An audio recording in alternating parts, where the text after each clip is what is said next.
Chapter 886. Su Fengyan nodded with a smile. Yoshi Plateau, Yubei Plain, Liangxi Corridor, Qilian Mountain, Longdong Longxi, Helan Mountain, and so on. There are a total of 14 places. Since Great Ancestor Gu has carefully divided the Bailiang theater of operations, I will have a clear target when I arrange my trusted generals. Then I will slowly encircle the scholars who are in charge of political affairs. Each of them will perform their own duties. With the brave soldiers guarding the border, it will not be easy for Bailiang to fall into chaos. There must be a lot of Zhao's spies and the scholars rush to the north this time. I want to see how good they are at making trouble. Bailiang has the limitations of Bailiang, but it also has the unique advantages of Bailiang.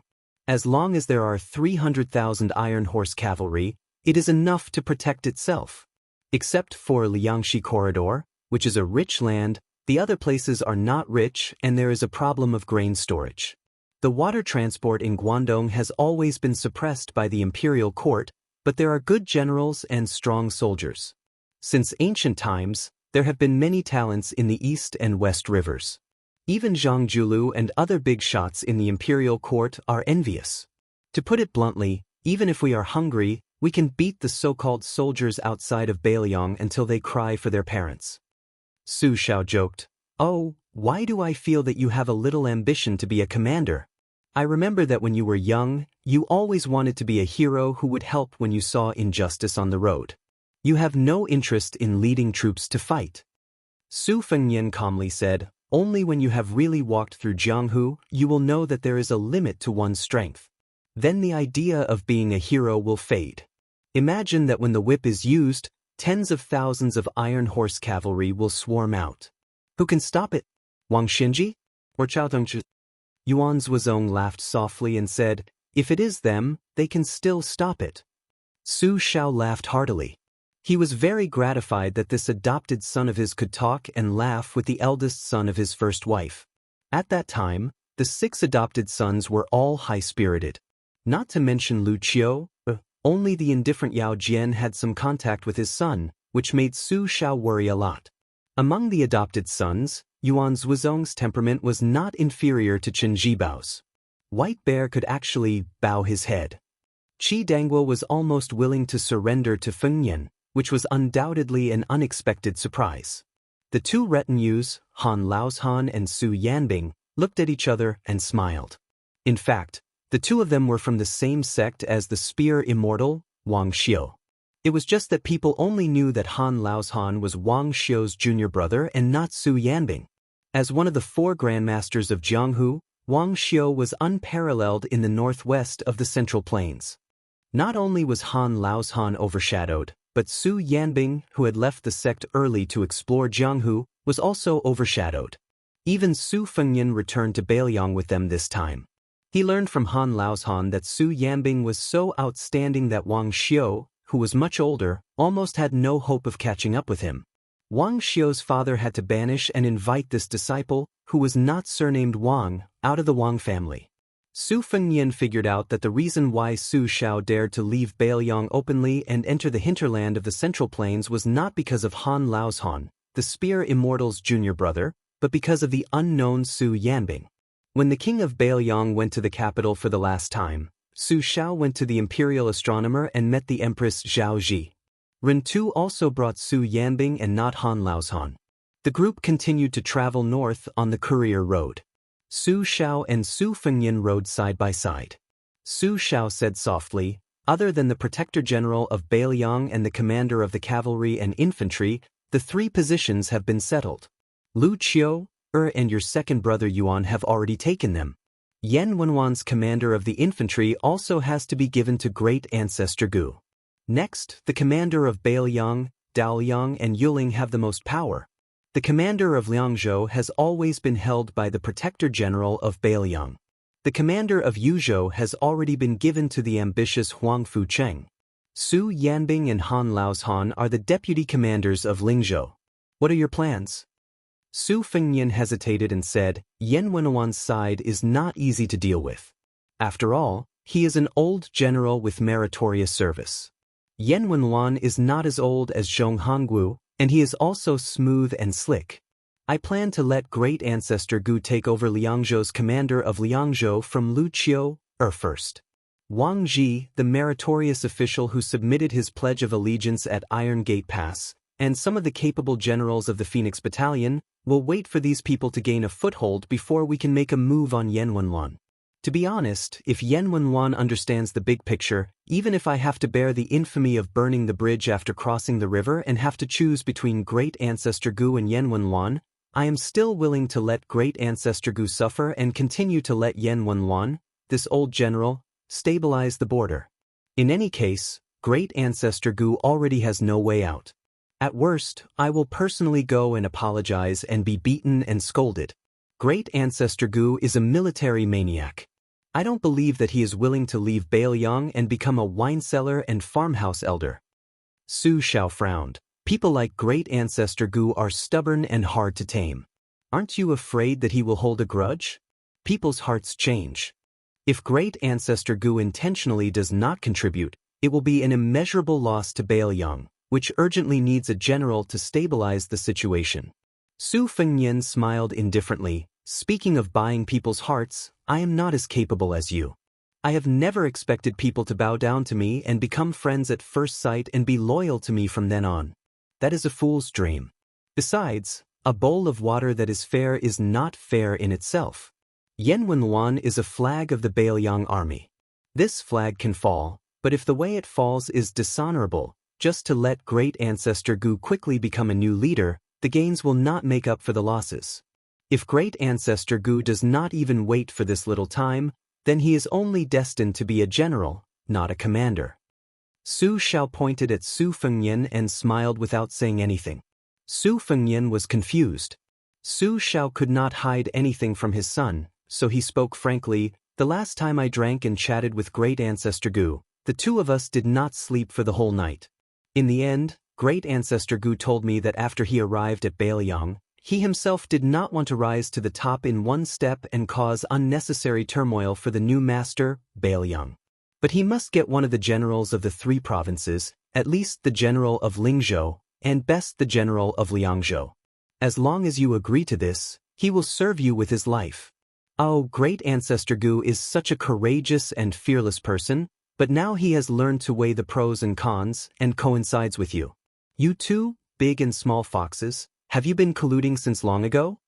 Su Fengnian laughed and said, Great Ancestor Gu is so considerate, it would not be right if I did not give him an infantry commander position in the future. Su Xiao sighed and said, Father is completely convinced of my old age. Su Fengnian said with a smile, I am just a little clever, not good enough to be on the stage. I am far inferior to you. Su Xiao shook his head and narrowed his eyes as if he was drunk. He said, Don't comfort me. As a father, it is never a sad thing to admit that I am old because of my son. There is nothing happier than this in the world. Su Fengnian said helplessly, At noon, we drank and ate meat at the inn at the foot of the mountain, but I did not see you admit that you are old. You are already so old and you still want to drink with me? How many times did you secretly go to the toilet? Twice or thrice? The old man looked embarrassed. The old man then said with a smile, When we go back to the border and meet that old woman who is protected by Tuoba, I will rely on you to keep up appearances. Su Fengnian said calmly, Okay. Chapter 887. Ever since the miser Li Gongda became the administrator, his ability to make peace was top-notch. He tried to persuade everyone to make peace and not break up. Thus, Lingzhou became more and more harmonious. Other than the Zhong family, whose roots were in Longqing County, which was a little unhappy, the rest of the families were still doing well.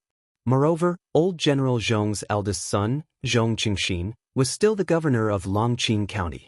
The new noble of northern Liang, Su Beiji, was just a small soldier who was promoted 3 ranks.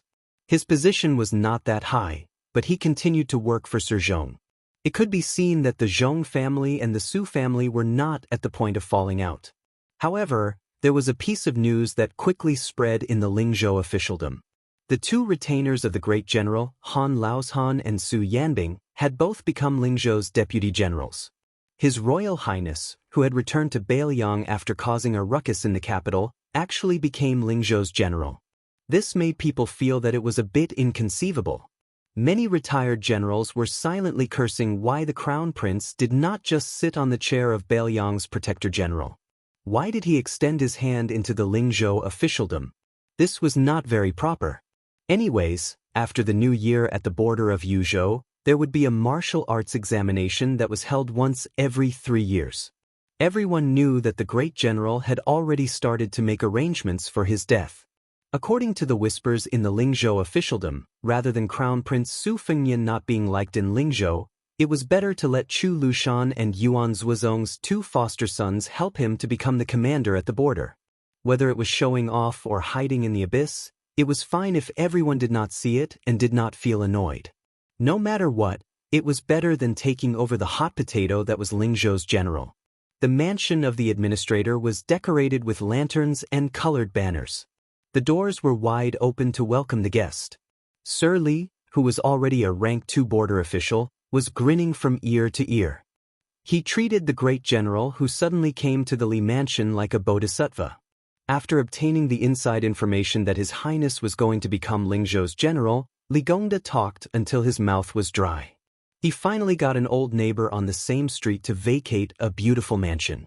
He temporarily hung a plaque and turned it into the Lingzhou general's mansion. Lingzhou's capital had a beautiful Jinu lake. There were only a few mansions that had the qualifications to draw water into the mansion. The old owner who occupied this place used to be an old general under Bailiang cavalry commander Zhong Hongwu. Later on, he got closer to Dian Xiongzong and the other young generals under Chen Jibao. Li Gongda took advantage of this weakness and used both kindness and power to make the old general leave with his many beautiful wives and concubines. At this moment, Su Fengnian, who had just become a standard 4th-rank general, was taking a leisurely stroll in the general's mansion. Previously, he had gone to the Li mansion to show his face before leaving. He really couldn't resist the administrator's attentiveness, so he left behind Su Xiao and Yuan Zuozong, Han Laoshan, to accompany him. He brought along one of Lingzhou's deputy generals, Su Yanbing, to walk through the corridors and corridors. Of Wang Xiu's 2 junior brothers, Han Laoshan could be considered familiar with the art of war, but the martial arts maniac beside him, Su Yanbing, was just barely passable. Compared to Han Laoshan, who really wanted to take root in Lingzhou and consolidate at every step, Su Yanbing was just there to deal with unexpected situations. Moreover, Su Yanbing's personal ambitions did not lie here. Before he left the Li Manor, Su Xiao had a playful look in his eyes, saying that there was a little surprise waiting for him in the house. Su Fengnian did not have any expectations. He had seen many immortals of the Jianghu flying around. Since he had slacked off on the path of martial arts, needless to say, the secret manuals could be sold at a low price at the Tide Listening Pavilion. He also did not care about divine weapons and sharp weapons. As for women, his 2 future concubines had followed him to Bailiang, so Su Fengnian did not want to attract any emotional debt. However, when Su Fengnian suddenly saw the young girl dressed in Beimang's grassland woman's attire, he was somewhat stunned and pleasantly surprised. He never would have thought that it was the young girl who had great connections with the Beimang imperial family, Huyan Guanyin. Back then, in order to save the tribe she was in, he had stopped the herd of wild bulls in the canyon. Only then did he engage in a deathmatch hunting with Tuoba Chunsun, who was favored by the heavens at the right time and place. At that time, Su Fengnian had almost lost his life to Tuoba Chunsun's lightning spear. Su Yanbing was very tactful. He went to another place to enjoy the scenery, leaving Su Fengnian alone with the girl. Su Fengnian pondered for a bit and understood. After he returned from Beimang, he told her everything in detail about his dangerous experience. During this time, he mentioned Huyan Guanyin's Chong flute. He reckoned that it was Su Xiao who followed the vine to find the melon and brought her from Beimang to Lingzhou. Su Fengnian sat with her in the pavilion. He asked her in the prairie language, "Your brother Baoji didn't come to Bailiang?" The girl with the appearance of 95 was obviously not as melancholy and sentimental as the girls of the Central Plains. She shook her head and said with an open-minded smile, "My brother is a young eagle on the prairie. The prairie is his home. My brother also said that he must become the biggest chick on the prairie and have the most extensive and fertile pastures." In the future, he will bring our benefactor to gallop on a horse and snatch the most beautiful girl, the fiercest warhorse, and the best wine for our benefactor. Su Fengnian remembered the strong-headed child who liked to roll around in the sheepfold. He had the boldness to pick up a lamb and throw it around. He smiled and said, "He's much more ambitious than me." The young girl, whose style was between a young girl and a married woman, had a curious look on her face. She couldn't help but gently smile and ask, "Our benefactor always said that he was a scholar from Gusai Prefecture. How did he become the son of a prominent family in Bemeng, the arch-enemy of Bailiang?" Su Fengnian leaned against a pillar and looked at the small lake in the mansion. He sighed and said, "It's probably the so-called unpredictable affairs of the world." Huyen Guanyin said softly, "There was an old man who was more dignified than the biggest chick on the prairie. He ordered me to be our benefactor's maidservant in the future and serve our benefactor's basic necessities." Su Fengnian said softly, "You don't have to listen to him in the future. We Bailiang women always like to carry swords, ride horses, and draw bows. No one can restrain you. Even if you feel that this place is boring and want to go back to the prairie to see your brother, I can send someone to send you to the north." The delicate Chong flute tied to the waist of the dainty and beautiful woman was unexpectedly gloomy and speechless.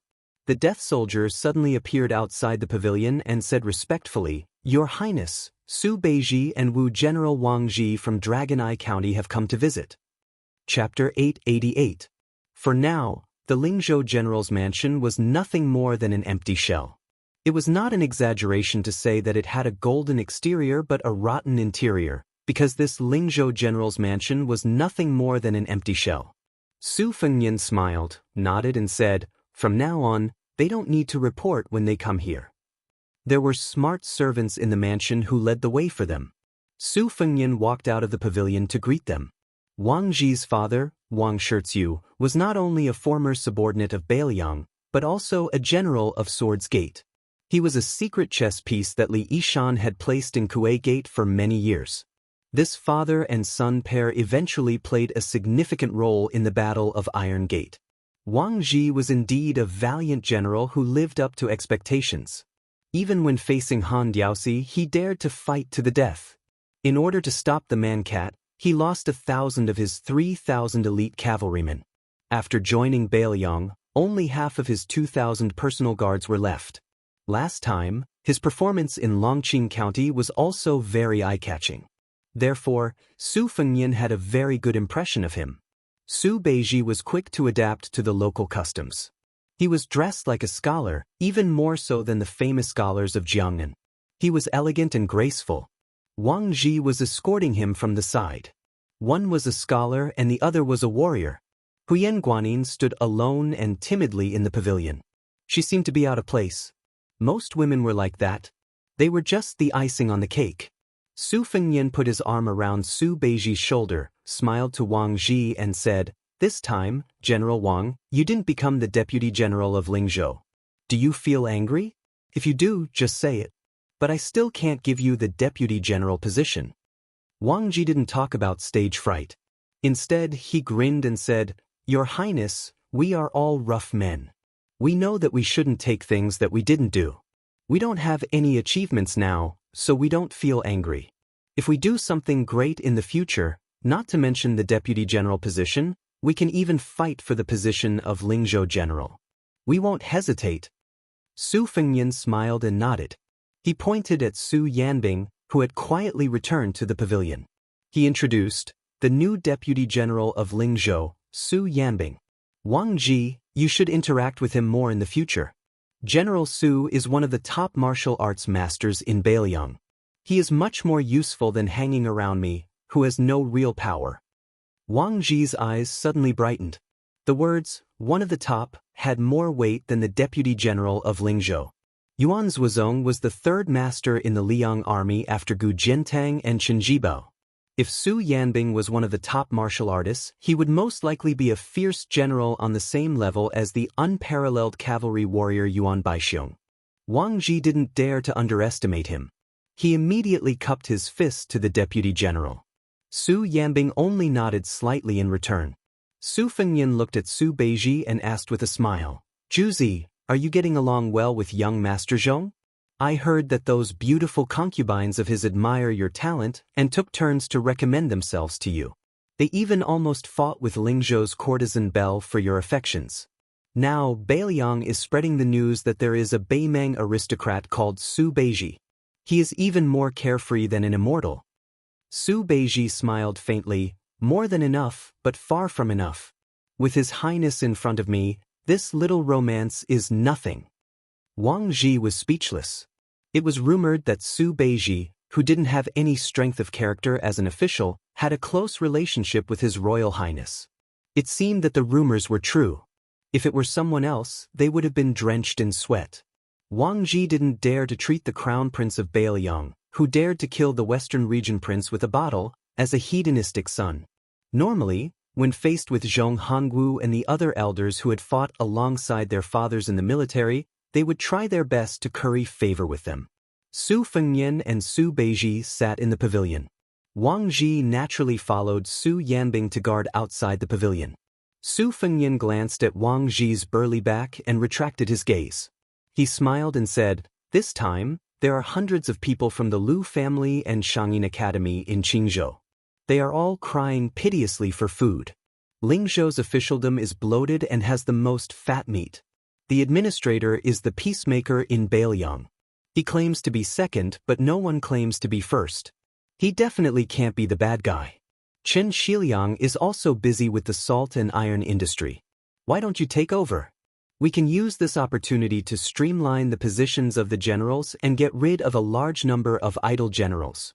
We can also learn from Beiliang so that we can live up to our name in the future." Su Beiji didn't make a sound. He was quite arrogant.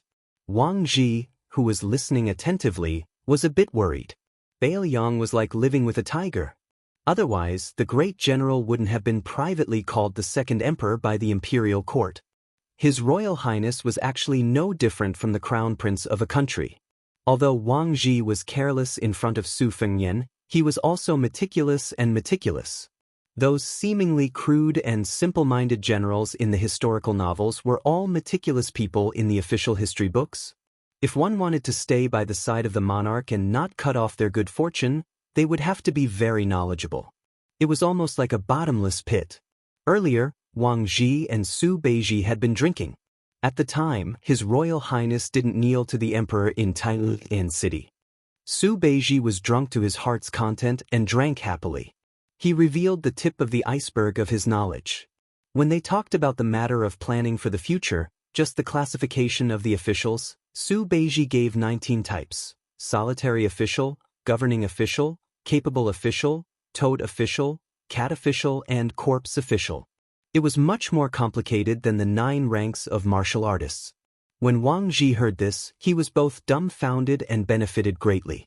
He thought that this young Master Su had really cultivated to immortality in the government. Even Wang Ji, who had extremely high horizons, was full of admiration.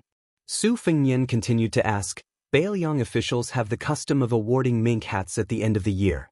Then from the end of winter to the beginning of spring, how about you, Su Beiji, give out a few hundred new mink hats of all sizes in Lingzhou?" Su Beiji asked back, "You, the general of Lingzhou, don't care, but can the administrator not care?"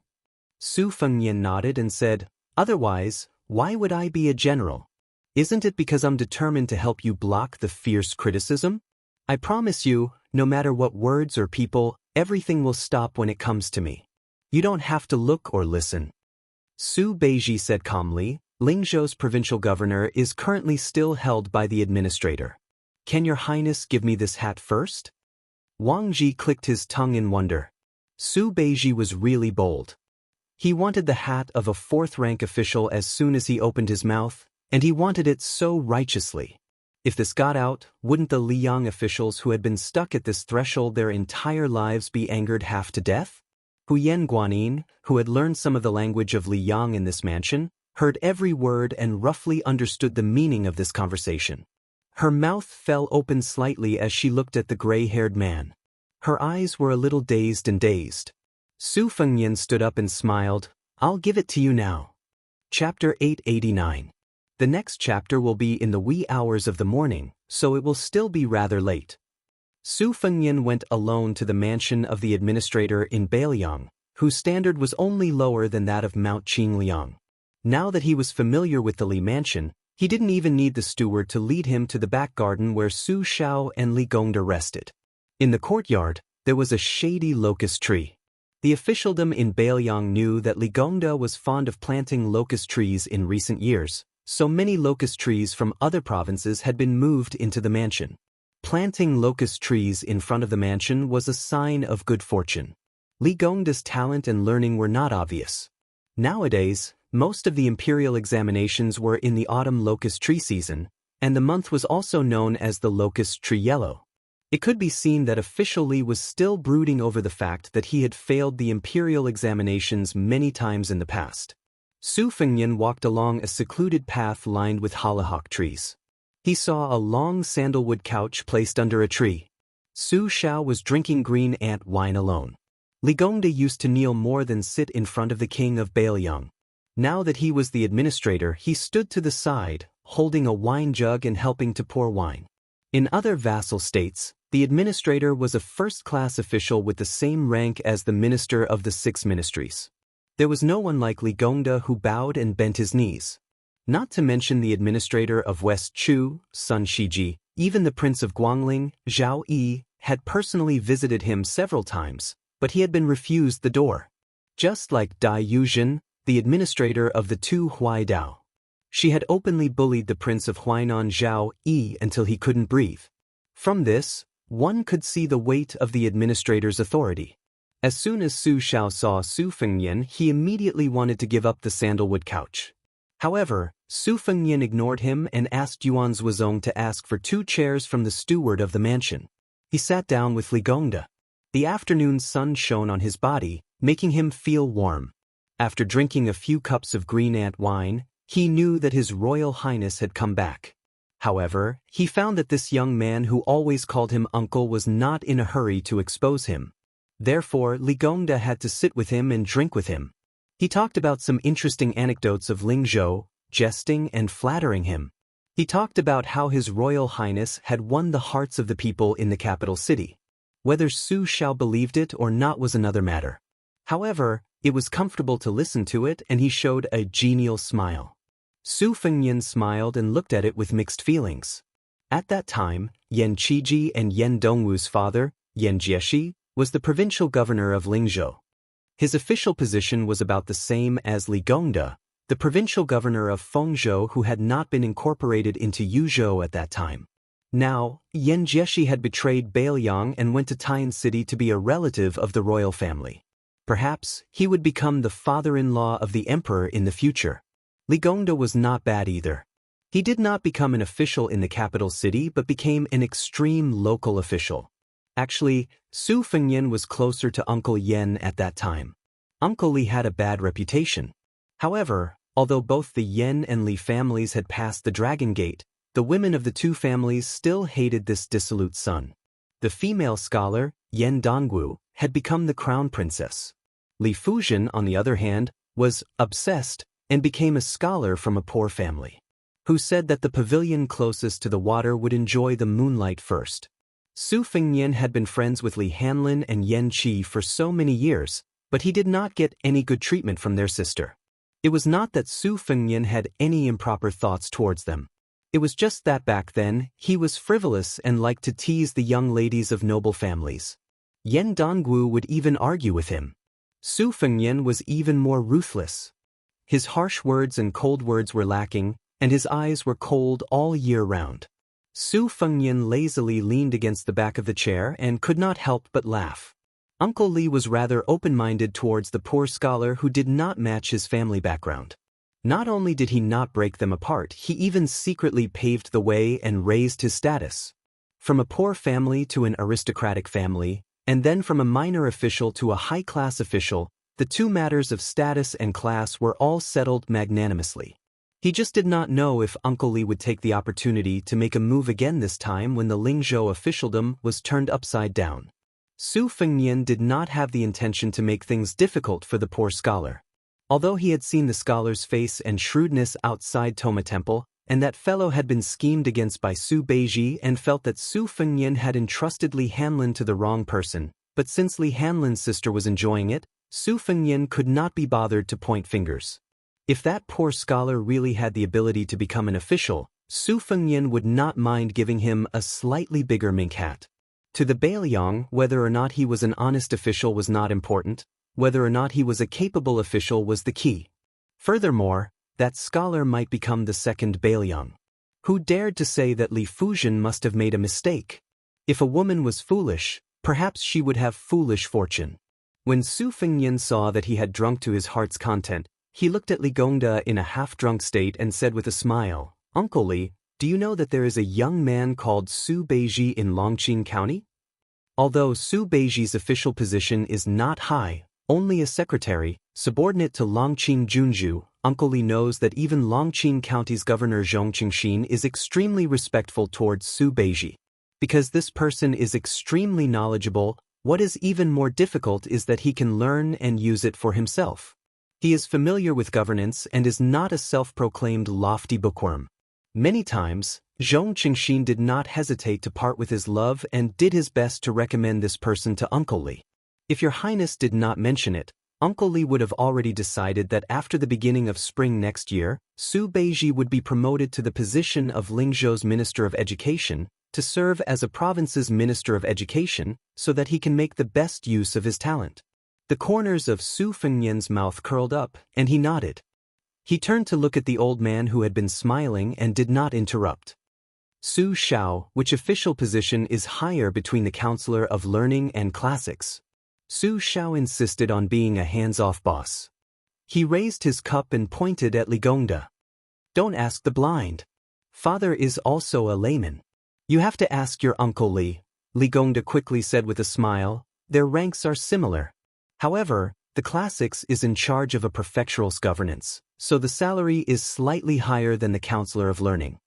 Li Gongda slapped his forehead, and the sound was very crisp. This slap was definitely not light, and he had a look of realization. Look at Uncle Li's memory. Lingzhou's Classics, Yang Qianli, is not young anymore. Not long ago, he was complaining to Uncle Li that his physical strength was not good, and he had the idea of retiring and returning to his hometown. Coincidentally, Uncle Li feels that Su Beiji should not be a Counselor of Learning. Being a Classics is very good. Lingzhou's governance can only be managed by Su Beiji so that Uncle Li can be at ease. Su Fengnian poured a full cup of wine for Li Gongda and himself. After drinking it in one gulp, he said with hazy drunk eyes, "Uncle Li, you don't know. When Su Beiji was tricked by me to come to Bailiang, I promised him that he would become a high-ranking official. However, as for how high is considered a high-ranking official, I don't know anything about it. What Counselor of Learning? I estimate that he would only be around 6th or 7th rank. Isn't that the same as being a county magistrate in a lower prefecture? Even if Su Beiji does not mind being a low-ranking official, since nephew had boasted, I am afraid that I will break my promise. Furthermore, I shamelessly begged Su Xiao to be Lingzhou's general to show off.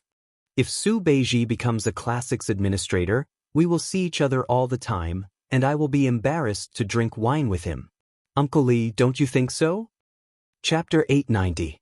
Liang officials, according to the law below grade 3, were not only split into main and secondary grades, but also into upper and lower grades. For example, although they were both grade 4, there were actually 4 grades. Capital officials and local officials, main officials, secondary officials, and lower officials. There were many mysteries hidden within. To become an official, entering the lower grade was the first Dragon Gate. Regardless of whether one was a lower grade 9 official or not, the difference between the grades was like a chasm. The next grade 4 was the second Dragon Gate that was even harder to cross. Currently, most of the so-called nobles and ministers were above grade 4. To climb to this position, one had to rely on one's family background, luck, and ability. For example, the Song family's old and young masters, the father and son, had dominated the literary world for over 20 years. Among them, the young master was only a lower grade 3 Imperial College's Right Chancellor. Thus, even though Li Gongda was gentle and humble in front of Su Xiao, A sneeze from him in Lingzhou was enough to make those county governors tremble in fear. At this moment, Li Gongda still did not have the aura of a main grade 2 official. He nodded his head like a chicken pecking rice. Yes, yes, yes, that makes sense. Your Highness is a man of your words, so how can you go back on your words? If you want to blame someone, blame Uncle Li for not thinking it through. Currently, there are still Lingzhou Huangnam County's county governor and Fengyu County's county governor, both of which are suitable for Su Beiji. Fengyu County is the biggest county in Beiliang. It has a special rank and is comparable to a county governor. It is also not far from our Lingzhou city. Su Fengnian suddenly yawned and put down his wine cup. He stood up and said with a lazy expression, Huangnam County's county governor Song Yan is in his prime and has a good reputation. As for the county governor, although Fengyu County is the biggest county in Beiliang, it doesn't sound good. Forget it, it will be the new year in a few days, so Uncle Li doesn't need to worry about this. I'm just a general in Lingzhou. If I keep talking about Lingzhou's government affairs, I'm afraid that the next time I visit, Uncle Li won't let me eat and drink. Li Gongda slapped his thigh heavily. Su Xiao and Su Fengnian both stood up. He did not dare to sit there arrogantly, so he quickly stood up and said softly, Your Highness, since Su Beiji was Longqing County Governor Chao, why don't you let him be the Lingzhou County Governor? Su Fengnian smiled. Let's talk about it later. As an important advisor to the head of a province, when the provincial governor was patrolling the territory, he could bring his own horse and carriage to accompany him.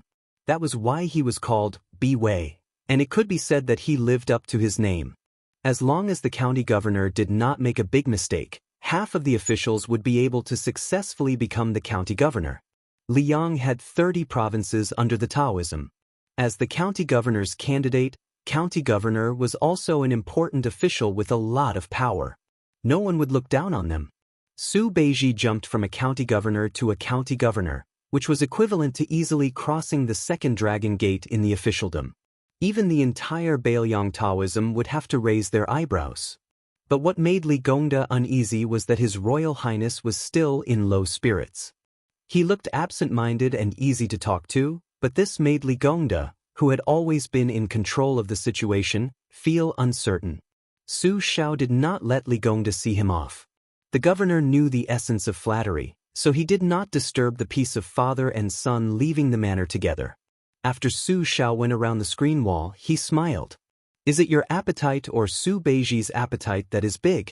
Is he eyeing the position of county governor that Li Gongda is unwilling to let go?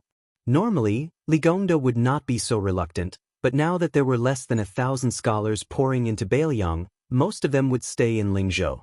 There were many things that the governor could not say, but there were many things that were more convenient for the county governor to do. This is called a county official is not as good as the one in charge. Even if Li Gongda had not realized what was going on with his eyesight, he would be able to quickly guess what you want. Father, let me say something more. Snakes have their ways, rats have their ways. In terms of military affairs in Beiliang, even if you make a fuss about a Huaihua general who has taken off his armor and returned to the fields, it is not a big deal. You can also be a Lingzhou general, but the circle of civil officials is big and small. They are all interconnected and even more intertwined. Just relying on fists cannot solve all the troublesome matters. This is also the root of why father has never liked to pay attention to local politics. Officialdom is jianghu. Everyone has no choice. Officialdom is also not jianghu. You can't just use force to convince people. Su Fengnian laughed softly. I know the severity of the matter. Actually, the governor of Huangnam County, Song Yan, is Li Gongda's favorite student. This official position is very sincere. If Su Beiji goes to Huangnan, even if Li Gongda's student does not support him, they will not cause trouble. However, Lingzhou is a joke. I know better than anyone that the governor is waiting for Han Lin to return home in glory. This position is simply tailor-made for my son. It is reasonable for him to become the county governor of Lingzhou in the future. If it were anyone else, even if it is Su Beiji who I think highly of, they are destined to not be successful. However, to be honest, whether Han Lin goes from joining the army to Lingzhou's deputy general and then to a general, or whether he goes down the path of a county magistrate instead of a county governor, I am happy to see it happen. No matter how unreasonable I am, how can I not have some selfishness towards Han Lin? Uncle Li, you are still a little petty. Su Xiao walked forward with a hunched back and smiled. The size of the situation is not fixed. After being promoted, one's field of vision will be broadened, which may be of help. However, it is still not as good as some people's natural situation. Li Gongda became the governor not because he is very capable, but because he is suitable for this position.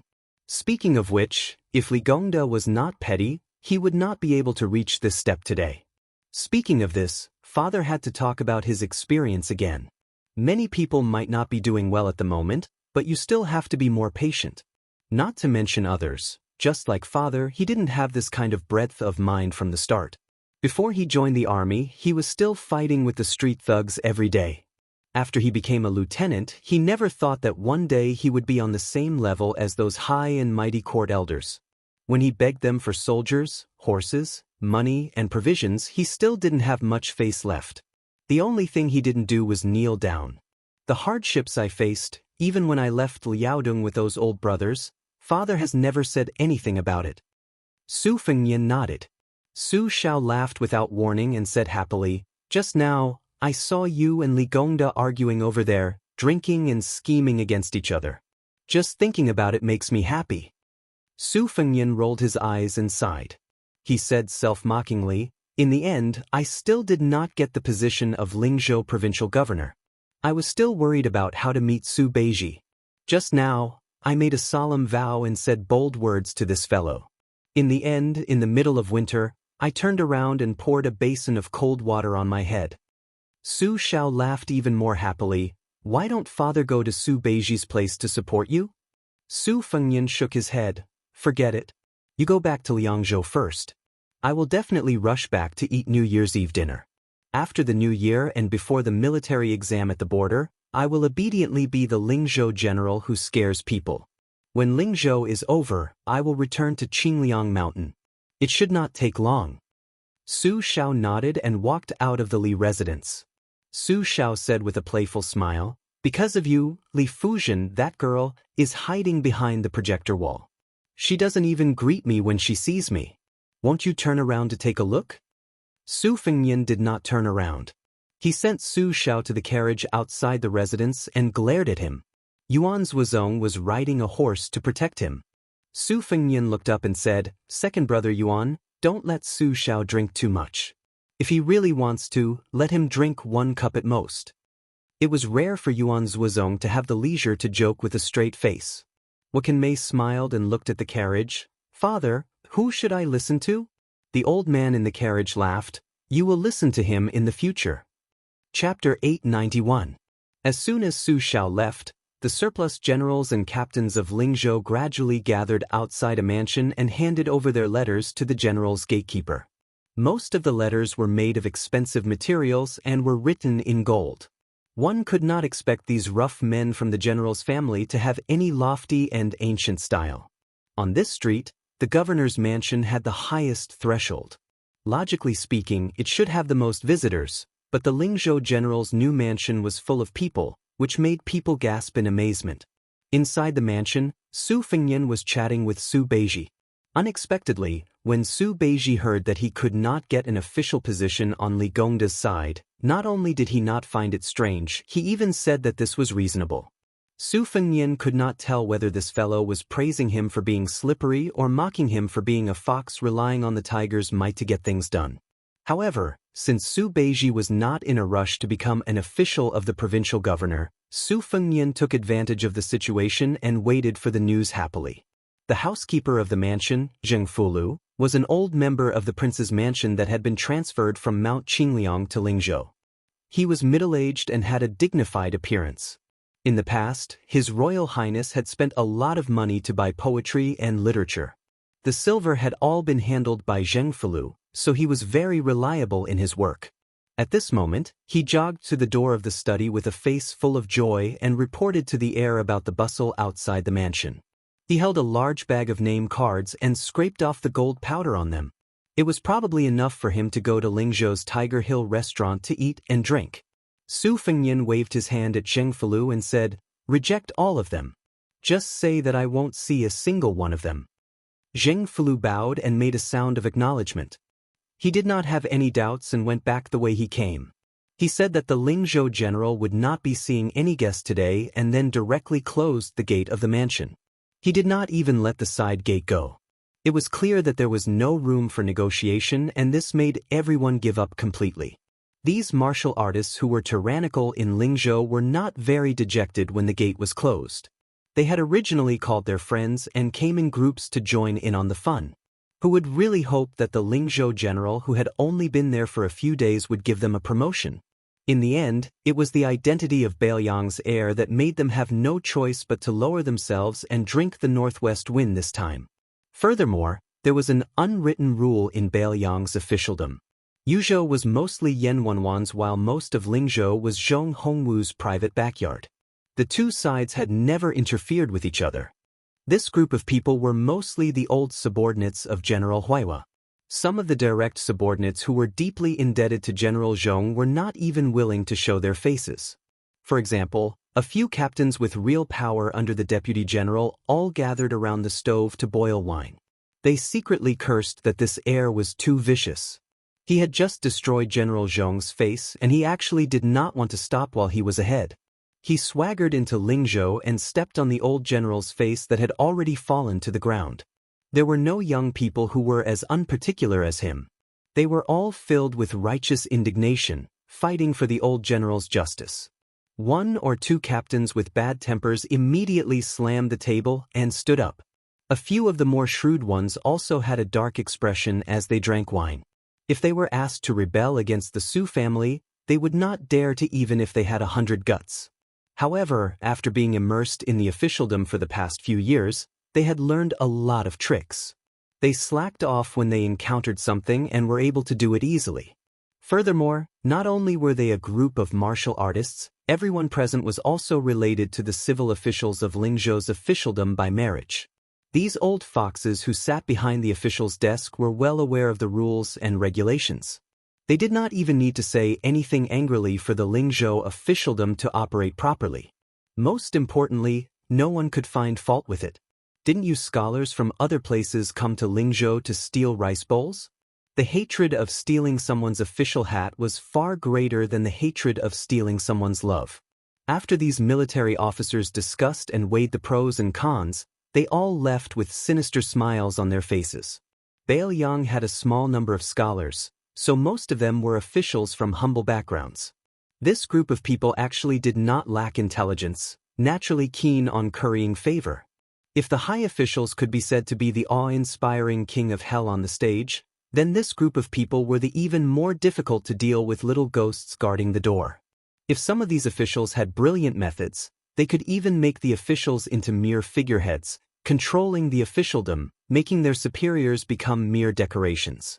When Zhang Julu governed the imperial court, one of his policies was to target the shortcomings of the officials, directly viewing them as a disaster that harmed the country's throne.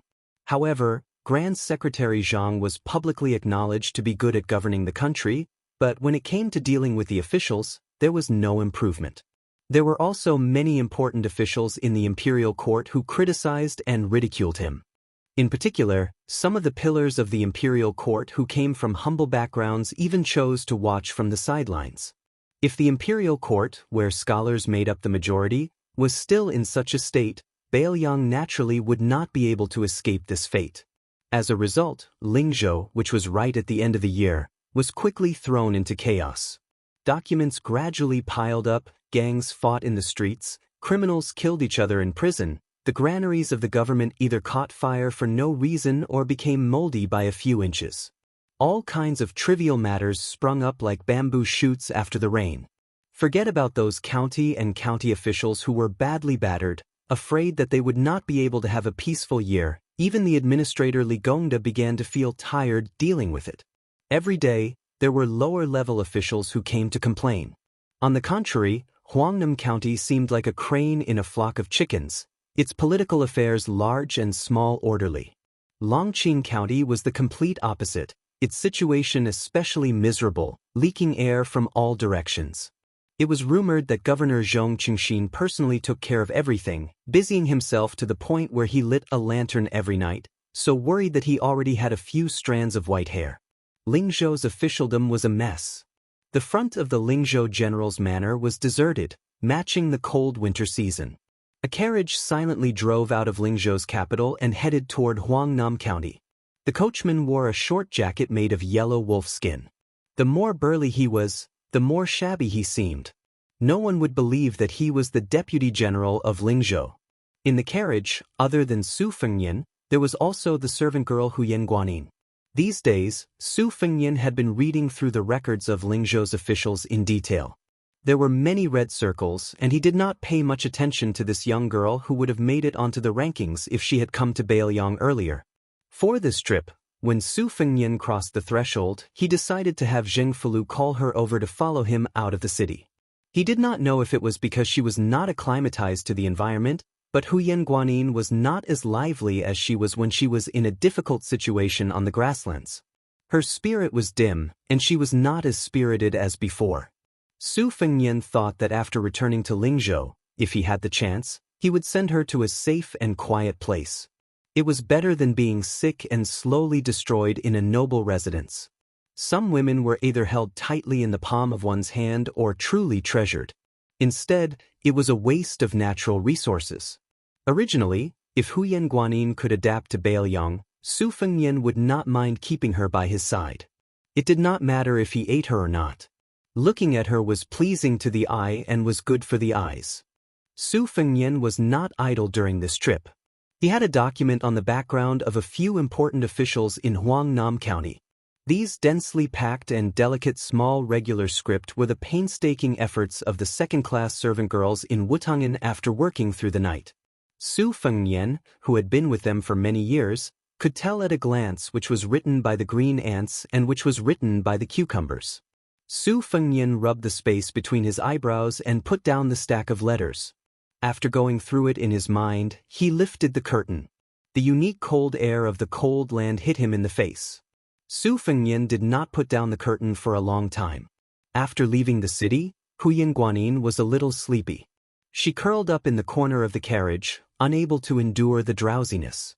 She was slightly dozing off. When the wind blew, she suddenly woke up. She quietly looked at the side of his face and bit her thin lips. Her lips were bright red and glistening, making people mistakenly think that if she bit a little harder, a few drops of blood would come out. Su Fengnian saw that she was not used to the cold and quickly put down the curtain. He smiled warmly and said, "I couldn't sleep last night, so I wandered around aimlessly. I saw a pot of impatiens by the window of your room. It's clearly past the flowering period, so how could it still bloom in such a cold weather?" Chapter 892. Huyan Guanin blinked and said softly, "When I first entered the manor, I saw a few flowers in the corners of the manor. They didn't look like they were grown in the manor, so I gathered my courage and planted one in a small pot. I didn't know it was called a balsamine flower, nor did I know it was in bloom." Su Fengnian nodded and smiled. "It's the same as the shusher that's causing trouble for me in Bailiang. It's not a first-class product. But don't look at it just because it looks delicate, it can grow anywhere. A poor place like Bailiang is no exception. Some women who can't afford to buy rouge and face powder like to use its flower juice to paint their nails in summer and autumn. It's very eye-catching. Although this kind of thing has been criticized as a cheap product by famous scholars in Jiangnan who worship chrysanthemums and peonies, and has been given the harsh nickname of a chrysanthemum maid, I feel that regardless of whether or not she's a chrysanthemum maid, she can be used for people to admire and paint their nails. That's already the best use of her. There are a lot of them in my house. They grow all over the ground. Other famous flowers can't even be stopped by trees. However, I've never seen them bloom in winter. Presumably, it's because no one was willing to plant them in a pot and bring them back to the house that you accidentally delayed the flowering. That's right, this balsamine flower is very sturdy. My second sister gave it a nickname, hot-tempered. Under the scorching sun, when the wind blows, or when you pinch it with your fingernails, the seeds will bounce far away.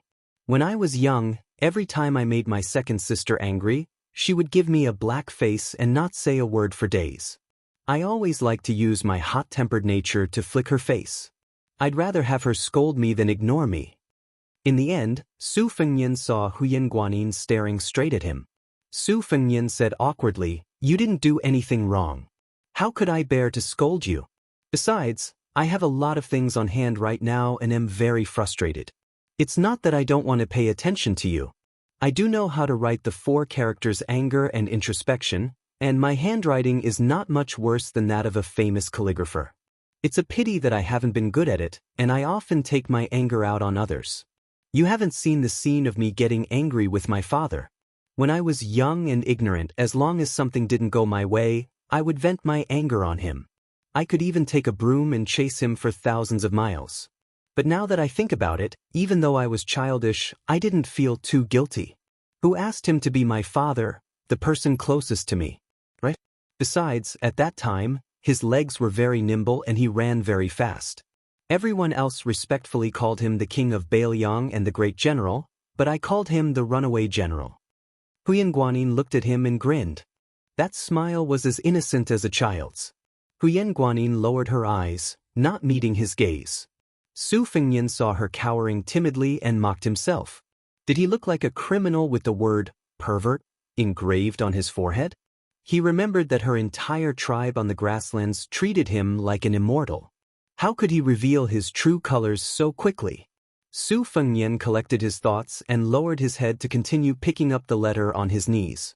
He quickly focused and gave Administrator Li a few days of time. It was probably because of the sudden wind and rain in Lingzhou's officialdom that Uncle Li was busy with government affairs and temporarily had no time to care about Su Beiji's promotion. Even though it was not to his liking, Su Fengnian was still willing to endure it.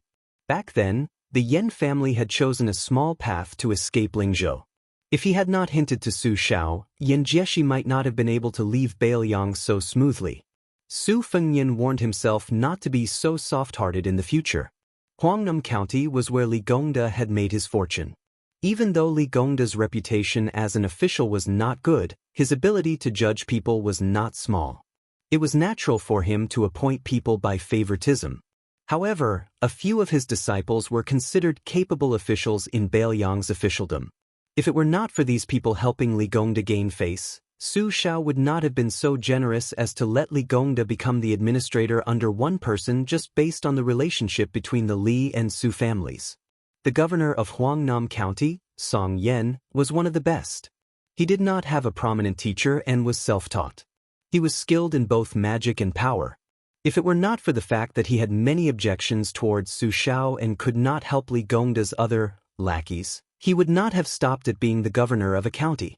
This time, the reason why Li Gongda was so concerned and anxious was because Huangnam County was not normal. Normally, this would be a bright political achievement. However, with the new Lingzhou general in a quagmire, wouldn't Huangnam County become a dazzling bird out of the forest? His Royal Highness was not moving forward in the quagmire. What was going on with him, Song Yan, who was high up on a branch? Even if he did not make a sound, it would make people feel that he was being noisy.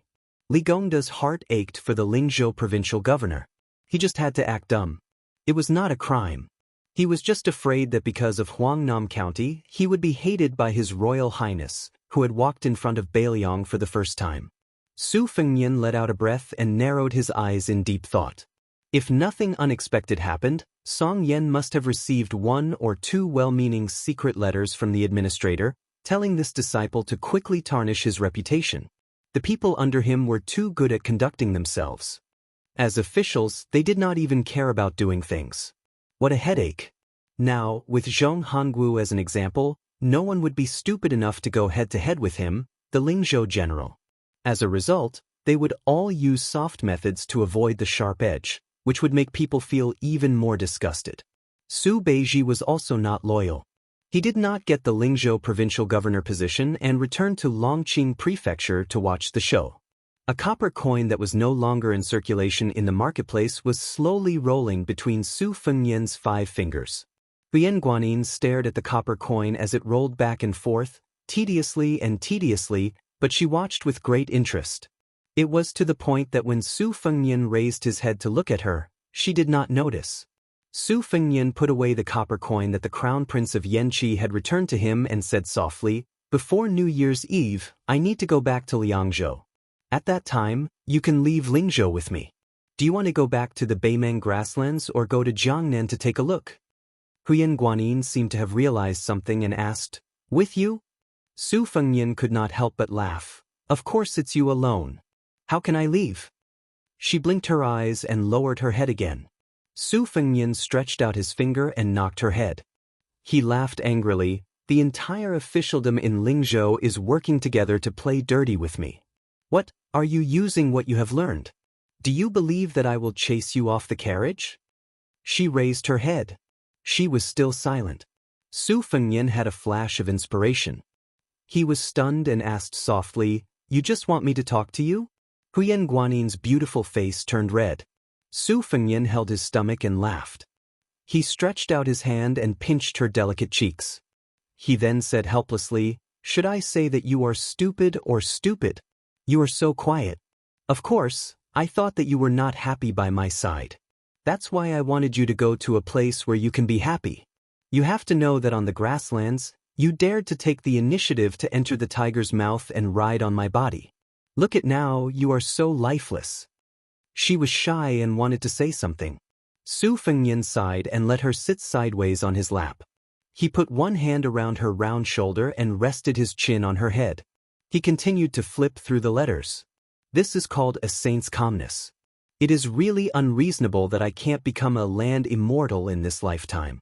The woman who was sitting sideways leaned forward, her chest squeezing one of his arms. Su Fengnian did not pay much attention to it at first. He only thought that she was uncomfortable. However, when his arm felt her restlessness, he quickly realized that it was not strange that he could not become a land immortal. Su Fengnian put the stack of letters on the ground. He only picked up one of them. His other hand slid into her collar. There was only a thin layer of satin between them. He held a ball of smooth fullness. His 5 fingers sank slightly. Huyan Guanyin's head leaned back and rested on his arm that was holding the letter. Her charming eyes were like silk. She raised her head and looked at this guy. She was at a loss and faintly let out a delicate nasal sound. Su Fengnian's sanctimonious appearance made people's hair stand on end. He pretended to be calm. In order not to make a sound, the ignorant woman bit a slender finger. This natural charm was extremely alluring. Su Fengnian looked down and asked himself, "Why don't I stop thinking about becoming a land immortal today?" Chapter 893. The carriage slowly came to a stop. Su Fengnian let go of Huyan Guanyin, who looked like she had been fished out of a water tank, and bent down to lift the curtain.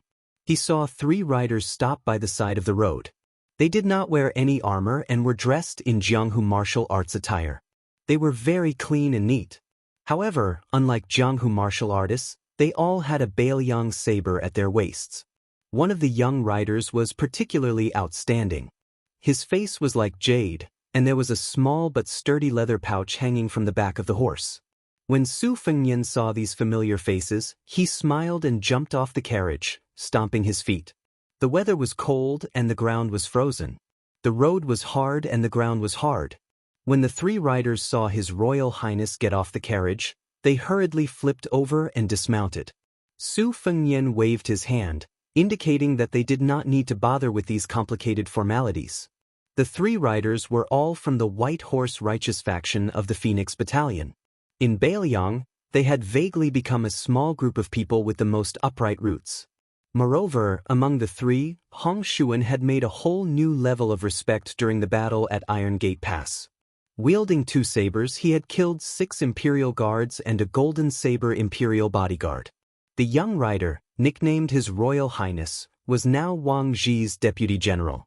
In name, he held the official title of Changshui Commandant. Last time, he had also shown his face at the Fish Dragon Gang in Longqing County. This time, he was transferred to the general's mansion in Lingzhou. Su Fengnian remembered that when he asked Wang Zhi for him, Wang Zhi's heart ached so much that he trembled. His expression was as if his parents had died. Su Fengnian asked Hong Shuwen for his warhorse.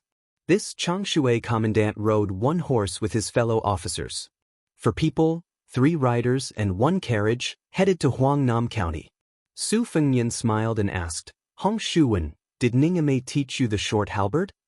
Hong Shuwen, who always gave people the impression that he was a lone wolf in the desert, obediently held back a lot of his ruthlessness in front of His Royal Highness. He was actually a bit shy. He nodded and said, General Ning said that I have some talent with the halberd. When I get used to the short halberd, he will teach me the big halberd. Su Fengnian didn't deliberately use words to win people over. After chatting for a while, he urged his horse forward. When it was close to noon, they arrived at a small border town in Huangnam County. They led the horse forward. There were many New Year's Eve markets in the town, where the people of the nearby villages came to buy New Year's goods. Some county officials took the opportunity to light candles and talk about good books, helping their parents to get closer to the people. However, the people of Baoyang were valiant, so they only treated this kind of thing as a lively joke. The actions of leaving the Yang and going to other provinces and counties to embellish the official's career were also quite solemn and respectful. Those who talked about good books had to wear plain clothes. In Baoyang, there were suspicions that they were neither donkeys nor horses. Many officers who knew a little bit of literature and ink went up to the stage, and even some military officers who liked to be in the limelight rolled up their sleeves and went up to shake their heads. At this moment, Su Fengnian stood and watched from afar. Even though the inarticulate officials on the stage repeated the same old tune, they still made mistakes in their sentences. Some children with good memories who had long since memorized the words by heart started to make a fuss. When the children started to make a fuss, many adults around them also started to make a fuss. The officials lost face, so they glared and pointed their fingers, catching a man and scolding him. The man wasn't afraid of this little official's prestige and loudly cursed back. Then the man's wife also looked at him coquettishly and teased him a few times. The small official wasn't really angry, so he didn't filter his mouth and took the opportunity to tease the plump woman. However, the woman of Baoyang wasn't a thin-skinned lamp. A few bold and vulgar words made the small official's face turn red. In this kind of inappropriate noise, the rigid and pedantic talk about good books became a joyous occasion. Chapter 894. Su Fengnian looked around and had Hong Shuwen find a restaurant, as long as it was clean. After lunch, they continued toward Huangnam County. Su Fengnian had bought a large marten hat for Huyen Guanyin at the last minute. It covered her forehead, brows, and eyes so that her beauty would not be too shocking. The three retainers, who had infiltrated Baoyang's local officialdom after leaving the Phoenix Battalion, never looked sideways, especially Hong Shuwen. From beginning to end, it was as if Huyen Guanyin did not exist. Mounting their horses again, they turned from the bazaar onto a branch of a relay road. Other than the division of Baoyang's relay roads into provinces, counties, and counties on the surface, there were also a few hidden relay roads between many passes. Many of the seemingly cumbersome relay soldiers were supported with large amounts of money. If it were not for Baoyang's lack of financial resources, Su Shao would have made a big move. At the insistence of Zhang Julu, the Liang imperial court poured their taxes into the belly of the northern border. South of Jiangnan, most of the relay roads had been reduced to varying degrees. Regarding this, Zhang Julu sternly reprimanded a few local officials who were heading to the capital. After the incident, he changed his views slightly and immediately returned to normal. In addition, compared to the relay roads, Zhang Julu wanted to personally arrest the horse administration. The Grand Secretary did not have 3 heads and 6 arms, so he really did not have the energy to personally deal with the matters of the relay roads. Furthermore, the Gu Party had controlled the Ministry of War for a full 18 years. Not only did Zhang Julu meddle with the horse administration, he also directly took away the shockingly lucrative horse administration. The entire Ministry of War had long had complaints in their hearts. As a result, the popular palm eunuch Sun Tonglu had made a trip to Baoyang and returned to the capital to talk all night about the affairs of Baoyang that he had seen with his own eyes. After he mentioned the relay roads, the emperor sank into deep thought and speechlessness for a long time. Su Fengnian did not whip his horse to gallop quickly. Baoyang's relay roads were developed under the iron hooves of the Beimeng warhorses. It was a double-edged sword that could ensure that the troops, horses, and provisions could move quickly. At the same time, if the 350,000 border troops defeated the Bailiang cavalry, then they could cross the border in one spurt of energy. Without a doubt, the road to the south would be unimpeded. The reason the Zhao family had tolerated Su Shao time and time again, even turning a blind eye to the salt and iron matter, and not making things too difficult for the water transport over the years, was not that they were not worried that Bailiang's door would open and bring disaster to the Central Plains. In the future, when Shen Zhibao was enfeoffed as a prince and entered Shu, it was also because they did not think that Su Fengnian would be in charge of Bailiang's armaments. The court had prepared for the worst. In case the Su family in Bailiang could not support the northwest of the Zhao family, at least there was Chen Zhibao's Shu land as a second line of defense. When one reached the level of Su Shao and Zhang Julu, conspiracies and machinations actually became meaningless. In the end, the one who had power still ruled the world. Su Fengnian waved his hand at Hong Shuwen and said, "Commandant Hong, today Bailiang has an abundance of meritorious and dishonorable officials. Not to mention lieutenants and commandants, there are even generals all over the streets. If I remember correctly, Bailiang and Liang share the same law. The civil and military official ranks and dishonorable official ranks add up to as many as 74 ranks. In addition to those scattered titles, there are simply too many to count. If one day I take back all of them, or eliminate most of them, tell me, what do you think will happen to Bailiang's officialdom?" Hong Shuwen hesitated for a moment. Su Fengnian laughed and said, "There's no harm in saying it directly."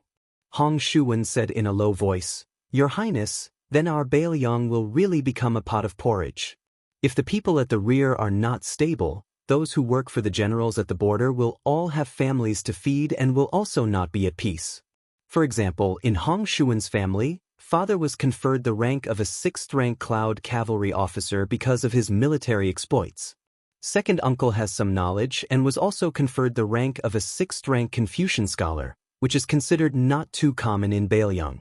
These titles with ranks but no official rank are only used to give face to the elders and old brothers when they gather. If they really want to use these things to make a profit or to plunder the land, they can't do it even if they want to. If they were taken away all of a sudden, the old fellows' hearts would turn cold.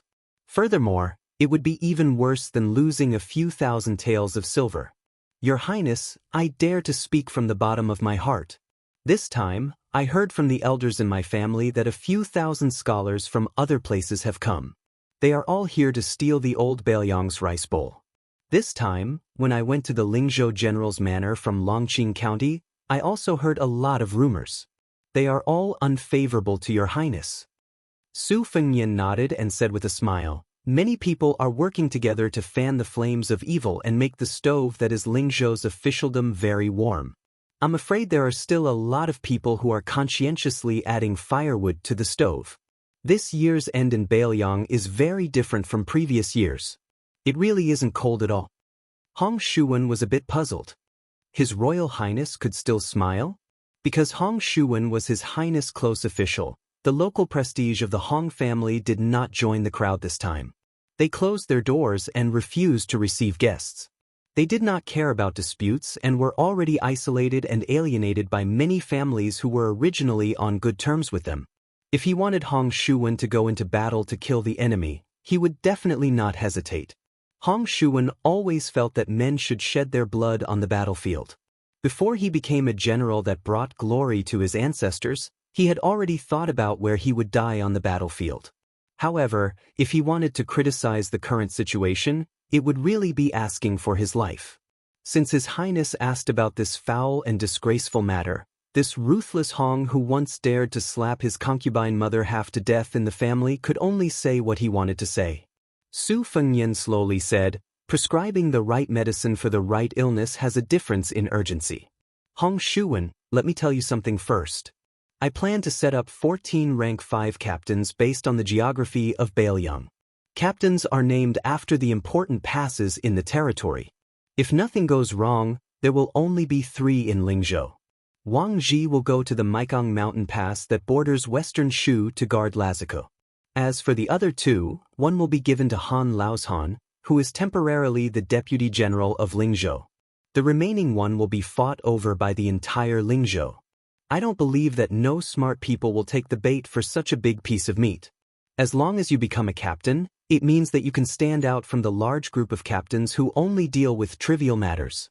It would not be an exaggeration to call you a feudal lord. As long as someone is willing to lead an internal conflict, the following matters will be much easier to handle. Originally, I wanted to give Han Laoshan's position to you.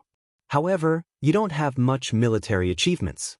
After all, Han Laoshan has Su Zhao's banner behind him. He can convince people wherever he goes, but you can't. Therefore, I will put you in the Lingzhou general's manor to accumulate experience. Although I can't use a quick and decisive method to deal with the Lingzhou officialdom, if I don't see blood at all, it won't make sense. When the time comes, I will need you. Bailiang's local captains don't have many chances to kill people, so don't treat it lightly. In the future, when I leave Lingzhou, you will most likely have to help the new provincial governor Su Beiji. I believe you know my relationship with provincial governor Su Beiji. I believe you know about my relationship with provincial governor Su. I'll say the ugly words first. If anything happens to him, you, Hong Shuwen, won't be able to compensate for that head on your shoulder. Hong Shuwen subconsciously wiped his neck and chuckled. Anyway, I will do whatever your highness says without any objections. However, can I ask your highness for a favor? Su Fengnian laughed and scolded. Why are you the same as Wang Ji? If you have something to say it quickly.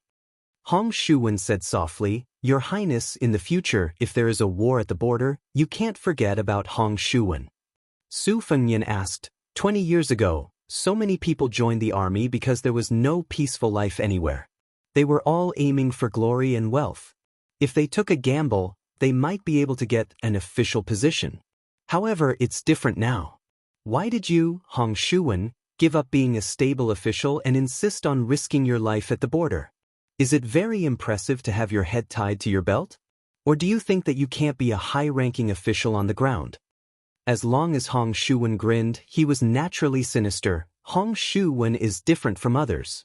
I just can't get used to living a leisurely and happy life. Especially after hanging out with your highness, I feel uncomfortable if I don't kill people for a day. I would go to the brothel to find soft and tender women to have fun with. After I'm satisfied, I would feel sick of it and couldn't help but want to break their necks. I don't think this illness can be cured, so I can only go to the border and kill people. Su Fengnian smiled and didn't comment. In a time of peace, the people slept. When they woke up, their homes were still there and people were still alive. They worked hard every day. If there were one or two good thoughts, then this was a good world. In the eyes of the people, Hong Shuwen was definitely not a good person. However, without people like Hong Shuwen and Li Hanlin, Bailiang's good world wouldn't last long. Chapter 895. Because this chapter has more than 6,000 words, it's a bit late. The next chapter is estimated to be around 7 in the morning. Huangnam County's Governor Song Yan's house was empty and sparse. There were few servants and it was cold and cheerless. In fact, this house was one of the top high-rise houses in Huangnam County. With Song Yan's family's wealth, it was impossible to live in it, let alone buy it. It was difficult to even rent it. However, because it was a haunted house that no one dared to take over, it fell into the hands of Song Yan, who had nothing to do with it. The previous head of the house was an old general who retired from the border and wanted to spend time with his grandchildren. He was the right-hand man of General Yan Wenlun. He was a meritorious general who could drink wine with the king of Bailiang when he was young. It was unknown why, on a snowy night, more than 70 people in the house were killed. Regardless of whether they were women or children, they were all beheaded. It was extremely tragic. Until now, it was still a big unsolved case on the streets of Bailiang. Some said that it was the work of Lulin bandits. Some said that it was the work of political opponents who still worked in the Bailiang Frontier Army. No matter what, the house, which was rumored to be empty every snowy night, was empty for many years. Later, Song Yan, who did not believe in ghosts and gods, became the head of Huangnam County.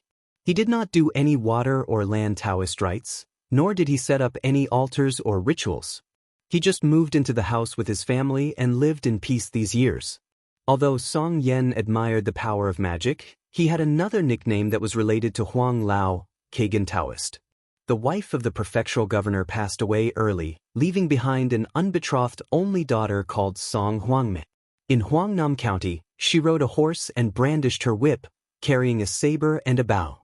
She was extremely valiant and formidable, not losing to the rangers of Bailiang. When Song Yen noticed that his daughter, who had always regarded applying rouge as the worst evil in the world, began to ask him for money, not to buy bows and arrows, but to secretly buy a lot of rouge and face powder. Song Yen had bumped into his daughter several times in the residence, but his daughter did not wipe her face clean. Song Yen was happy to see this, and he never exposed his daughter's clumsy cover-up. The library of the prefectural governor's residence was adjacent to the garden. Song Yen held a book and quietly stood by the window. In the garden, his daughter and two maidservants who were as close as sisters were laughing and talking happily. Her voice was particularly crisp. Song Yen, who was almost middle-aged, smiled slightly. His daughter deliberately spoke so loudly, wasn't it to let the young man who had been standing outside the wall for more than an hour hear her? Song Yen had asked someone to investigate the young man's family background. He was born at the bottom of the market and was full of vigor. Therefore, he relied on a mediocre sect in Huangnan County. In several gang fights, he fought at the risk of his life and became the direct disciple of a sect leader. He had been honed in the ways of the world for many years and treated people better than those arrogant disciples in Huangnan County. Song Yen once visited the young man incognito in his spare time and drank tea with him at the same table. They chatted casually for a while. The young man rarely pretended to say something shocking. He talked in a simple manner and had a good nature. Therefore, Song Yen silently took a step back and let it be. Song Yen himself was not from an aristocratic family and he was born in a poor alley. Therefore, he knew that it was not easy for a young man from a poor family to stand out. However, if this young man was a scholar, even if he had no hope of becoming an official, Song Yen would have invited him to the mansion and generously recognized him as his son-in-law. However, Song Yen did not think highly of this young man from a gang who licked blood on the blade. At most, he would not oppose it. It was too difficult for him, the governor of Huangnan County, to take the initiative to show his goodwill.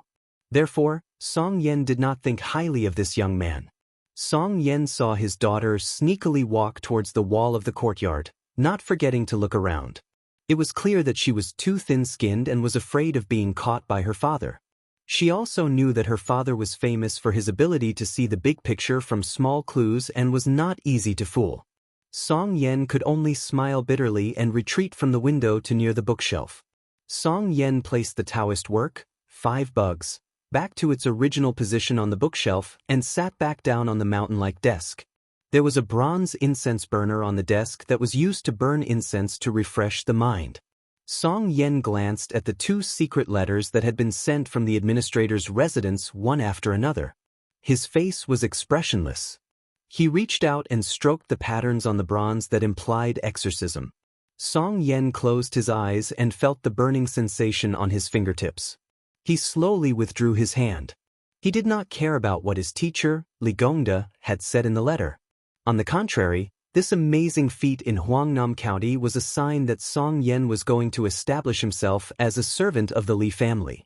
Following Li Gongda's high rise to 2nd rank, Song Yan's status also rose. However, 4th rank prefect was already the limit. Now that Bailiang had a change of dynasty, Song Yen knew that his impression of the king of Bailiang was very poor. If he did not do something now, he would not be able to advance in the officialdom for the next 10 or 20 years. One step late, one step late, one step late. Song Yen, who was in the prime of his life, was full of ambition. He did not want to follow behind others and eat the leftovers. However, right now, Song Yen was not sure if that Lingzhou general had the magnanimity to personally come and see him, this stubborn and smelly stone of officialdom, for his courage. Just as Song Yen was deep in thought, the sound of his daughter's shouts came from the garden outside the building. Song Yen helplessly stood up. This daughter of his did not have the slightest bit of femininity. How could she marry into a good family in the future? Song Yen did not respond. He walked down the stairs and took a detour to enter the garden through the back door. He saw that his teacher's daughter, Li Fujian, had actually rushed to Huangnam County. There was also an unfamiliar face beside her. With Song Yan's experience, he immediately guessed the identity of this person. It was the cold man that Li Fuzhen admired, Guofufeng. Song Yan did not have much of a good or bad impression of this person.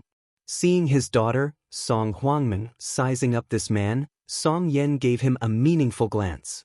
Guofufeng, on the other hand, was very calm. He respectfully and reverently bowed deeply to Governor Song. Song Yan nodded with a smile and did not say anything.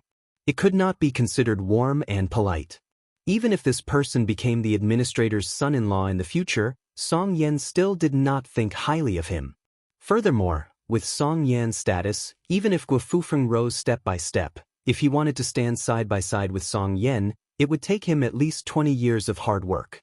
Li Fuzhen held onto Song Huangmei, who was a few years younger than her, but her expression was nervous. This was the first time she had brought Guofufeng to appear in front of her father's students. Others were fine, perhaps they would give her some face as the administrator's daughter, but Song Yan was known among the Li family students for being unreasonable. He was very afraid that the governor would directly order them to leave with a straight face. This time, he had rushed to Huangnam County to meet Uncle Song in secret. Her father really had no choice. She did not know how Guofufeng had gotten the news and had talked to her for half a day, telling her many heartfelt good intentions. Only then did Li Fuzhen hesitantly bring him along to the Song manor. She had a good relationship with Song Huangmei since they were young. She had always been treated as a younger sister by this girl.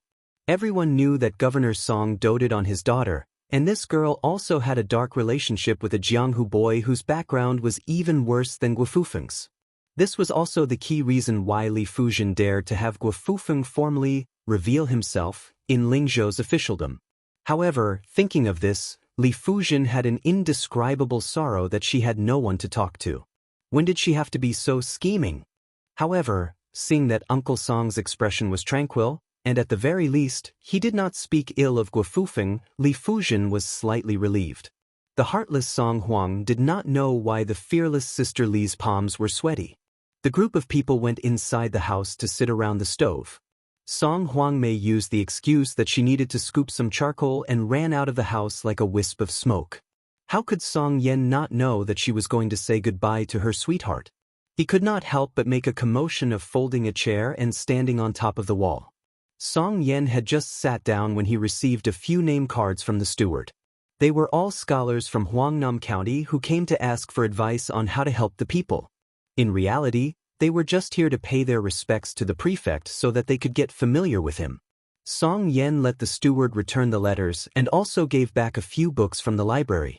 These people did not get to see the books, but they came in high spirits and returned in high spirits. It was not uncommon for them to show off to their peers. Song Yan casually dealt with this small matter and looked at Li Fuzhen with a smile.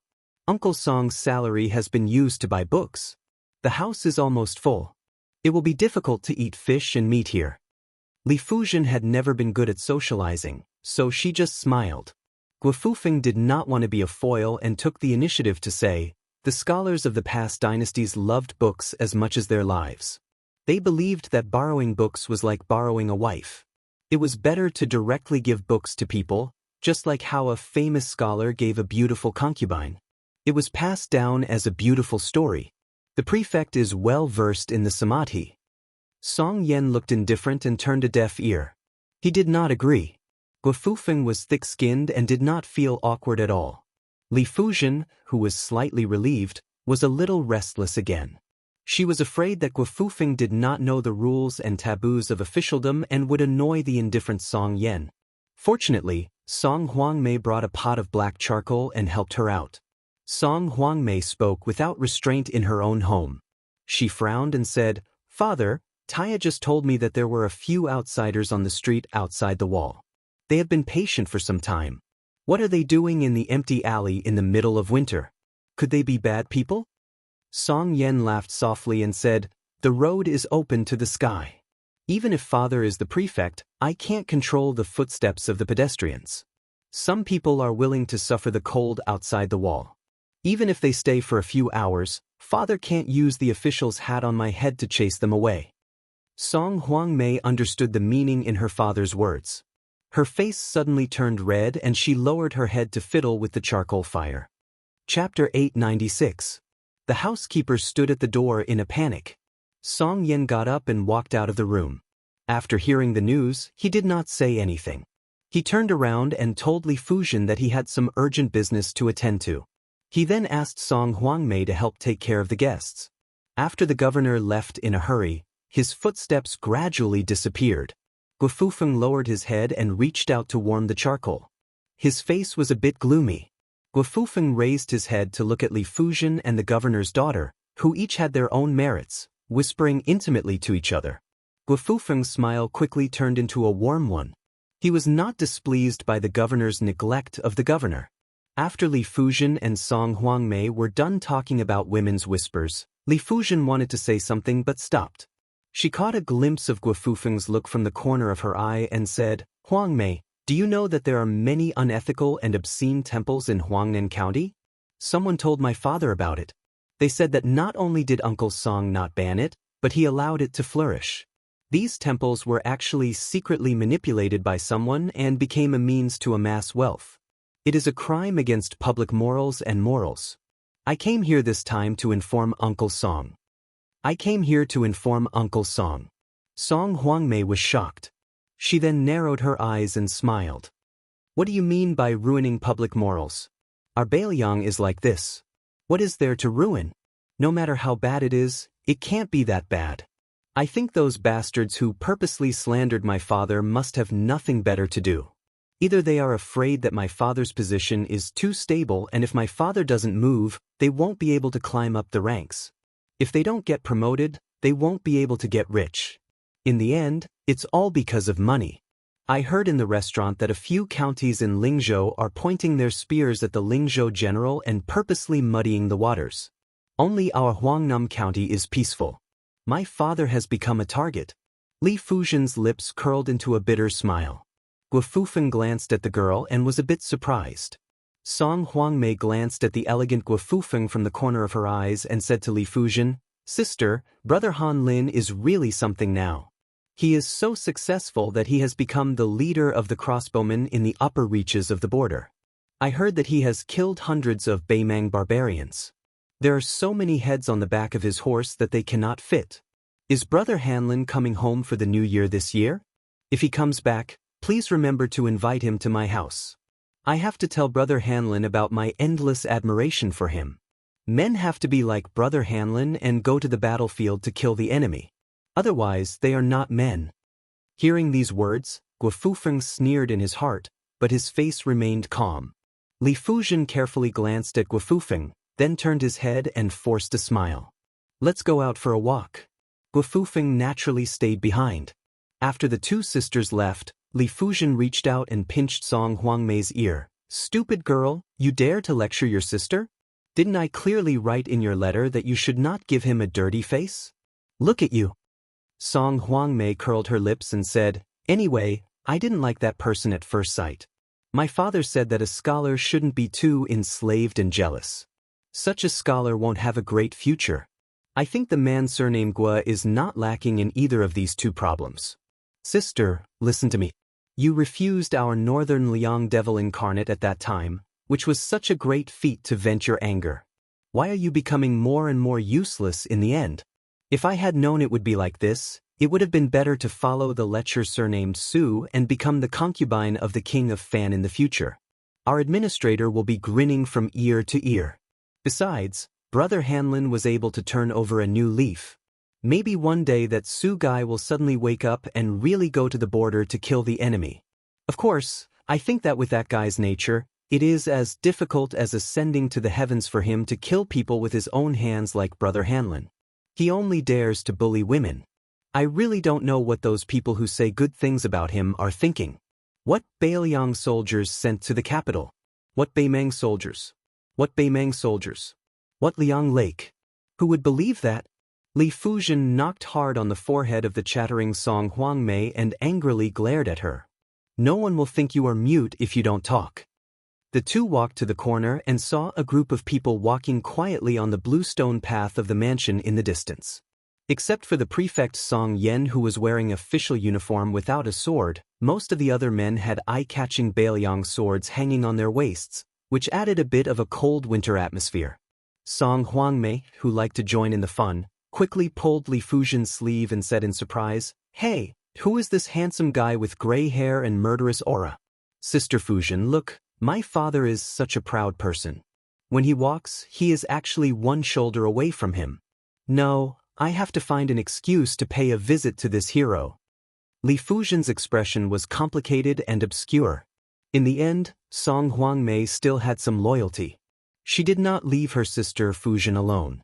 She was different from the ordinary girls from the noble families. Since young, she was obsessed with playing with guns and sticks.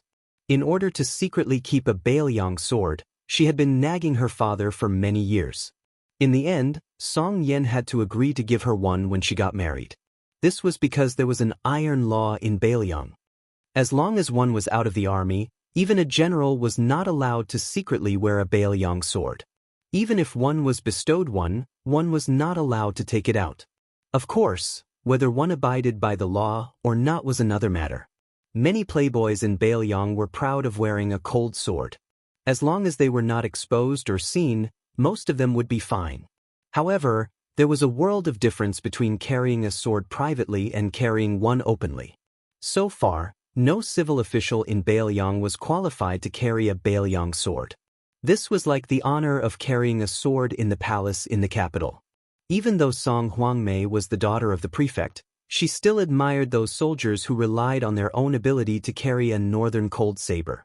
The disciple of the gang that she fell in love with also swore to her that in the future, before he married her, he would carry a northern cold saber and visit his father-in-law's house to propose marriage. Chapter 897.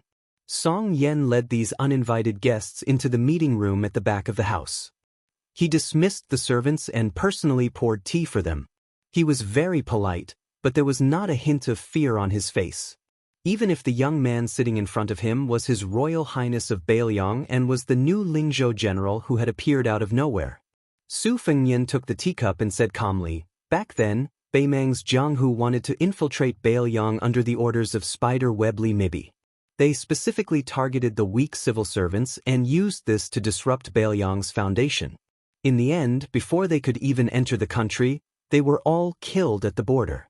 However, there were still some who managed to slip through the net and sneak into Yu and Liang provinces. At that time, to appease the people, many of the incidents were covered up. Lingzhou was relatively better, but the tragedy in this mansion still happened. Over the years, Bailiang's spies have mostly focused on Beimang's men of sacrifice. Every now and then, there would be a seemingly random murder case, but the people did not know about it." Song Yen smiled. "Last year, there was a murder case in Huangnam County. It startled a group of cavalry from another county to cross the border to kill. They uprooted a gang and almost killed the entire family. At that time, I did not know the secret behind it and almost wanted to personally stop it and demand an explanation from that famous school's commander. Later, a spy under General Chu sent me a military order. Only then did I know the danger." Su Fengnian said, "Huangnam County is known as Jiangnan beyond the Great Wall. It is where Bailiang's granary is located. As the granary of our Lingzhou, Sir Song must have a heavy responsibility on your shoulders." Song Yan's tone was calm as he replied, "It is my duty." Su Fengnian sneered and said, "It is also the duty of the prefectural governor to forbid all unsuitable offerings in the county. Lord Song has always been known to be swift and decisive in Lingzhou. How is he neglecting his duty?" There were 3 ghost temples in Huangnam County, and the memorial tablets enshrined there were neither the souls of Bailiang heroes nor the gods conferred titles by the imperial court. It was obvious that this was against the etiquette system. However, one of the couplets was written by Lord Song. Could it be that Lord Song was relying on the protection of the administrator to knowingly violate the rules? "I've heard that Lord Song is fond of collecting books. You've collected more than 60 unique ancient books, and they're quite expensive. I wonder how many incense offerings did that illegal temple give to Lord Song this year?" Song Yen drank a mouthful of tea and said, "It's only 500 taels, not worth mentioning. There were many rare books that were coveted, but they were not able to get them. It is a pity. Su Fengnian smiled. Excessive offerings in the territory, embezzling more than 300 taels. The punishment for these two crimes is the death penalty. Does Lord Song want to use your head to help me establish my prestige in Lingzhou? Song Yen was indeed the smelly and hard rock in the latrine pit of Lingzhou. He actually smiled. Since your highness has brought a knife and I have admitted my crimes, then it's just a matter of one knife. Su Fengnian put down the teacup. You and I both know that you have disobeyed the wishes of the administrator. You want to come out of the Lingzhou officialdom so that I can take note of you, the person who once angered Su Xiao. As long as you're willing to start an uprising in Huangnan County and let outsiders misunderstand that the administrator has made up his mind to lower his head to the general of Lingzhou, many officials would tactfully restrain their petty actions. After all, if they were really dealt with later, those who came up with the idea would clean their hands and feet while those who did the dirty work themselves would have to bear the consequences. Although the law did not punish the majority, who did not know how to punish the majority? After all, there would always be a few unlucky chickens that would be picked out. In fact, these crafty and slippery petty officials were also afraid of the consequences from the bottom of their hearts. Song Yen, do you think that without your Huangnam County, I will be stuck in the mud? Even if I go ashore, I will be covered in mud and can only run to Liangzhou to complain to Su Xiao? Song Yen shook his head. Your Highness does not lack methods to break out of the situation, you just lack time. After all, even if your Highness kills randomly, you will be able to kill until they are not convinced. In the future, when the military confidants are all in place and some local officials and scholars from Lingzhou keep each other in check, the Lingzhou officialdom will slowly be tamed.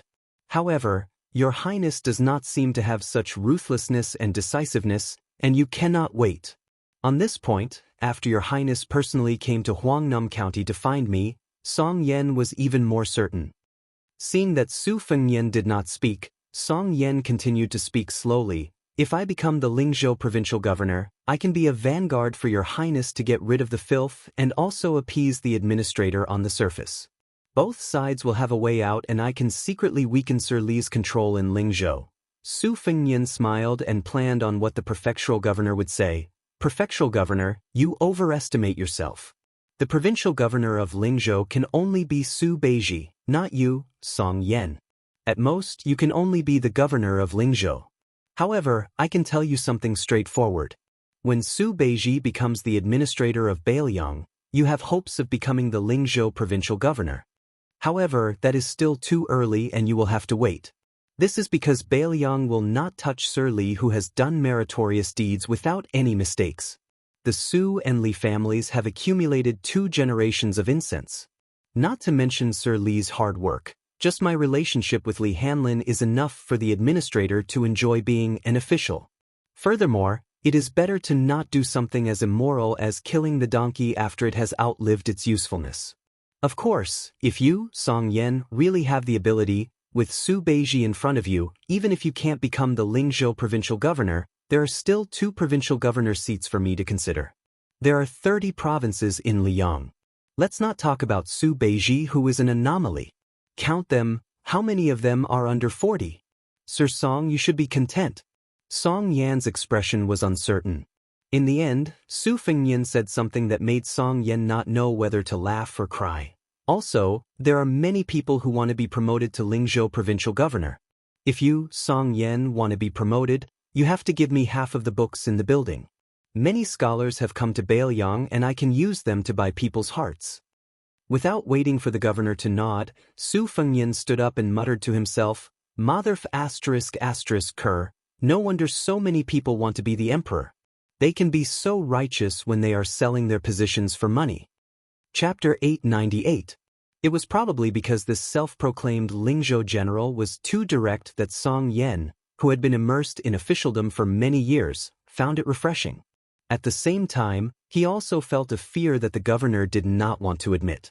For a moment, he was speechless and did not make a sound.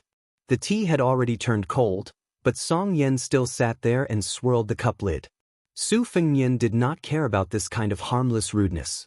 There was a secret report that Li Fuzhen had also come to Huangnam County. He did not want to meet her. If that happened, it would be difficult for both sides, so he prepared to leave this manor that was indeed filled with a gloomy aura. Song Yen was not so conceited that he would not move from his chair. He stood up and sent him to the door.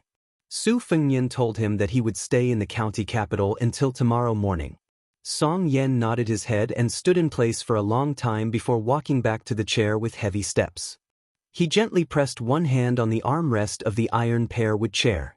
The steward who had been rejected by the honored guest of the manor carefully stood at the door. He could not help but be worried. Everyone knew that the heir of Bailiang was a strange and absurd person. Now that he had placed the title of Lingzhou General on his head, who knew if he was going to openly attack Lingzhou? His master had better not be the first. Song Yen patted the armrest and turned around to say, "Go to Wild Ape House and organize 2,000 books. Then have General Tao send them to the Lingzhou General's manor today." The steward could not help but ask, "Master, how will you divide them?" Song Yan's face was filled with helplessness as if salt had been poured onto his wound. He sighed and said, "Other than the 40 or so rare books that are kept in yellow rosewood boxes, choose the best ones and move them out of Wild Ape House." The steward made a sound of acknowledgement and quickly left. Song Yen rubbed his forehead and said with a bitter smile, "It really is more painful than marrying off a daughter." Su Fengnian brought Su Yanbing and Hong Shuan along the small path of the Song Manor. Huyen Guanyin did not enter the manor and remained in the carriage outside the manor. The reason why Su Fengnian chose Huangnam County Song Yen was mainly because this prefect was quite knowledgeable, but he did not have the temperament of an old scholar. Back then, Song Yen had purposely criticized Su Zhao's unclear rewards and punishments in public. It was just a ploy in the officialdom to attract Su Zhao's attention. It was not really Song Yen who did not understand the rules of the officialdom. It was a pity that he met Su Xiao, the king of Bailiang, who did not know how to read the customs. Of course, Su Fengnian also began to suspect that Su Xiao had intentionally left this stubborn Lingzhou rock for him to subdue. While Su Fengnian was thinking, he raised his head and saw a tall servant girl from the manor. She was dressed simply and strangely had a long sword at her waist. She had an unfriendly expression towards them. After she blocked their path, she pressed down on the hilt of her sword and asked sternly, "Who are you? You had bad intentions on the street outside earlier. Why did you barge into the backyard without permission?" Young people who did not wear armor but carried cold swords in Lingzhou were definitely those hedonistic sons who did not know the immensity of heaven and earth. She had followed the young miss and taught them a lesson countless times. These wastrels who only knew how to rely on their parents' achievements to do evil did not have any memory at all. This time, they actually dared to barge into the prefectural governor's manor to show off. Su Fengnian glanced at her. Hong Shuan behind him was eager to try. His eyes were dark and cold, and he was about to use the scabbard to knock this girl unconscious. Su Fengnian threw a look at Hong Shuan, indicating that he should not cause trouble. He smiled and explained to her, "I am a guest of your manor. The carriage is parked at the back door and I am about to leave. It is not what you think. Barging into an official's manor is not a small crime. I do not have the courage to come to the prefectural governor's manor to cause trouble." Su Fengnian finished speaking and was about to walk around her. He did not expect her to take 2 steps to the side and block his path again. Hong Shuan rolled his eyes. This girl really did not know how the word death was written. The maidservant said stiffly, "No, you have to tell me your name. I'll ask the steward, and only after I confirm that there's no mistake will I let you go. Otherwise, if you're a daring book thief or a bandit who intends to commit murder," Hong Shuan could not help but scold, "Scram." The maidservant, whose temper was not much better than Hong Shuan's, was furious and wanted to draw her sword. However, what scared her out of her wits was that no matter how much strength she used, her sword could not leave the scabbard. It was as if it was nailed to the scabbard. Su Fengnian knew that Hong Shuan did not have this ability, but to Su Yanbing, who had once suppressed Wang Xiu, it was just a small trick. Su Fengnian directly brushed past her. Su Yanbing, who was as calm as an ancient well, followed closely behind. Hong Shuan had a mischievous expression on his face as he swaggered past her. The maidservant, who had practiced swordsmanship for many years, only thought that she had seen a ghost in broad daylight. She did not dare to be rash and turned her head to look at the three people in a daze. Only when she found that they had shadows did she breathe a sigh of relief. She was really afraid that they were the wandering ghosts who had died tragically in this mansion. The maidservant no longer dared to move, but there was someone in the mansion who was still lingering around. His sword was like a rainbow as it flew straight towards them. Su Fengnian frowned. Hong Shuwen was happy that someone had bumped into his blade. However, with His Highness present, he did not act too ruthlessly. He quickly took out his blade and used the scabbard to stab the assassin's chest. Then, he kicked the man's abdomen. Hong Shuwen seemed to feel that he had let the man off easy. He quickly walked over and was about to fiercely step on the assassin's face when Su Fengnian spoke. "That's enough." Hong Shuwen took back his boots that were only an inch away from the man's face. He put on his Baoyang blade again and turned around to walk towards His Royal Highness who had a bodhisattva's heart. The maidservant who had previously failed to draw her sword cried out with a sobbing tone, "Miss!" The maidservant, who had been poked and stepped on by Hong Shuwen, struggled to sit up. She pointed at the fallen sword to the maidservant. Then, she shouted towards the backs of the three people with difficulty, "Hey, hey, hey, the one with gray hair, don't be in a hurry to leave. I have something to ask you." Chapter 899. But to Song Huangmei's disappointment, that guy just left without looking back.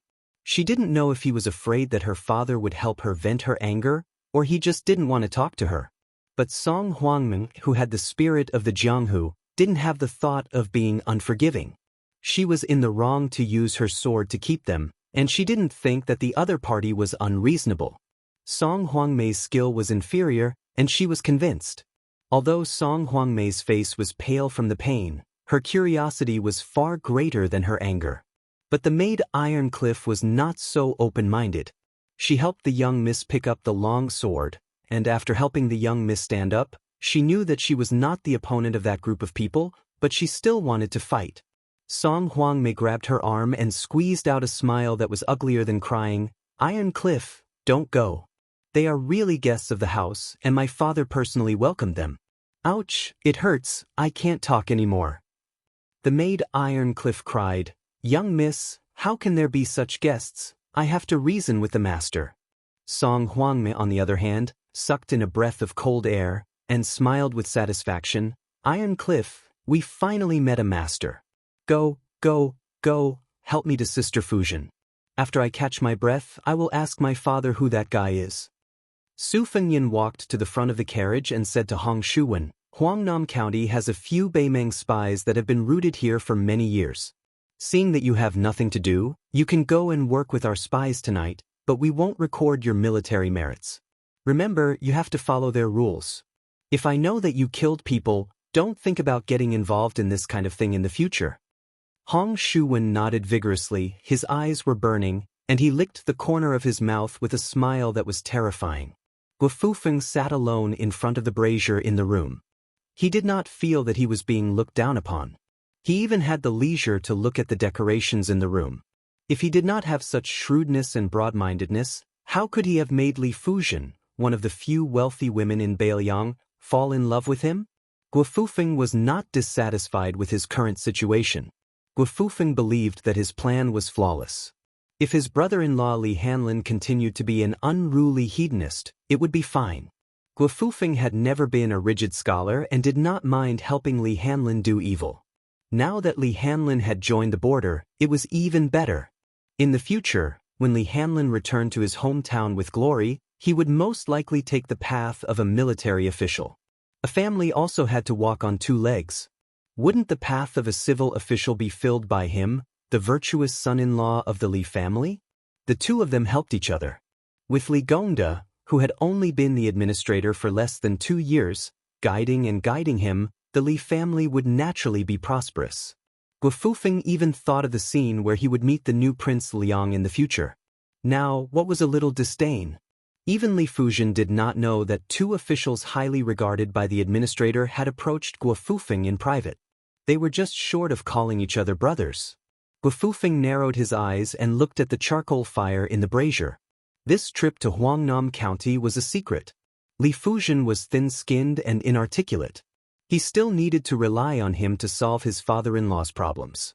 Huangnam County was the place of prosperity for the administrator. If there was a fire in the backyard, it would be a topic of ridicule in the prince's household. Guofufeng believed that Song Yan knew the severity of the situation. Previously, he was neither cold nor warm to him. Li Fuzhen sat down beside him.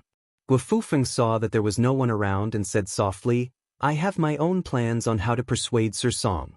Fuzhen, you don't have to worry. Also, according to what you said, the man that Miss Song likes is a disciple of a second-rate gang in Huangnam County. If there's a chance, the four of us can find an elegant restaurant to have a meal. Although I'm not a member of the Jianghu, I know a lot of Jianghu stories. I'm not afraid to have nothing to say to that person." Li Fuzhen suddenly asked, "Fufeng, aren't you tired?" Guofufeng smiled and asked back, "Tired?" Li Fuzhen turned her head and did not look at him. Guofufeng hesitated for a moment and did not hold her hand. He placed his hands on the brazier and enjoyed the warmth. His voice was warm as he said, "There's nothing to be tired about. In order for us to have comfortable days in the future, it's natural for me to be tired. One day I will let Lingzhou and even Beiliang remember the name Guofufeng." Li Fuzhen did not feel tired when she went on a hunger strike with her parents in order to be with him. She did not know why, but when she heard the bold words of the man she admired, she felt tired. Guofufeng said softly, "Fuzhen, don't worry. Sooner or later, I will let your father and Hanlin acknowledge me." Li Fuzhen nodded her head. Song Huangmei held his chest with one hand and his abdomen with the other. He entered the room and sat down. Li Fuzhen asked worriedly, "What's wrong?" Song Huangmei said mysteriously, "It's nothing. Didn't we see those people full of killing intent earlier? I personally went to test them. Guess what? I was taught a lesson by them. That's nothing. What happened to Iron Cliff was strange. They were not even able to draw their swords. Those people are definitely experts." Li Fuzhen asked with a panicked expression, "Does your father know about this?" Song Huangmei shook his head and said, "Not yet. When I'm not in such a sorry state, I'll go and ask. Otherwise, my father will definitely ground me for half a month. I might not even be able to go to the lantern market." Li Fuzhen, who wanted to continue hiding the truth, grabbed Song Huangmei's hand and blurted out, "The person in the lead is surnamed Su. He's the current general of Lingzhou." Song Huangmei was dumbfounded. He then shook his head and smiled, "No way. Where did Su get his killing intent from? Even if he wears a Beiliang sword, he's just an embroidered pillow. Impossible. If that person is Su Fengyan, then I'm a female sword immortal." Song Yan stood behind the three of them and inadvertently heard this. For the first time, he was furious at his daughter. He said angrily, "Song Huang, fine. You're a female sword immortal, right? You'll be grounded for a year. If you dare to go out, I'll break your legs. This time, I'll do what I say." Song Huangmei shrunk her neck and asked softly, "Father, is it really that Su guy?" Song Yan said sternly, "What's Su guy? It's His Royal Highness." It was the first time Song Huangmei saw her father scold someone with such a stern face. She did not even feel wronged when she was beaten by Hong Shuwen. Now, she was so wronged that tears welled up in her eyes. She sobbed and shouted angrily, "It's that Su guy. Even if he's standing in front of me, I'll still call him Su. He's an ignorant and incompetent second generation. If he wasn't born into a good family and followed the general's surname Su, then what is he, Su Fengyan?" Outside the door, the housekeeper of the Song residence wished he could dig a hole and hide in it. He swallowed his saliva and turned his neck stiffly. He looked at the Su guy, who had left and returned. He did not know how to fix the situation for his young miss. Song Yan saw his daughter suddenly stop crying. He realized the change behind him. After he turned around, even the governor who had experienced the storms of officialdom felt his heart turn to ashes. Chapter 900. Li Fuzhen closed her eyes, as if she did not dare to face the disaster of the Song family. Su Fengyan's expression was calm, and one could not tell if he was happy, angry, or sad. He said to Song Yan, "Official Song, I have something to discuss with you." After saying that, Su Fengnian turns around and walks down the stairs. Song Yan was angry with Song Huangmei before. In the face of a disaster, he quietly presses his hand to his daughter who causes trouble from her mouth. He tries his best to squeeze out a smile, indicating that she should not panic. Turning around and stepping over the threshold, Song Yan let out a long breath, which was a bit cold. He quickly followed the Lingzhou general. Song Yan had been in a high position for a long time, and his understanding of shrewdness was much deeper than ordinary people who did not have to worry about food and clothing. Many of the sons of Jianliang were not evil people who bullied men and women. Normally, they would greet and send off people, and when dealing with officials like Song Yan, who held real power, they would be very gentle and polite. When dealing with subordinates, they would also have the ability to control people. They would pretend to be profound, and their words and actions were strange, making people afraid. However, in Song Yan's eyes, this kind of shrewdness was not a high realm. They would not be moved by interests, and they would not be affected by the ways of the world. No matter how big or small, they would be able to remain calm. This was the true shrewdness. Song Yan was afraid that Su Fengnian was the former. When things were going well, he was easy to talk to, and when doing business with people, he would be fair. However, if things did not go his way, he would show his fangs and not treat people as people. Song Yan did not think that a governor of Huangnam County could make His Royal Highness, who was Bailiang, angry and not have any scruples in doing things. Su Fengnian slowed down his steps and walked side by side with Song Yan. He softly joked, "In the past, you scolded Su Shao, and now your daughter scolded me. Does the Song family have a grudge with the Su family?" Song Yan was a bit embarrassed. Su Fengnian smiled and said, "I came back this time to tell you that your daughter and a maidservant tried to stop me from leaving the manor and suffered a little. The Song family is in the wrong for this matter, but I'm afraid that when a woman holds a grudge, she will be unreasonable and talk nonsense. This will cause the governor to hold a grudge against me, so I felt the need to come back and make things clear. However, if it was just this matter, I wouldn't have bothered to make a big fuss about it. The main thing is that there are several Beimeng thieves' lairs in Huangnam County that have been hidden for many years. This time, a large number of scholars are going to die, and there are many spies and men of sacrifice in disguise. Even some Beimeng spies who were originally rooted in the Central Plains have begun to take the opportunity to infiltrate Bailiang. Tonight, someone will clean up Huangnam County. I will leave tomorrow morning, so I felt that I needed to inform you in advance so that you won't be flustered when the time comes." When I returned to the residence, I saw that the Wild Ape House had started moving books. Song Yan didn't dare to form a grudge with the young man next to him. He didn't care about etiquette and directly asked, "Your Highness, are you really not angry at my daughter's rudeness?" Su Fengnian asked in return, "Scolding people in my own home is better than those people who stab me in the back in Lingzhou. I can still endure the latter and haven't made a move until now. What are you worried about?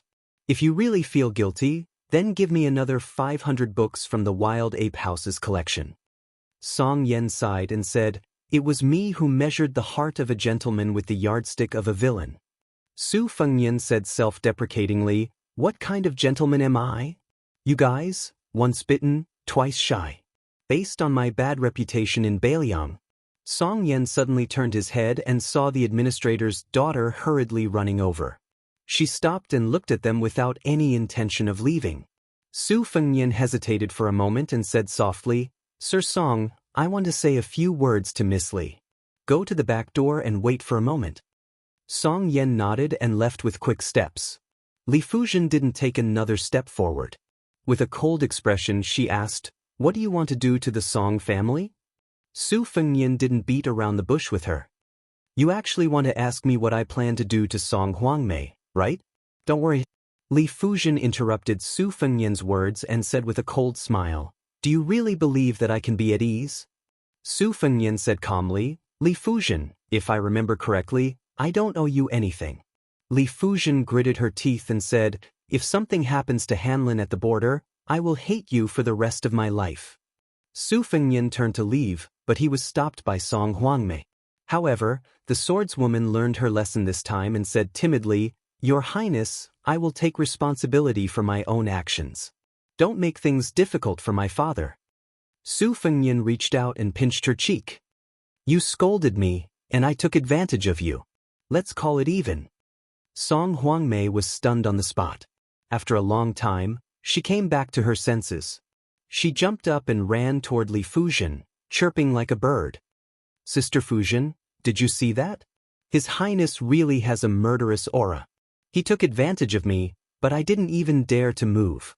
If it were a normal lecher, I would have chopped off his dog's paw. Sister, you don't know, but the two retainers by his side are very powerful. I've always said that a man with a cold blade is considered handsome. Sigh, now I feel that most of the rumors are true. Sister Fuzhen, you don't practice martial arts or swordsmanship, so you don't know that there is a saying in Jianghu that His Royal Highness is definitely an expert. I just don't know if he can fly on a sword and make a sound. Su Fengnian came to the back door of the mansion. Song Yan asked softly, do you need me to do anything to clean up Huangnam County tonight? Su Fengnian shook his head and said, no need. Song Yan said, if your highness doesn't mind this mansion's lifeless atmosphere, you might as well stay here. Su Fengnian smiled and said, why? Are you afraid that I will suddenly die in Huangnam County? Song Yan, whose thoughts were exposed, left. Su Fengnian didn't let Song Yan see him out. He sat in the carriage and quietly drove out of the alley. Su Yanbing drove the carriage to a private mansion located in the southwest corner of the county. Su Fengnian pushed the door and entered. The small courtyard was narrow. On the cold floor, there were more than 20 people kneeling. Su Fengnian crossed his fingers and laughed at himself in his heart. Finally, he felt a little like His Royal Highness.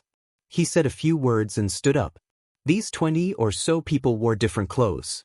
Some wore the brocade and marten coats of the rich, while others wore the rough hemp clothes of the countryside. There was even someone who wore a jade pendant that matched the official's uniform.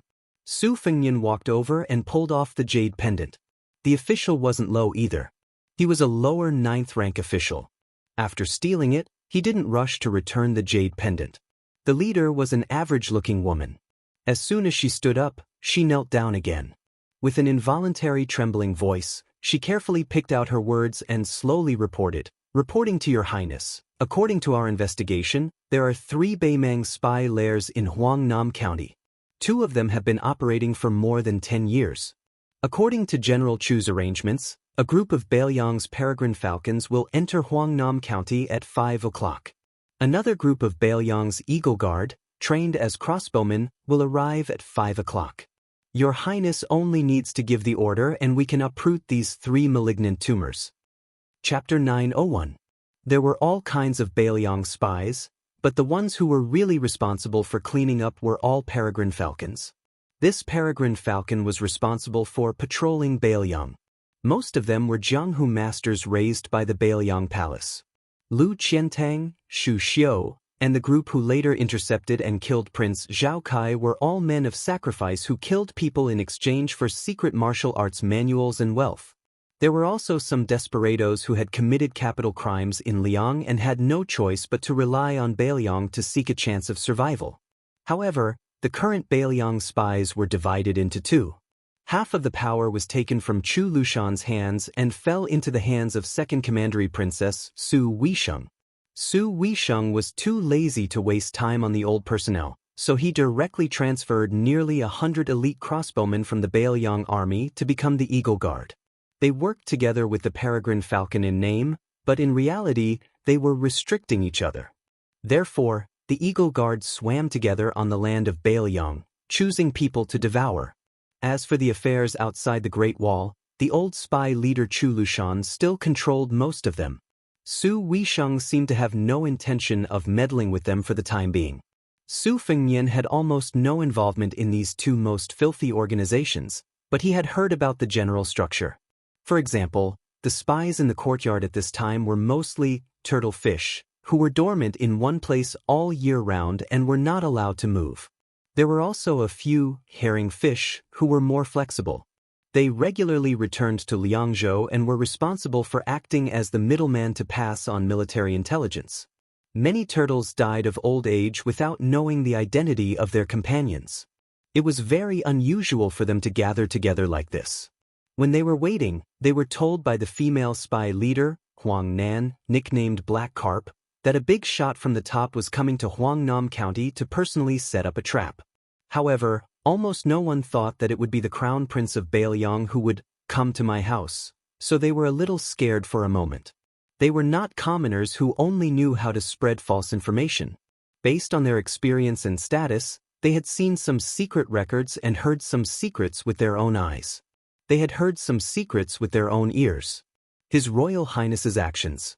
Su Fengnian smiled and said, "Haley, stand up and speak. Originally, it was agreed that your immediate superior, Wang Tongke, would come to Huangnam County. This crown prince came up with the idea on the spur of the moment and replaced Wang Tongchue's position. Don't mind a layman telling you what to do. For tonight's operation, this crown prince will only watch from the sidelines and will not participate." The woman who had been in charge of Huangnam County's espionage operations felt relieved. She stood up and was about to say a few polite words when His Royal Highness grabbed her neck and broke it with a crack. Then, he threw her to the side with a smile on his face.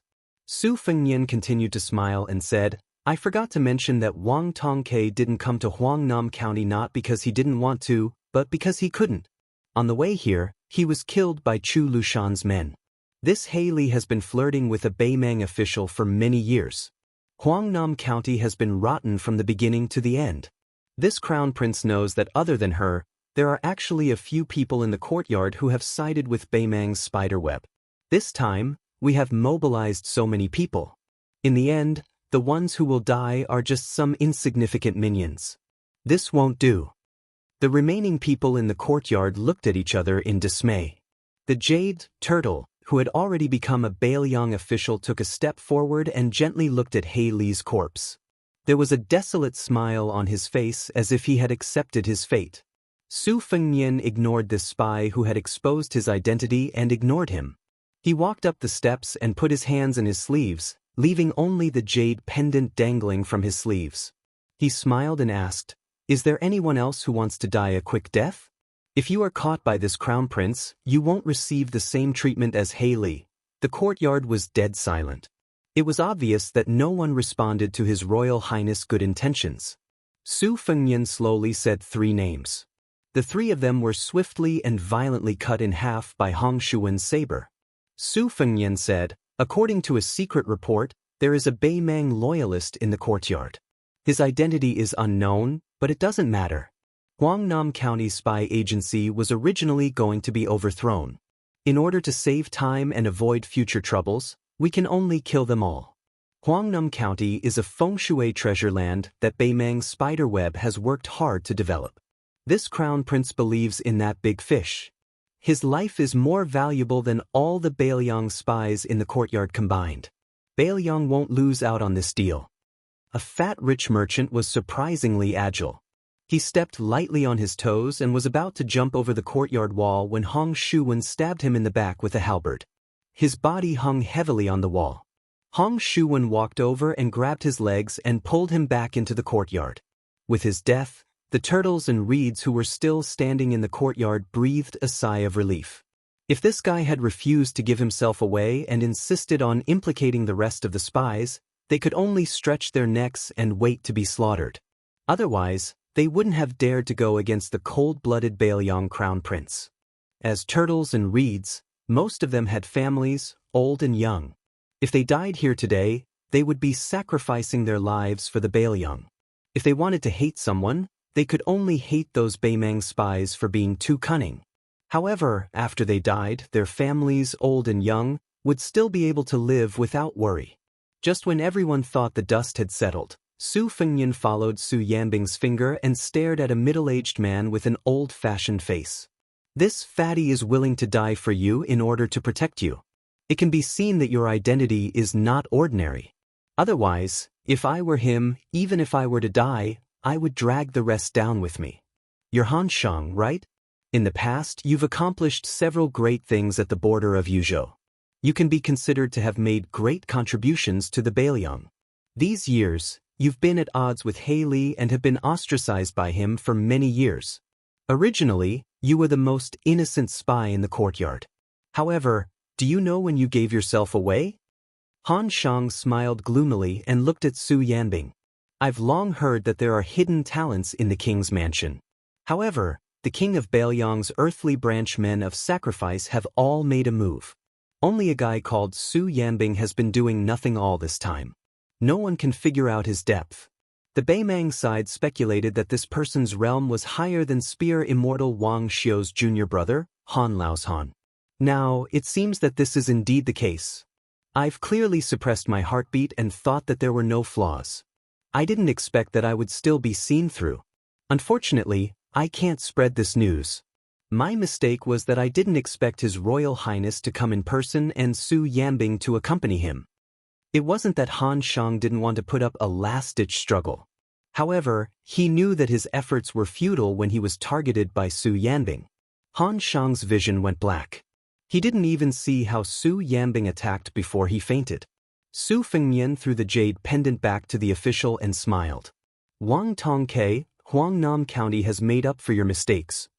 Wang Tongke took the jade pendant and wore it on his waist. Only after he tore off his mask did the people in the courtyard realize that this person was Wang Tongke, the #1 spy in Huangnam County for more than 10 years. A man whose wife and children had never seen his true face for more than 10 years.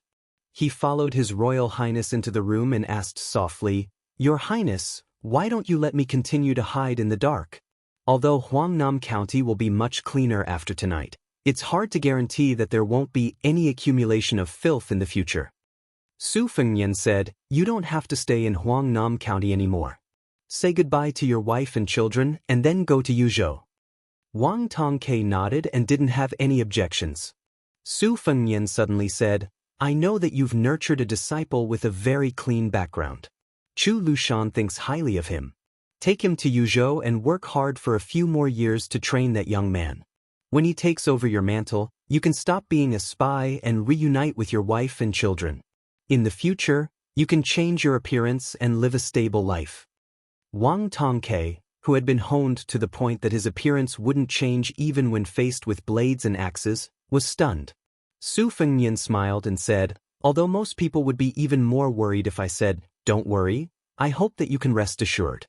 Bailiang hasn't mistreated its meritorious subjects in the past, and it won't do so in the future." The man suddenly laughed and said, "I appreciate your Highness's good intentions, but Wang Tongshua's life is cheap and he has long been used to scheming against others. If you suddenly ask this lowly one to plant flowers, this lowly one will feel even worse than killing this lowly one. Besides, our line of work isn't like mounting a horse to fight and killing enemies. It's useless once you're old. The older you get, the more proficient you'll be." Su Fengnian was speechless. Wang Tongke blushed for the first time and said, "Your Highness, my 10-year-old son is full of admiration for your Highness after listening to the storyteller's story. This kid has been very strong since he was young and wants to go to the Phoenix Battalion to be a White Horse loyal follower." Su Fengnian nodded and smiled. "Good, I'll allow him to go to the Phoenix Battalion when he's of age." Wang Tongke suppressed his excitement and said in a low voice, "Your Highness, shall we plan tonight's extermination?" Su Fengnian waved his hand and said, "Leave Han Shang to me. As for the rest, Chu Lushan's arrangements will remain unchanged. Hong Shuan will move with you tonight. You can go about your business. The remaining people in the courtyard still need you to pacify." Wang Tongke made a sound of acknowledgement and quietly left the room. Chapter 902. In the Song Manor, Song Yen took the initiative to find Li Fuzhen and went for a walk in the manor. Song Huangmei, who had a lively personality, had experienced many twists and turns and dared to touch this bad luck. She obediently took off her sword and went to learn embroidery. Song Yen thought about it and slowly said, "Niece, let's talk about something that might be a little boring. After Uncle is done, you can go back and tell the administrator why Huangnam County has changed. Now that Lingzhou's officialdom is undergoing a drastic change, if I, Song Yen, were not the administrator's disciple, but the Lingzhou general's advisor, I would put myself in his shoes, standing in His Highness the heir apparent's point of view to look at the problem. There are 3 ways to deal with it. The worst way is to try to use killing people to convince the masses. There are also 3 levels of high, middle, and low. Killing a large number of officials was a bad idea, so it could only cause the people in Lingzhou to lose their confidence. Not only did the local officials in Lingzhou feel that this Lingzhou general was useless, even the scholars from other places who were watching the show thought that they had married the wrong man and had met the wrong person. If they could kill the officials that caused trouble today, they could kill them tomorrow. The situation was precarious, so what if they got an official position in a short period of time? The best plan was to kill a few officials like Song Yan, which was relatively better because Su Li was not the main instigator of the chaos in Lingzhou. He was ordered by officials around the same level as Song Yan. There were civil officials and generals, and they were all deep-rooted local snakes. With this group of people secretly instructing them, Lingzhou was able to work together. As for whether to kill Song Yan, kill the governor, or take the chance to cut off the limbs of the Huaihua general of Longqing Prefecture, there was not much of a difference. The officials that caused trouble were timid and kept quiet out of fear. The Lingzhou officialdom would have a moment of peace, but this plan was not a long-term plan. Once the Lingzhou general left, Lingzhou would still be Lingzhou. This was the same logic as the dynasty ruling over corrupt officials. Treating the symptoms but not the root cause. When the spring breeze blows, the weeds grow. The best way is very simple. You just need to kill one person. Li Fuzhen had never been interested in the officialdom, but when the governor talked about it, she did not find it boring. However, Song Yan's following words caused her to lose all color in her face, that is to kill Administrator Darren. Killing anyone would be better than killing your father to intimidate Lingzhou. Even the administrator of Bailiang, whose official rank was the same as that of Bailiang's protector general, could be killed. If one angered His Royal Highness, who could escape the calamity? Moreover, niece, you certainly know what kind of official Administrator Darren is. In the officialdom, people would burn the bridge after crossing the river. There was no end to it. In the Liangwen, there was the Song family, which had 3 heroes and 2 teachers. In the military, there was the Han family, which had been guarding the border of Jizhou for generations. Compared to official Li, they were all genuine pillars of the imperial court. In this sense, if they could die, official Li could die many times over. To put it bluntly, the Li family had plundered so much gold and silver. After the confiscation, the soldiers at the border would be able to enjoy a lavish new year. There were 20 to 30 pawnshops under the Li family's name. There were countless bribes from the subordinates. Rare toys, antiques, calligraphy, and paintings were bought by the Li family with their left hand and sold at a high price from the pawnshops with their right hand. Not to mention, there were also 2 horse caravans with more than 100 people that specialized in salt and iron trade and tea horse trade. Thus, when I, Song Yan, heard that His Royal Highness was the general of Lingzhou, my first thought was that the Su family wanted to deal with your Li family. I even sent someone to send a secret letter to the border asking if your brother Li Hanlin was under house arrest. I don't know if it was because teacher was under the light or because he trusted the old relationship between the Su and Li families too much. Li Fuzhen finally spoke. Our family would not have fallen to such a state. Song Yan smiled and said something strange. If these words came from teacher's mouth, uncle might not believe it. Li Fuzhen had a blank expression. Song Yan continued. His Highness did not use these 3 plans to resolve Lingzhou's predicament, which was unexpected. This was because the 2 best plans above the worst plan all tested one's maturity. If one was not careful, it would be a thankless end. The middle plan was to use people to kill people and build momentum. None of these could be lacking. The best plan was for him to not be the general of Lingzhou who was personally involved in the situation. He used the power of the king of Bailiang to put pressure on the administrator and Zhong Hongwu. Then, with Huang Chang and the others who had just entered Bailiang, he worked from the bottom up step by step. One on top, one on the bottom, one on the inside, one on the outside. In the end, he had Su official, who was caught between the 2 sides, go with the flow and follow the trend. However, while such a method was meticulous, it could only be done gradually. At the very least, it would take a year or 2. Since His Highness, for some reason, chose the middle plan, which was more radical than the worst plan, then Uncle, who did not want to be the governor of a prefecture, had a chance. Other than Uncle's own ambition, there is actually one thing that I need to tell Sir Li. The one who needs to defile himself is not Song Yan, but teacher himself. Song Yan is not so important as to defile his own reputation. On the other hand, it is time for teacher to reduce his own power. Song Yan leaving the Li family is the right time. Li Fuzhen said softly, I don't know how much of uncle's words are true or false. I also don't know if these plans are good or bad. I only remember that father once said in private that Uncle Song was not as good as him as an official, but he saw the situation better than him. It was just that Bailiang is small, so Uncle Song could only use 2 of his power. Song Yan was stunned. After a long time, he sighed heavily, teacher knows me. Li Fuzhen raised her head and looked into the distance. She asked, Sir Song, is His Royal Highness a smart person like you?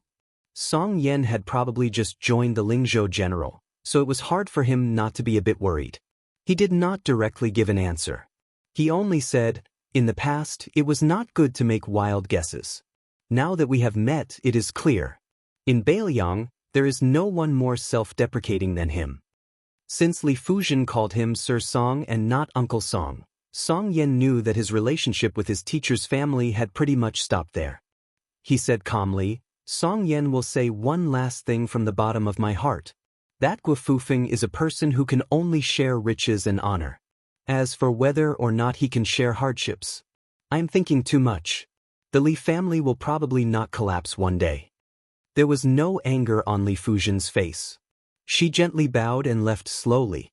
In the secret room of the private residence in Huangnam County, Han Shang had already been skinned alive and had his tendons pulled out, but he still stubbornly refused to say a word. Su Fengyan stretched his hand into the basin to wash his hands.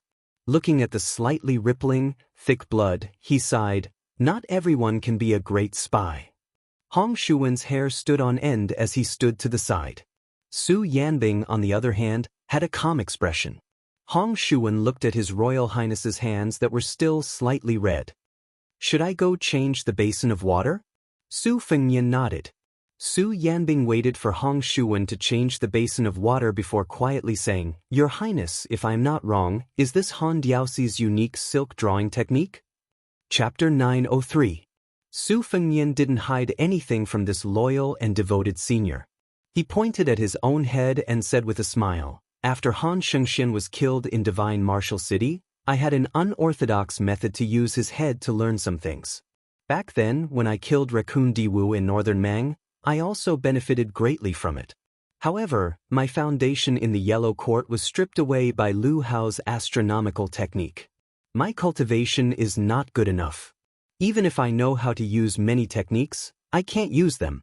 It's like a low-level swordsman who has memorized all the moves of the 2-sleeved green snake, but his strength is not enough. 4-realm first level. I have already entered the false realm 3 times, maybe 4 times. No one has ever done it before. I don't have any regrets. Su Yanbing did not say anything else. Hong Shuwen brought in a basin of clean water. Su Fengyan washed his hands thoroughly and shook off the water. With a thought, 7 or 8 flying swords flew out of Han Shang's body one by one. They spun around in the basin of water and then disappeared into his sleeves. As long as the sword embryo was complete, these little things did not need to be supported by internal energy. Thus, Su Fengyan could use them with ease. Su Fengyan left the secret room and returned to the house. In the courtyard, the turtles and reeds from Huangnam County, who had been cleared of suspicion, began to move stealthily in an orderly manner. Some acted as bait, while others acted as camouflage. Wang Tongke also disappeared without a trace. Although everyone in the courtyard was on the brink of death, it was actually very common for some mobile spies other than the turtles, especially spies near the border. In the past, there was a county in Yuzhou where spies were so exaggerated that Chu Lushan had to personally lead 600 cavalry to encircle them. Only one of the 17 spies did not stand in Beimang's camp. The rest were infiltrated by Beimang, while the rest were lured or forced to side with Beimang. Chu Lushan walked in alone and faced the 17 spies. He said self-deprecatingly, I am honored to tell you that after I joined, you only have 2 enemies. Of course, Beimang's southern dynasty was not much better than Bailiang's. Su Fengyan moved a chair and sat under the eaves, quietly waiting for the peregrine falcon and eagle guard to arrive. According to the secret report, the 3 lairs of the 2 old and 1 new in Huangnam County were located in a Daoist temple, a gang, and a brothel. During the Spring and Autumn War, the brothels of various countries were no doubt the spies. So when Chu was in charge of the spies, he was disdainful when he took charge of the report. He said he captured a popular courtesan from each of the 10 brothels. 3 or 3. At the end of the Spring and Autumn War, there were very few idiots who would do such a thing. Firstly, it was very difficult to train an elite spy who was a woman. Secondly, everyone already knew that it was easy to gather information in brothels. The local spies kept a close eye on the prostitutes in brothels. If there was even the slightest bit of suspicion, they would rather kill the wrong person than let the wrong person go. Now that the smoke had dispersed, female spies began to hide in the brothels again. It was just that there were not many of them. Su Fengnian leaned against the back of the chair under the eaves. He slowly thought of Dun Huang and Wu Meinyang. Compared to Jiangnan, Bailiang was late at night. Su Fengnian looked up at the quiet and peaceful twilight. The Beimang spies, who did not know they were in danger because of the Korean merchants and the black carp shelter, could still live for a few more hours. There was a series of subtle knocks on the door. Hong Shuwen, who was in charge of odd jobs, went to open the door. Su Fengnian looked over and smiled. He saw a familiar face. When the person saw His Royal Highness, she was also pleasantly surprised. Su Fengnian knew her name was Ren Shanyu. She was a woman in her 30s. She used to use a pair of Xianhua axes. She still had the face of a young girl. What was especially rare was her chest. In Shenwu City, she had almost died at the hands of a cat man. In front of the cat man, who was known as Invincible Han, anyone could die at a moment's notice. Su Fengnian smiled and asked the woman, who was kneeling on the ground, to stand up. He said softly, Ren Shanyu, this time you are leading 40 Eagle Guard into Huangnam County? That's a promotion. Congratulations. Ren Shanyu, whose name was called out by His Highness, smiled brightly, revealing a pair of cute little canine teeth that did not match her age. It was hard to imagine that such a little girl, who caused people's imagination to run wild, would wipe the blood on her chest with the axe after chopping people like cutting vegetables. She said shyly, Your Highness, it is Wang Lin, who appeared in Shenwu City with me, who is leading the team. I am just a pawn who is scouting ahead, similar to a scout in the army. The peregrine falcon has already met with Wang Tongke. Wang Lin and the others entered the city at 5:15. Su Fengnian nodded and asked Hong Shuwen to bring a chair for the woman. She seemed to have received a great reward that she did not dare to hope for. Her face was filled with surprise and anxiety. She sat down gently, but only dared to put half of her butt on the chair. Su Fengnian smiled and asked, You just became a small official? It doesn't match your achievements. Do you want me to help you say something? The woman, who had once become a bandit in Jinzi Mountain and killed countless people, was fidgeting uneasily. Her earlobes were already red. She tried her best to calm herself down and not let her chest tremble too much. She said solemnly, This servant was born in a lowly family in Dongyue. If it wasn't for the fact that Northern Liang took me in when I was 9 years old and became a spy, I would have died long ago. I'm also stupid. I've delayed military plans twice. If I were anywhere else, I would have slit my throat and committed suicide to atone for my sins. I'm already satisfied to be alive. Su Fengnian put his elbow on the armrest of the chair and rested his chin on his hand. He smiled and said, I didn't expect Lu Qiu'er to still have some humanity left. Hearing His Royal Highness's frank comments about General Chu, whom all Bailiang's spies respected like a god, Ren Shanyu thought she had made a big mistake. She was so scared that she wanted to stand up and kneel down again. Su Fengnian pressed down with his other hand. I'm just saying. Don't be nervous. Ren Shanyu's but fell back on the chair. She was even more afraid to speak. Ren Shanyu gathered her courage and sneaked a glance at Su Fengnian. She saw His Royal Highness squinting his eyes and smiling enchantingly. She clenched the corners of her clothes tightly. Her face was covered in sweat. She wanted to say something. Su Fengnian said helplessly, If you have something to say, say it. Ren Shanyu gritted her teeth. She lowered her head and murmured, "Your Highness, I only have one wish in my life." Su Fengnian turned to look at the woman. He asked curiously, "Tell me." She raised her head. After saying this, she fell limp on the chair. This time, her butt was finally able to sit firmly on the chair. Hong Shuwen wanted to laugh but didn't dare. He felt uncomfortable holding it in. He admired this woman from the bottom of his heart. She actually dared to take liberties with His Royal Highness. Her wish was to have His Royal Highness personally touch her chest before she died. She even said that this was the only thing she could give him. Hong Shuwen didn't know why, but when he saw the woman's resolute and clear eyes, he felt an indescribable sadness. Su Fengnian stretched out his hand and helped her tidy up her hair. Then Su Fengnian retracted his hand and looked forward. He muttered to himself, "This time, on the way to Huangnam County, I kept thinking about how to do things in Lingzhou. With those people who only talk about rules and not reason, is it worth it for me to talk about rules, reason, and affection? But now I understand." The woman who forgot to be shy clearly didn't understand what His Royal Highness was saying. Su Fengnian's lips curled up. "I don't need to touch it. I know that place is very..." After pausing for a long time, His Royal Highness finally spat out 2 words. "Spectacular." Chapter 904. 9,000-word chapters. In the 17th day of this month, I have only updated 18 chapters, only making up for the 5 chapters one owed last month. However, the 18 chapters already have a total of 90,000 words. The average word count of each chapter is close to 5,000 words. I think that the lack of updates is still a necessary effort. Moreover, this kind of updating without deliberately splitting the chapters to make up for the lack of updates is also an effort. In the future, I won't talk about updating in the chapters. In any case, I will remember it in my heart. When night fell, Hong Shuwen excitedly followed Wang Tongke to fish with the net.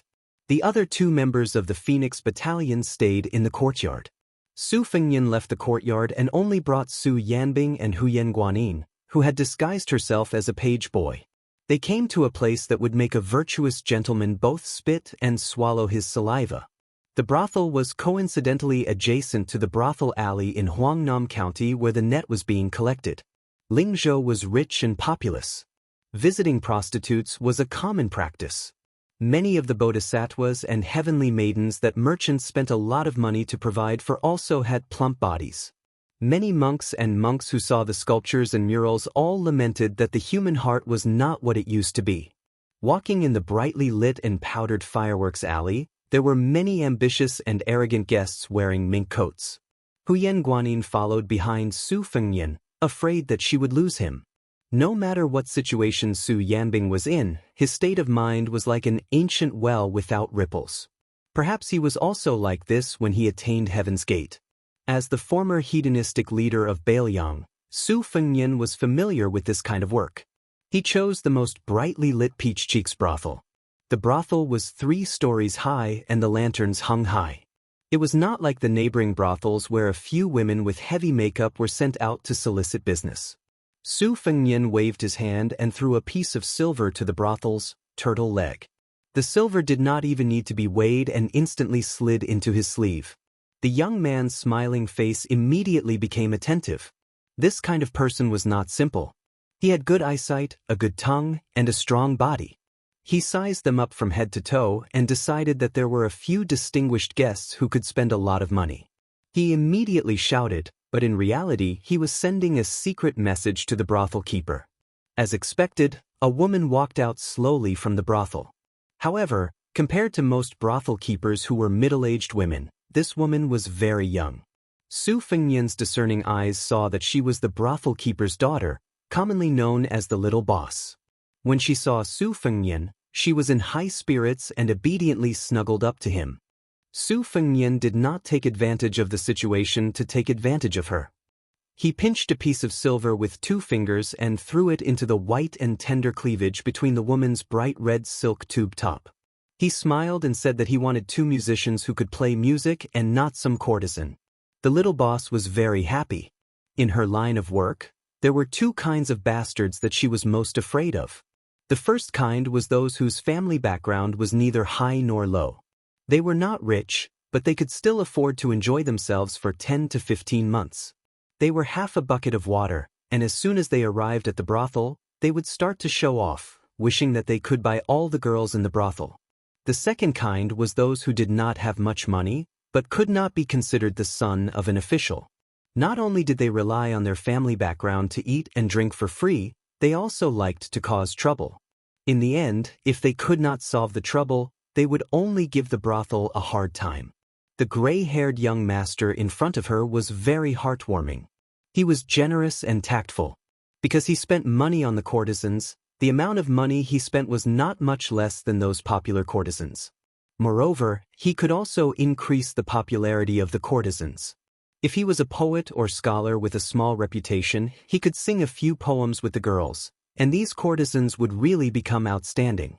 Without needing Su Fengnian to say anything, he was invited to an elegant room on the 3rd floor. When they were going up the stairs, the graceful little head's slender waist swayed more vigorously than usual.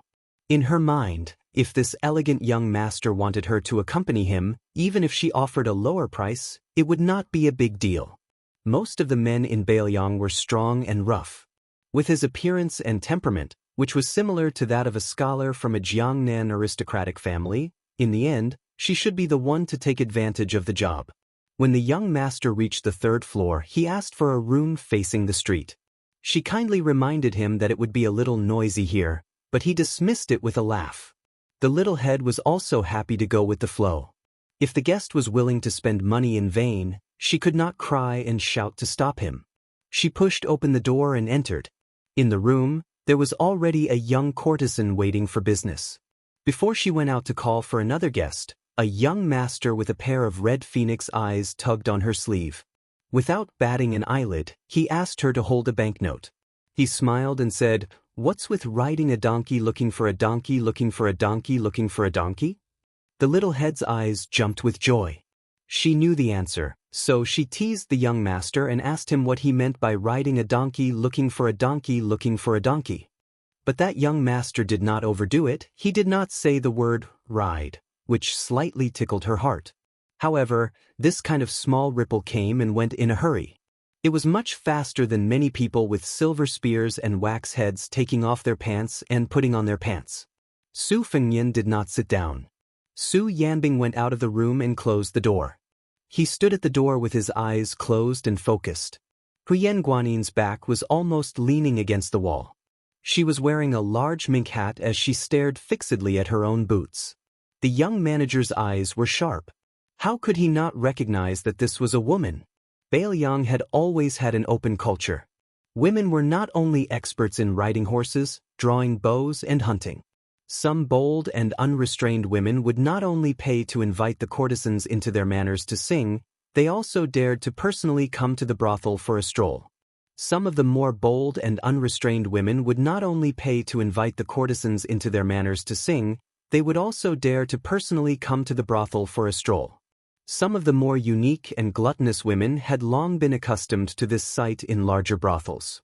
There was a slightly aged courtesan in the Peach Cheeks brothel who would be invited by a widow in Lingzhou to grind a mirror every few days. Every time she returned, she would still be radiant and radiant.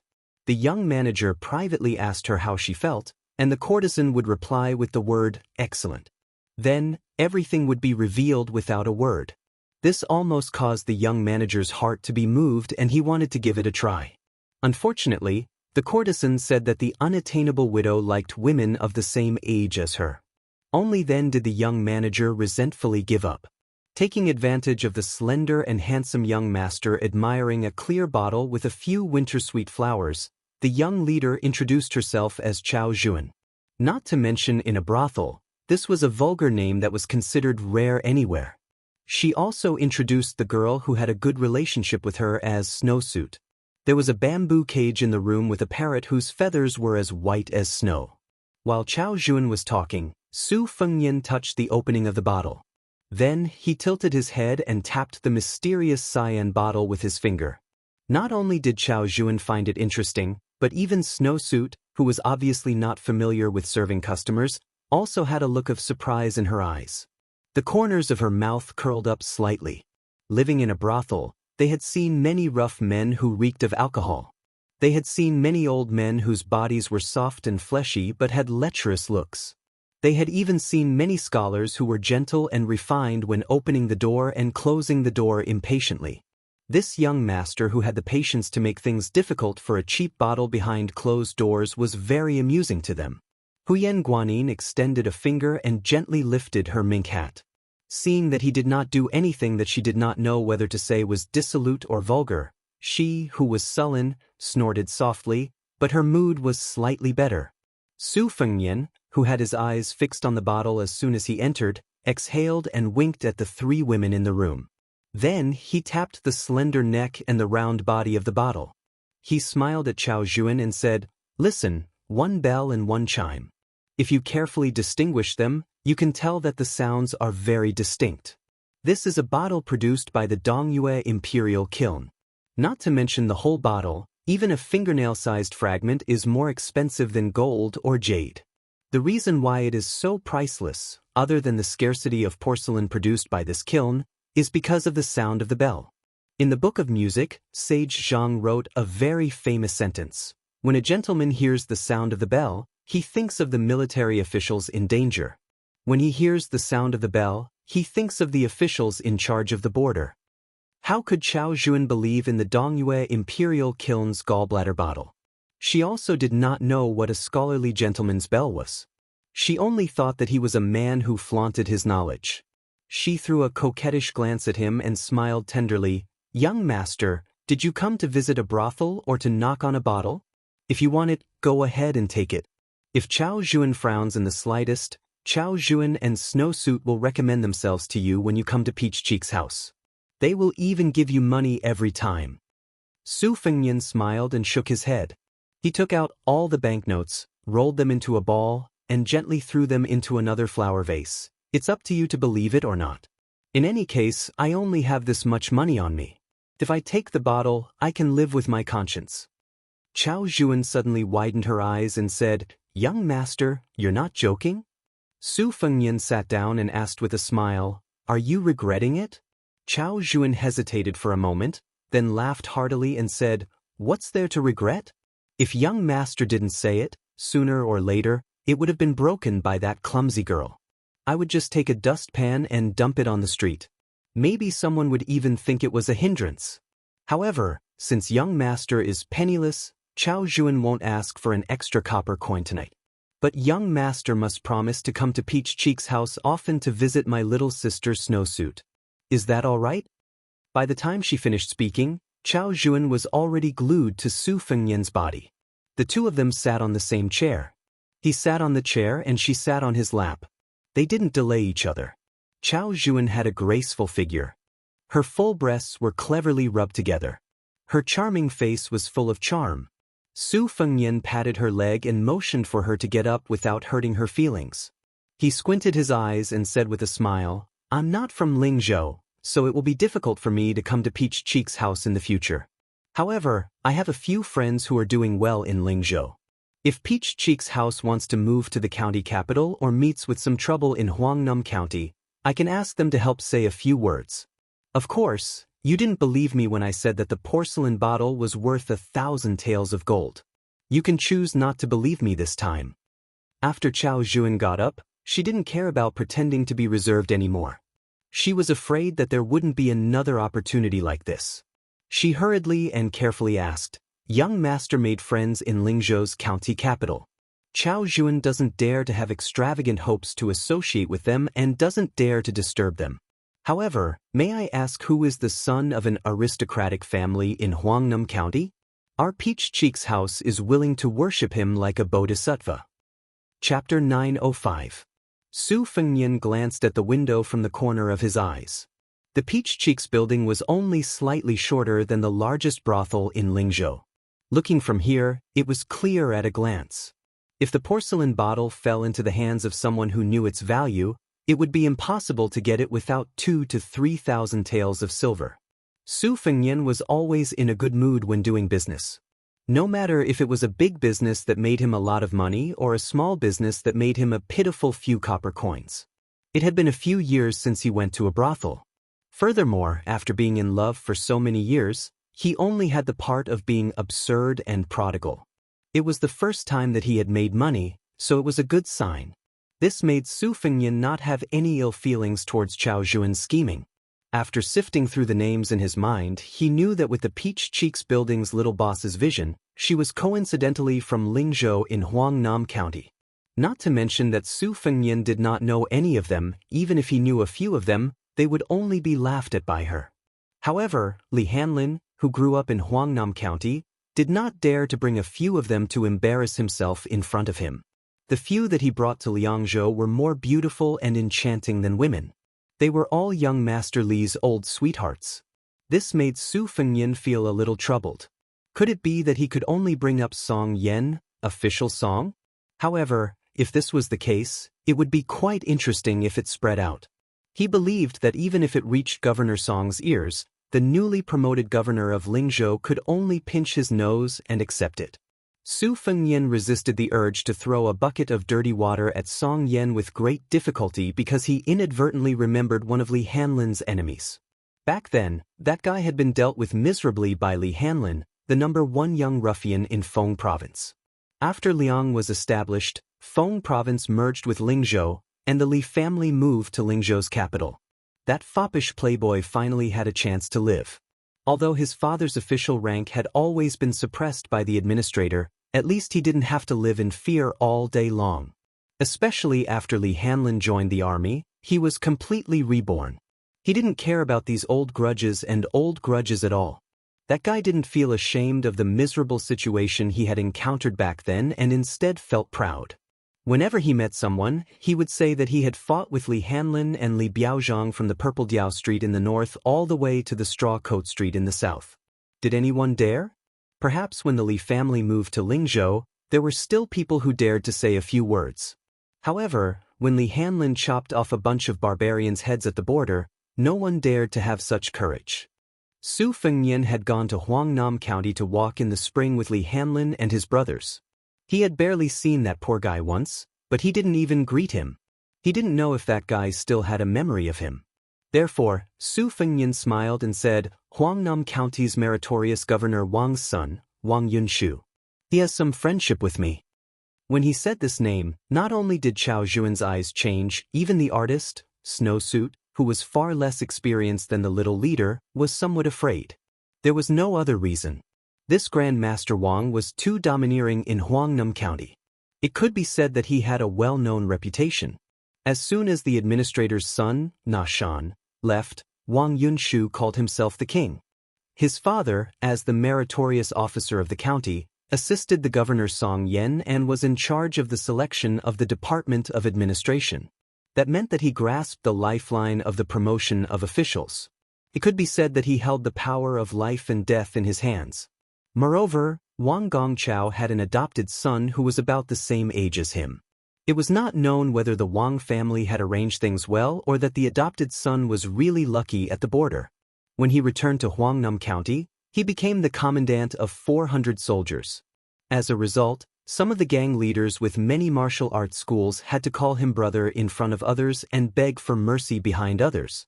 The reason why Chao Juan of Peach Cheeks brothel was so attentive was mainly because young Master Wang was a big benefactor of their brothel. The Shiitake Inn on the street in Huangnam County had once annoyed young Master Wang. If it were not for the relatives of the Shiitake Inn and the administrator who sent women and money, young Master Wang would have brought people to demolish the brothel long ago. Since then, young Master Wang often came to Peach Cheeks brothel to throw money and money. Coincidentally, Wang Yunshu monopolized 2 courtesans in Peach Cheeks brothel tonight. They were having fun on the same floor, but there was some distance between them. After all, the little leader was Snowsuit, a courtesan who was close to Chao Juan.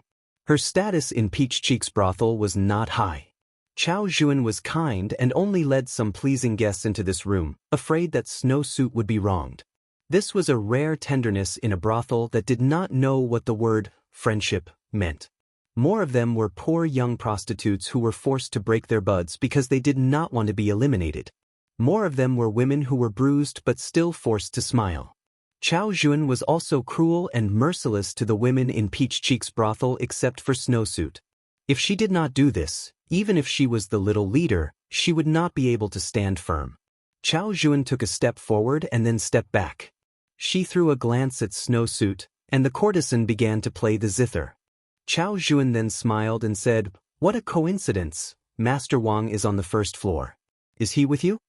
Chao Jun had already regarded the child in front of her as talking nonsense. As long as he said no and casually found an excuse, Chao Jun would not ask the root of the matter. He came to Peach Cheek's brothel in the winter to seek pleasure, so there was no need to make a scene. Otherwise, Chao Jun initially had the mischievous idea of going out to invite Wang Yunshu to verify his identity. However, if she did that, it would not benefit her. After Wang Yunshu came over, he would beat the child in front of her out of the brothel.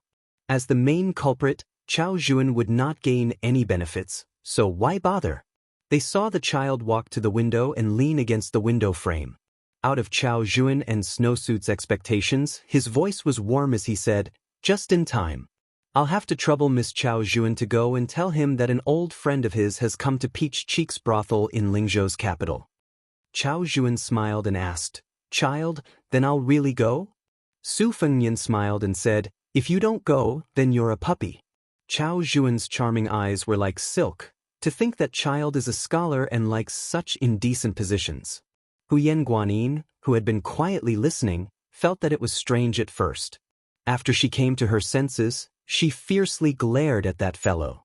Su Fengnian, who had suffered an unexpected calamity, simply turned his head and looked at Shiitake Yin, which was still singing and dancing peacefully. Chao Jun saw that he did not seem to be joking. After quickly weighing the pros and cons, she still gathered her courage and went out to trouble the surly child Wang. Su Fengnian was quietly waiting for the turmoil in Shiitake Yin. This was because he was not very certain that the Bailiang spy would be able to achieve great success and then easily retreat unscathed. Han Shang's unexpected surprise, to the Peregrine Falcon and Eagle Guard, who were currently rushing to Huangnam County to encircle and suppress him, it was very likely that it would be a bad thing that would require many lives to make up for. Bailiang was Bailiang. Men of sacrifice were men of sacrifice. They might not always be connected to everything. This was because Han Shang's identity being exposed was not within expectations. With such an important person like him participating, there would most likely be 1 or 2 Bailiang men of sacrifice with outstanding strength to hold the fort in Huangnam County.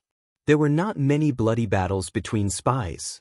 The side that had the initiative would win because they had a target to aim at. Everything had its vanquisher. The more accurate the plan, the better. If you had a 3rd-grade martial artist present, then I would send a 2nd-grade master to fight with you. If you had a master, then I would send 2. If you had 3, then I would not hesitate to use a 1st-grade Vajra realm martial artist to play with you. It was difficult to survive in the Jianghu. Those who were at the peak of the Jianghu were not necessarily free and unfettered. This was especially so for those who had become lackeys. They had no choice but to cherish their reputation. This was because they would never know if their next life and death battle would be a mortal enemy of the same realm or even an expert of a higher realm. These experts who stood on the opposing side, even if they were known as rare and transcendent figures, once you encountered them, once was enough. Decades of hard work, decades of martial arts training, even if you were in the Jianghu when you were alive, you would still end up with nothing. Of course, the battle between spies was more like Wang Tongke and Han Shang's climbing. It relied on acting skills, adaptability, and luck. Su Fengnian listened to the melodious sound of the zither and turned to look at Huyen Guanyin, who was finally willing to approach him. She looked up and asked softly, "That Sister Ren in the courtyard, she likes you?" Su Fengnian laughed involuntarily and said softly, "She likes someone who is not the next king of Bailiang. Otherwise, she would have worked for Bailiang since she was 9 years old and would feel that she was not worth it. However, to be honest, if she found out that I was an ugly pighead after meeting me in Shenwu City, then she would definitely not have told me her wish when we met in the courtyard today." Huyen Guanyin raised her chin and looked away. "Then why didn't you fulfill that sister's wish? Isn't it as easy as lifting a finger?" On the way to Huangnam County, Su Fengnian, who had been separated by a thin layer of silk, had a smile on his face. She did not get an answer, but her mood was lighter than if she had gotten one. She turned around with a straight face and secretly smiled. Su Fengnian turned to look at the brothel and said in his heart, "Death warriors don't even have any thoughts. They will only die faster."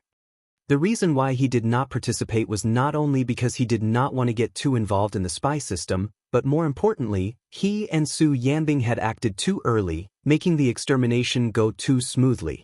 Some old bastards hiding at the bottom of the quagmire would rather watch their disciples and granddisciples die one after the other than stay in the quagmire and not be willing to rashly come ashore. Many things that could have been handled simply would often become very complicated because he was Su Fengnian. He had no choice but to consolidate at every step. Chapter 906. Su Fengnian listened to the gradually mixed sound of the zither. One of the reasons was that her fingering technique was not skillful enough. Another reason was that although this new zither was forced to use a trick, it was not possible to go to the peak of a mountain to obtain good materials, so it used an old cedar beam as the body of the zither. This was the helplessness of many poor zither masters, but this was not the problem. Many novices and even veterans who had been immersed in the zither all their lives did not realize that the body of the zither was not necessarily neat and smooth. Those who could play the zither might not be able to hack the zither, but those who could hack the zither must be good at playing the zither. When Su Fengnian was young, he did not know how many famous zither he had dissected. He found that these grooves were not as smooth as a mirror as described in the zither score. With Su Yanbing outside the room, he did not have to worry about Shitakian not knowing what was going on. Since Chao Zhuan had not invited Master Wang, Su Fengnian had nothing to do, so he walked over to Snowsuit and asked her to get up. Under the incredulous gaze of this woman, he cut the zither open. He quietly took out a flying sword from his sleeve and helped her hack the zither a little. He smiled and said, "If you break the zither, I will buy you a new one later. I still have the money." In fact, a good zither lies in the sound that wants to come out but cannot. To put it in a more vulgar way, it is like a woman taking off her clothes seductively. When she is about to take off her clothes but not completely, it always makes a man daydream. When there is nothing left. Let's not use this analogy, it will spoil the mood. What I can do now is very limited. However, when you find someone to hack the zither for you in the future, you can tell them. Snowsuit listened to this elegant young master's seemingly endless warm and mellow talk. At first, she was able to remember every word, but later, she could not help but ask with a smile, "Young master, did you really come to the Peach Cheek's house to get drunk?" Su Fengnian did not raise his head. He teased, "From beginning to end, you did not give me any wine. There was tea, but even if I drank the whole teapot, I would not get drunk." Huyan Guanyin came to the front of the bamboo birdcage and made a face at the parrot. Snowsuit was about to get the wine when Su Fengnian shook his head and said, "No need." Then, Snowsuit saw the young master carefully playing the zither. She was in a daze. Su Fengnian abruptly stood up and then sat down again. He stared blankly at the broken zither that he had personally chopped. He withdrew his gaze and closed his eyes. He tapped his forehead with a finger and murmured softly. In fact, he was constantly repeating a sentence, "When things are unfair, they cry out." Snowsuit only thought that this young master had gone mad from playing the zither. That young master was still talking to himself, but his words were fragmentary. In addition, she was also frightened, so she couldn't hear him clearly. Uncle Sun Ping once said that there is a vast expanse between heaven and earth. I, too, once wandered the world in a trance. Su Fengnian reached out and tried to grab something. Then, his fingers began to draw in the air in a disorderly manner. Snowsuit moved even further away from him. Outside the room, Su Yanbing suddenly opened his eyes, as if he was facing a great enemy. As for further away, Chao Zhuan felt as if she was risking her life by knocking on Wang Yunshu's door. Inside, there was laughter and laughter. Outside the room, there was a large group of retainers. There were the armed soldiers of young Master Wang's sworn brother, as well as the direct disciples of the masters of the major gangs in Huangnam County. The way they looked at her, the little leader, was not serious. As expected, the door did not open. Only Wang Yunshu's scolding could be heard. He threatened that if anyone dared to spoil his mood, he would break the legs of the men and feed them to the dogs. As for the women, he would reward more than 10 of his subordinates. Chao Juan was so frightened that her voice trembled. She did not dare to push the door open. She said in a trembling voice, "Young Master Wang, I am Chao Juan. I have something to report. A young man from Lingzhou City just came to our Peach Cheek's house.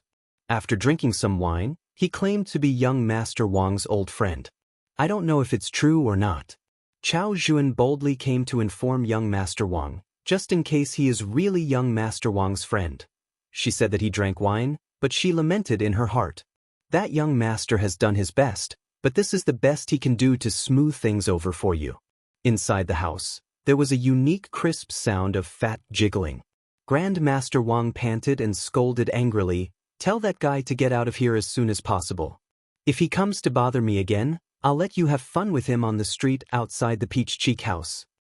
Chao Juan did not have a trace of luck anymore. She scolded herself for being obsessed.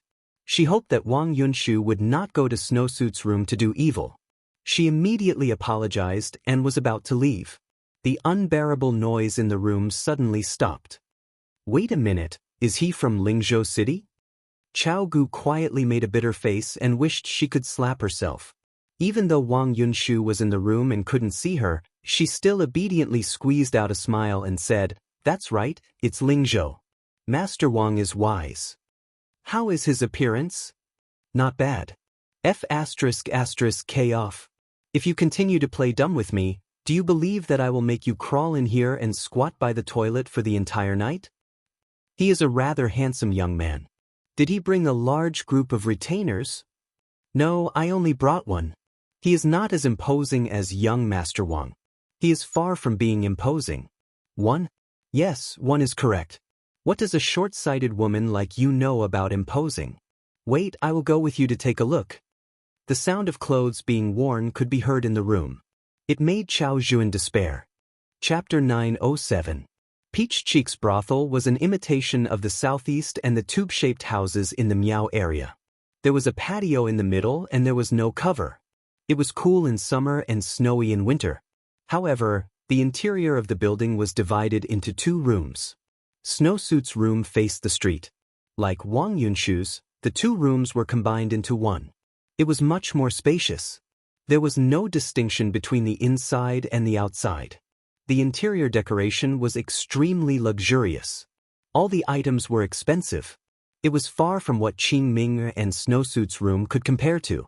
The reason why Wang Yunshu made the Peach Cheek's brothel his god of fortune was because he had a strange hobby. He liked to have sex with women who were not as beautiful as the most popular courtesans. He liked to drag them to the window railings inside to watch the rain fall. It was a feast for the eyes of many customers on the same floor. It was said that it was better to enjoy it together than to enjoy it alone. Therefore, every time young Master Wang came to the Peach Cheek's brothel, there would always be many men who heard the news and hurried over. Even if they could not share the rain and dew, they could at least reward their eyes. Obviously, the people on the same floor didn't get to enjoy it today.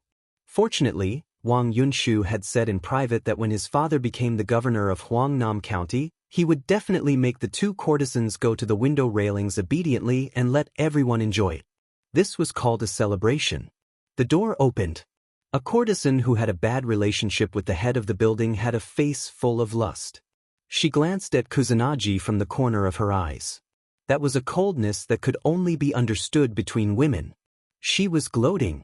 Chao Juan led young Master Wang, who was carelessly draped in a fox fur coat, and walked with difficulty. Wang Yunshu kicked Chao Juan's calf. "Are you lame? Or are your legs weak from being ordered around? Hurry up. If you delay my business, just you wait. I don't care if you're Mother Hong's daughter or not. Hee, if you lie about military intelligence, don't even mention it. In the army, you'll be executed. Anyway, there's no place on your body that's clean. You should have been thrown into the river and drowned in a pig cage long ago. Why would I care about you whores?" Chao Juan bit her lips and smiled. She didn't know who she was smiling at. Wang Yunshu brought the group of evil servants and retainers to the place of his old friend in Lingzhou that Chao Juan mentioned. In Huangnam County, He was a young dandy who was like the king of heaven. There was a hint of undetectable haze between his brows. That guy better not have anything to do with that Lin guy. If they were really related to him, even if he was just a small fry, he, Wang Yunshu, would never dare to hit him. Perhaps he could only obediently treat him as a distinguished guest. This wasn't because Wang Yunshu was easy to talk to. There was nothing he could do. In the rich Lingzhou, Wang Yunshu wasn't afraid of almost all the sons of officials and generals. There were only a handful of them.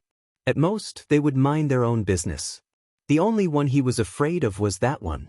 In terms of family background, that guy's father was a primary second-rank official. Not to mention Lingzhou, in the entire Beiliang, only the great general and the new protector of Beiliang, the great demon Chu, could suppress him. His own father was a few steps behind. In terms of skills, 100 Wang Yunshu wouldn't be able to beat him. In terms of military achievements, even someone as thick-skinned as Wang Yunshu didn't have the nerve to compete in this. As long as Wang Yunshu thought of that Li guy, his mood would become gloomier. When he saw the tall and sturdy man standing outside the house with his arms crossed, Wang Yunshu subconsciously stopped and didn't dare to move forward. This was because he felt an aura that was even scarier than when his sworn brother was angry. It was a strong sense of danger, like a cat meeting a tiger. It was true that Wang Yunshu was domineering and unreasonable, but he wasn't so stupid that he couldn't be cured. It has to be known that outside of Lingzhou, the only young master in northern Liang who was even more ferocious than the one with the surname Li said a few golden rules that everyone believed in. For example, if we wastrels want to live a long life, we have to rely on our merits, servants, brothers, and money. These are all treasured weapons that can save lives but not lives. It is better to rely on our brains to live a good life. At first, Wang Yunshu scoffed at these words. Later on, as he muddled along and suffered some hardships, he began to understand the logic behind these words. It was only when Wang Yunshu truly relied on his reputation to fall to the ground that he realized. Many of his friends fell to the ground and didn't have the chance to repent. For example, there was a good friend who went to Beiliang 2 years ago to behave atrociously outside of Beiliang. He killed women and chivalrous people. In the end, he was so arrogant that he killed soldiers. In the end, his corpse couldn't even be found. How could this friend's family background in Lingzhou be any worse than his? People with different statuses had different jianghu in their eyes. In the jianghu of prostitutes like Chao Juan and Snowsuit, Li Baisher was the leader of their jianghu. As for wastrels like Wang Yunshu, that fellow was no different from a wastrel immortal in the jianghu. Moreover, no one could stand shoulder to shoulder with him. Where could you find a wastrel who could go to the throne room of the capital without kneeling to the emperor? Where could you find a wastrel who could bring the old god of swords to the martial emperor city? Wang Yunshu couldn't bear to see others living better lives. However, when it came to some fellows that he couldn't afford to offend, he still knew how to admit defeat. Chao Juan didn't find anything surprising about the retainer at the door who didn't open his eyes. He was just a little taller and more taciturn. However, when she saw the serious expression on Master Wang's face, she started to think about it. Her actions of knocking on the door and pushing it open also became lighter. However, no matter how hard Chao Juan pushed the door, she couldn't push it open. She thought that the door had been locked and was about to open her mouth to remind Master Wang and Snowsuit inside. The retainer slowly opened his mouth and said, "Wait." Chao Juan didn't mind that matter. She didn't even mind that she had a part in it. However, she was afraid that Master Wang behind her would fly into a rage. At that time, not to mention her, even the entire Peach Cheeks restaurant would be implicated. Behind Chao Juan, Master Wang chuckled and said, "Just wait a little longer." Chao Juan really felt like she was being roasted on a bonfire. Every day felt like a year. She didn't know how much time had passed. Behind her, Wang Yunshu's face was so gloomy that it could drip water. "Come in." Fortunately, 2 words came from inside the room. In Chao Juan's ears, there was no more heavenly voice than this in her life. The door of the house was slowly opened by Shui. Wang Yunshu, who had lost his patience, stepped over the threshold with a sinister smile. He saw a person sitting behind a broken zither that he had never dreamed of. Wang Yunshu would recognize her even if she turned into ashes. Then, this big wastrel of Huangnam County made a prompt decision that even he himself admired. With lightning speed, he knelt heavily on the ground, slapped his hands on the ground, and knocked his head solidly on the ground with a bang. Wang Yunshu didn't even dare to fart. He just knelt on the ground.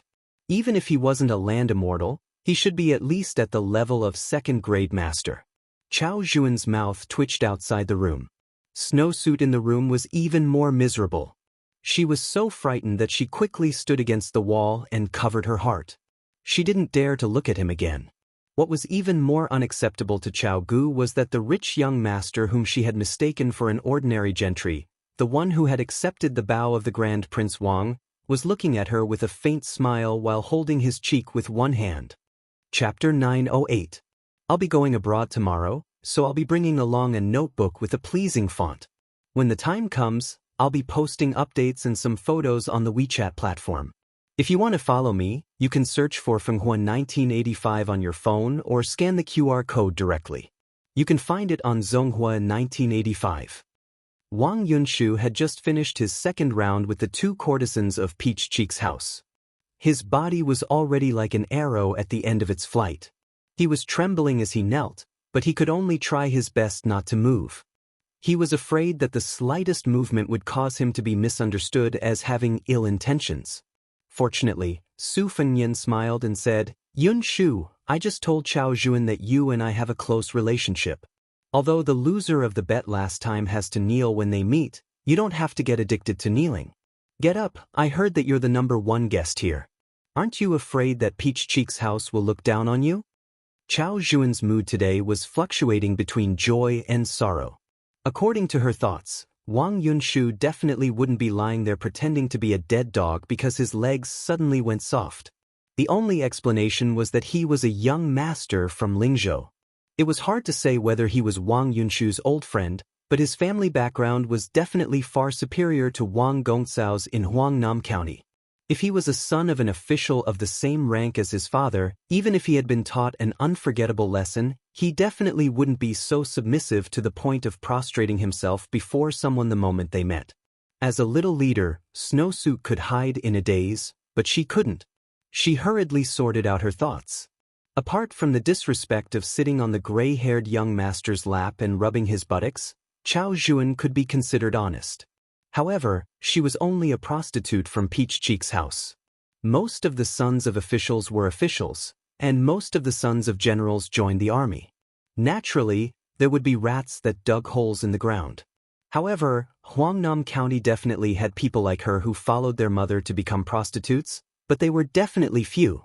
Su Fengnian didn't pay attention to Wang Yunshu at all. The reason why he remembered this name was because Wang Yunshu's father was not vulgar, Huangnam County's merit officer, Wang Shihua. The Wang family was a big family in Huangnam County with many ancestral shrines. However, the same family name had different ancestors. There were 4 famous families: Shuijing Wang family, Longyi Wang family, Lingling Su of Gojosian family, and Zijin Wang family. Administrator Li Gongda was an outsider in Huangnam County. The reason why he was able to make a fortune was that he was not only the son-in-law of Longyi Wang family, but also successfully tied together the several big Wang families that were intertwined with each other. If it was said that being an official was a new illness, then the establishment of a family was an old illness that was close to being cured. Wang Yunshu was quick-witted, or else he wouldn't have been able to survive in Huangnam County. He immediately understood that His Royal Highness didn't want to reveal his identity, so he hurriedly stood up and dusted his sleeves in a serious manner. Su Fengnian stood up and gestured to Chao Zhuan to drink. There was wine in the house, but it wasn't good enough to serve young Master Wang. Chao Zhuan wanted to go to the wine cellar to get a few jars of wine that had been sealed for many years, but Su Fengnian said that green ants would do. Chao Zhuan was stunned and didn't dare to question him, but she still subconsciously glanced at Wang Yunshu. This made young Master Wang so angry that smoke was coming out of his 7 orifices. He silently cursed this little leader for being blind. Wasn't this setting him up? He immediately threw a fierce look at her, telling her not to be nosy. Chao Zhuan also knew that she was drawing legs on a snake and hurriedly left. Su Fengnian gestured to Wang Yunshu to sit.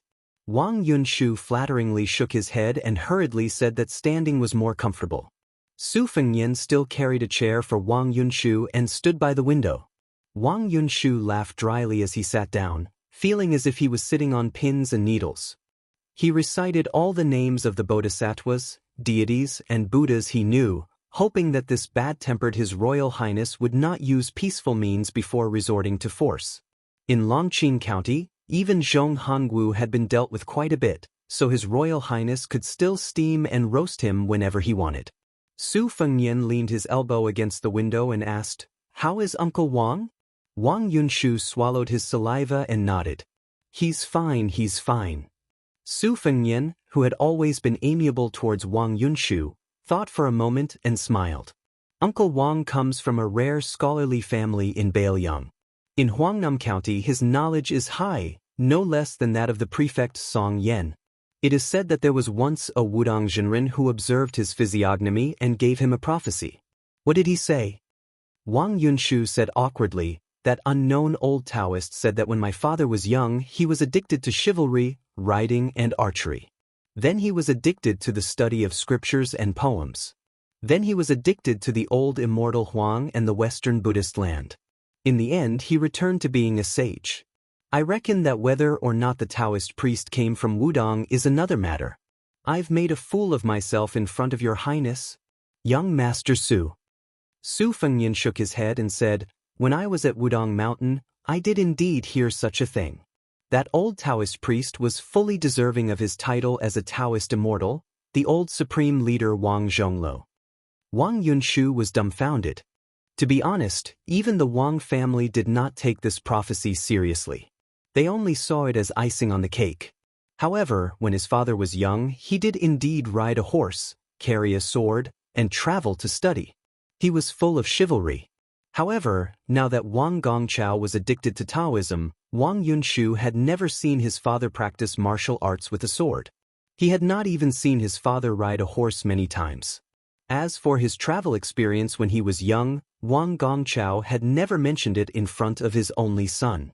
Wang Yunshu also thought that these rumors, which his father was unwilling to talk about, were just the flattery of busybodies.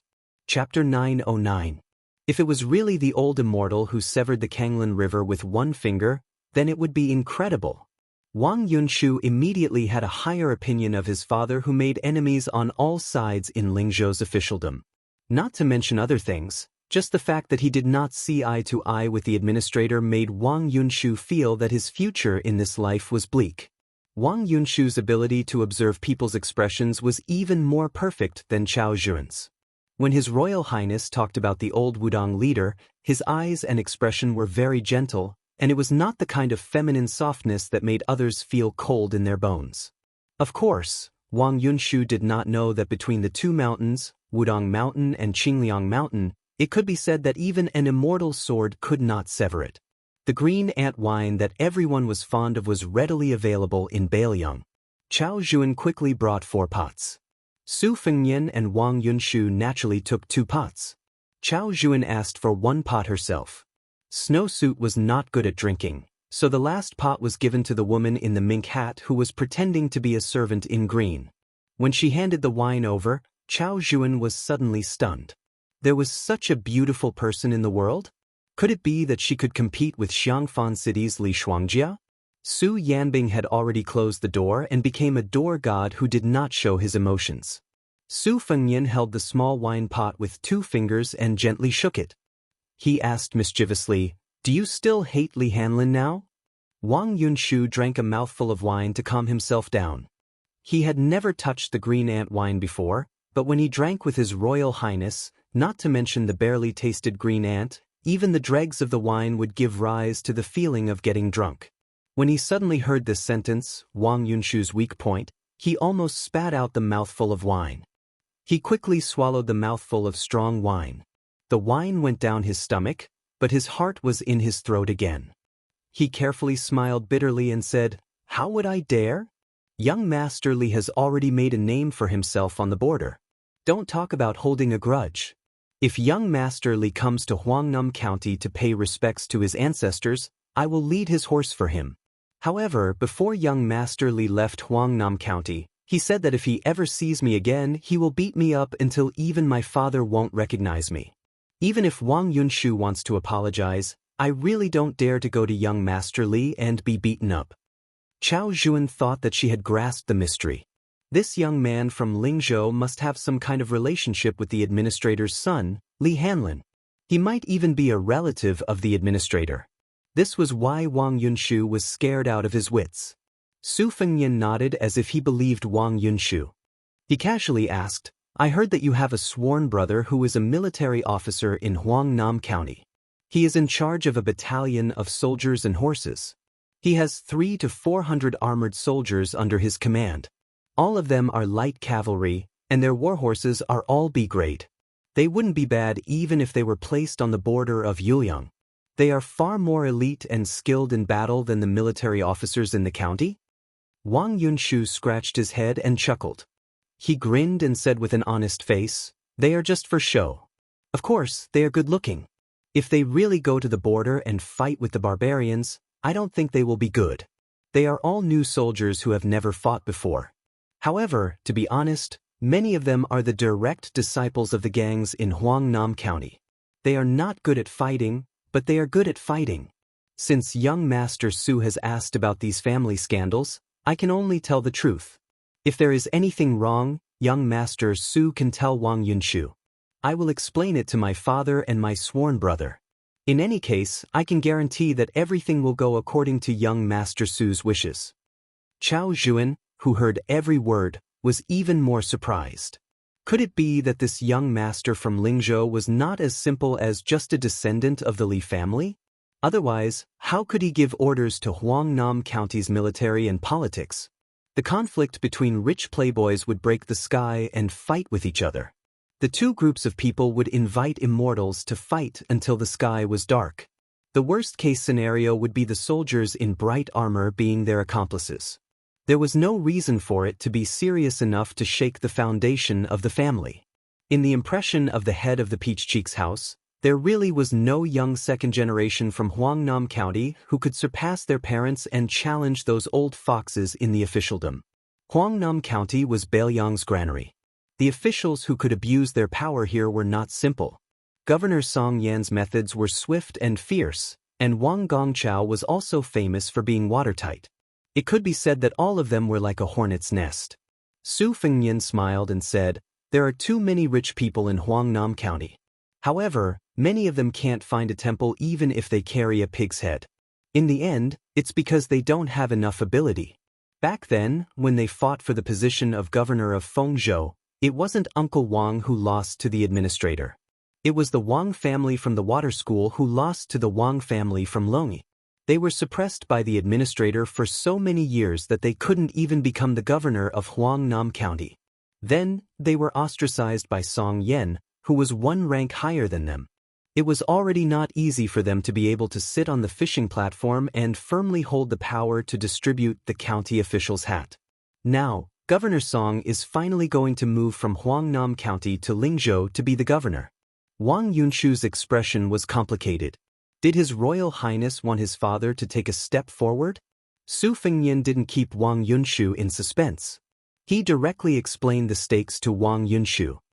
However, the position of governor still has to be filled by an official from the Wang family from Longyi. The rules in the officialdom are passed down from generation to generation. They can't be broken just because they want to. Otherwise, they'll be hated too much. What I'm curious about right now is whether or not your sworn brother has any real ability. Wang Yunshu gritted his teeth and said, that's my sworn brother. At this point, he glanced at Chao Zhuan, who was listening attentively. Su Fengyan smiled and said, Miss Chao Zhuan, you and Snowsuit go exchange for some fresh food. Once the outsiders left, Wang Yunshu immediately stood up and carefully worded his words. Your Highness, my sworn brother is called Jiao Wui. He has some ability and has made a lot of military achievements at the border of Yuzhou. Unfortunately, he was framed by his colleagues. Not only did my father lose more than 10,000 taels of silver, my sworn brother almost didn't make it back to Huangnam County alive. However, our Wang family admits to this grudge. Wang Yunshu won't complain to your highness.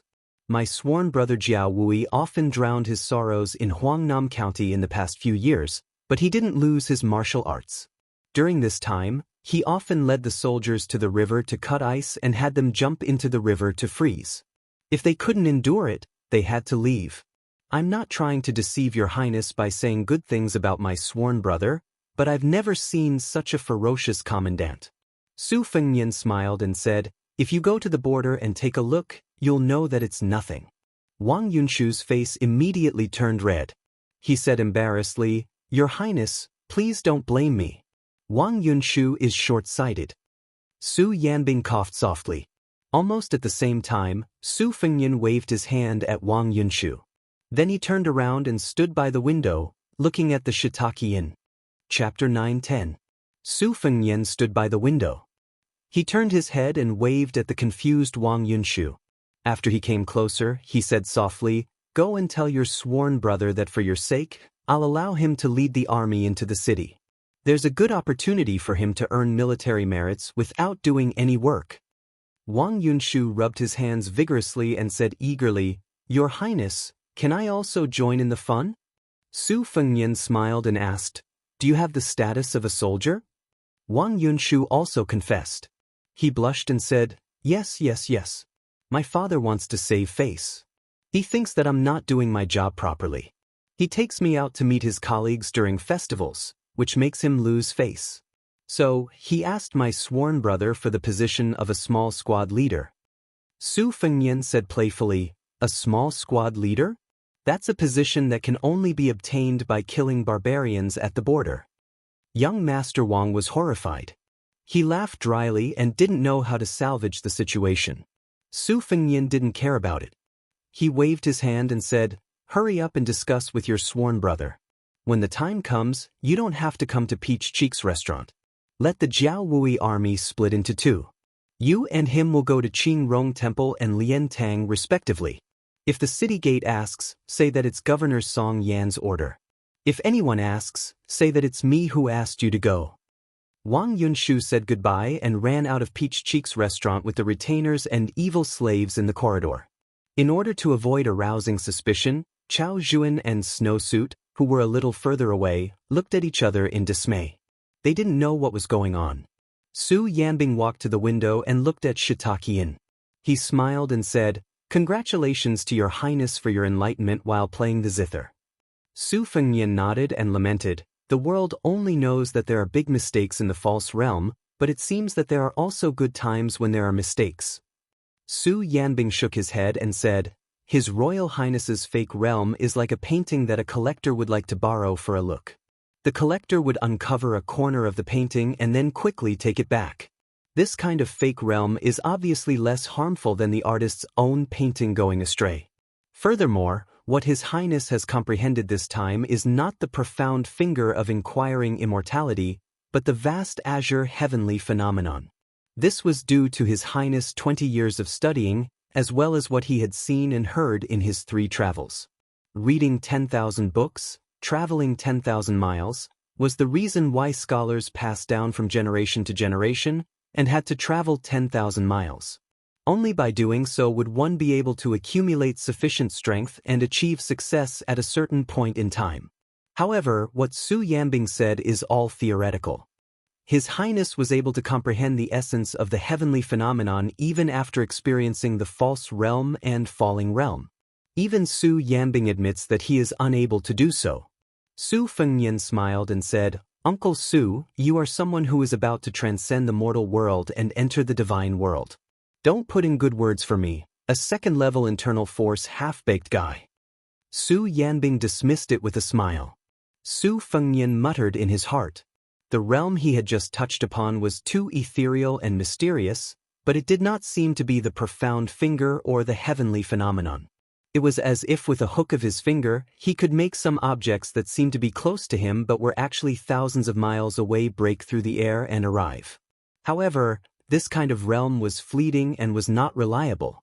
As for how to grasp the details, it would depend on his future opportunities.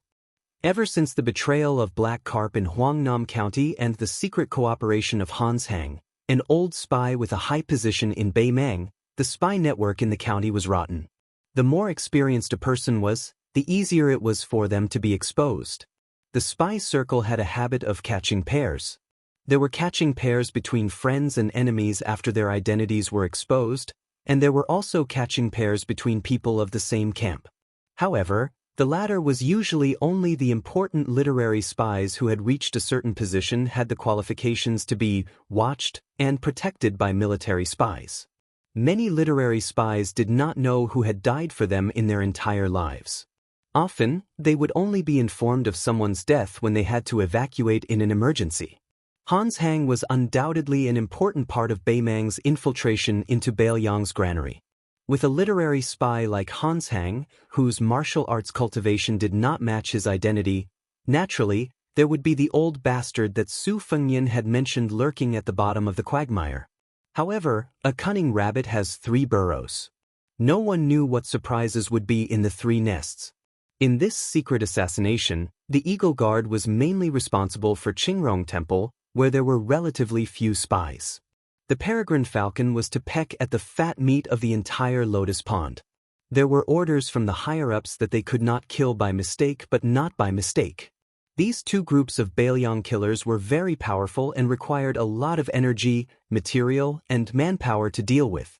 Therefore, these 2 groups of men of sacrifice not only wore soft armor and short knives, but also carried bows and crossbows.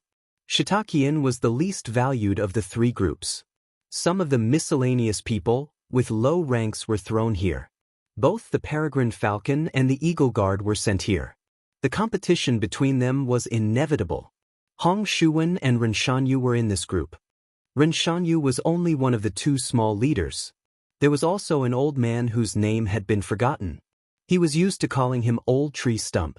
It was said that he had been a man of sacrifice in Bailiang for many years. However, until today, he had never been to Bailiang Palace, let alone seen the general at close range. He had the air of an old-fashioned man of Jianghu. Chapter 9-11. The manager of the Peregrine Falcon was a sloppy middle-aged man whose surname was Song. This time, other than the 2 groups of people who were on the lookout and hunting down the fish that slipped through the net, there were 6 people who entered Shiitakian. This man with the surname Song pretended to be a rich man from another place and wore a thick gold chain that weighed several kilograms around his neck. Hong Shuwen was his bad friend and Ren Shanyu was Master Song's private foxy woman. The other 3 people were the elites of the Peregrine Falcon. They wore retainer outfits and didn't carry any weapons, but they all had daggers and short hooks hidden inside. Before entering Shiitakian, they had roughly communicated with each other about what they were good at and what kind of weapons they used. Being men of sacrifice was not a joke. No one was allowed to be a hero alone. Once there was a battle that was roughly evenly matched, whether there was cooperation or skillful cooperation, the outcome would be completely different. It might even be the difference between life and death. Chai Filu's main target was a woman who had recently become the most popular courtesan. She wasn't necessarily more beautiful than the previous courtesans, but men liked the new and disliked the old. This made her business seem particularly good.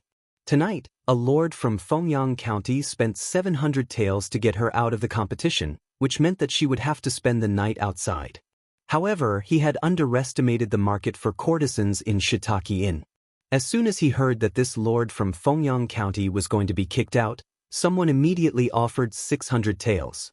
The old man had no choice but to ask for 100 taels back and give up on the idea of being kicked out of the competition. He had no choice but to leave a beautiful maidservant in a private residence outside. According to the spy report that Wang Tongke had unearthed, the procuress in Chai Filu who was responsible for matchmaking between the boss and the rich and powerful was also a spy who was born in Bailiang but turned to Bei Mang halfway through. In addition, the guard instructor and several fellow apprentices of this brothel were real Bei Mang's men of sacrifice. There were a total of 8 or 9 people in Chai Filu, and only half of them were capable of risking their lives. Therefore, everyone was an expert. The Peregrine Eagle Guard, 16 or 17 people coordinated from inside and outside, so there was no suspense. In fact, it was indeed very smooth at the beginning. The leader of the Peregrine Eagle, Song Gu, and Ren Shanyu went to a room that had been booked long ago. It happened that the top floor of the building was the room where the courtesan received her guests. He called for a half-famous courtesan. The brothel did not reject the guests who brought their own women, but it was not easy to let a famous courtesan play with a stranger. Even if the courtesan herself was willing, the brothel would most likely reject it. This was because they were afraid that the value of the famous courtesan that they had painstakingly raised would fall after making a fuss. Therefore, without a high price, it was impossible to invite her. Hong Shuwen, who was hired by Song Gu, got a big bag of silver. He kept pestering the brothel keeper and shamelessly asked her to make an exception for him. In fact, Hong Shuwen was not bad-looking. He was a disciple of a rich family in Bailiang, and he killed people to show his heroic spirit. The woman, who was about 27 or 28 years old, might have taken a fancy to this guy. Even though Hong Shuwen's money was not enough for her, she still agreed. However, she was a brothel keeper in Shitakian and had countless trivial matters to deal with. So, she asked Hong Shuwen to be more efficient and finish the job quickly. Hong Shuwen agreed with a smile and exposed his shortcomings. He said that he was famous for riding fast, which made the woman look at him coquettishly. The spring night was short, and no one thought that life was too long. Little by little, the 3 peregrine falcons who were familiar with the terrain of Shitakian found the guards who were drinking in the small courtyard and killed them without saying a word. On an embroidered bed, the woman who sensed the killing intent wanted to break Hong Shuwen's spine with her hand. As a result, Hong Shuwen hit her dantian first, and then his 5 fingers were like hooks, strangling her white and tender neck. He watched her die little by little and said with a smile, "I have to take the money back later. We slept together because we liked each other. What's the matter with spending money to buy sex?" Almost at the same time, Song Gu was admiring the sight of a prostitute stripping. He walked up behind her, and she turned around to look at him with a smile. Song Gu smiled and covered her mouth with his hand. He then punched her in the chest and killed her on the spot.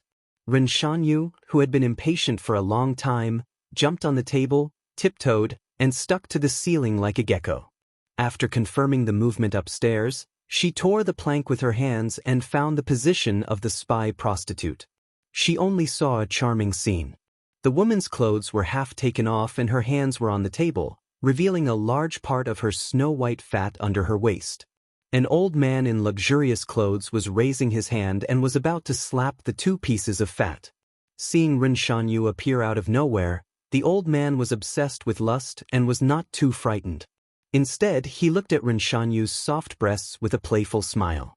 However, the Shitakian prostitute with a perky but had a strong murderous look in her eyes. Instead of lifting her skirt and putting on her clothes, she slapped the table and twisted her 5 fingers slightly. She was like a gorgeous butterfly, spinning toward the uninvited guest Ren Shanyu. The female eagle guard, who did not carry a pair of Xianhua broadaxes, was about to block when an arm appeared from the floor. It grabbed the prostitute's slender ankle and pulled it down hard. She was dragged downstairs and disappeared without a trace. Ren Shanyu's face was full of anger. She had a deep grudge against Song Gu.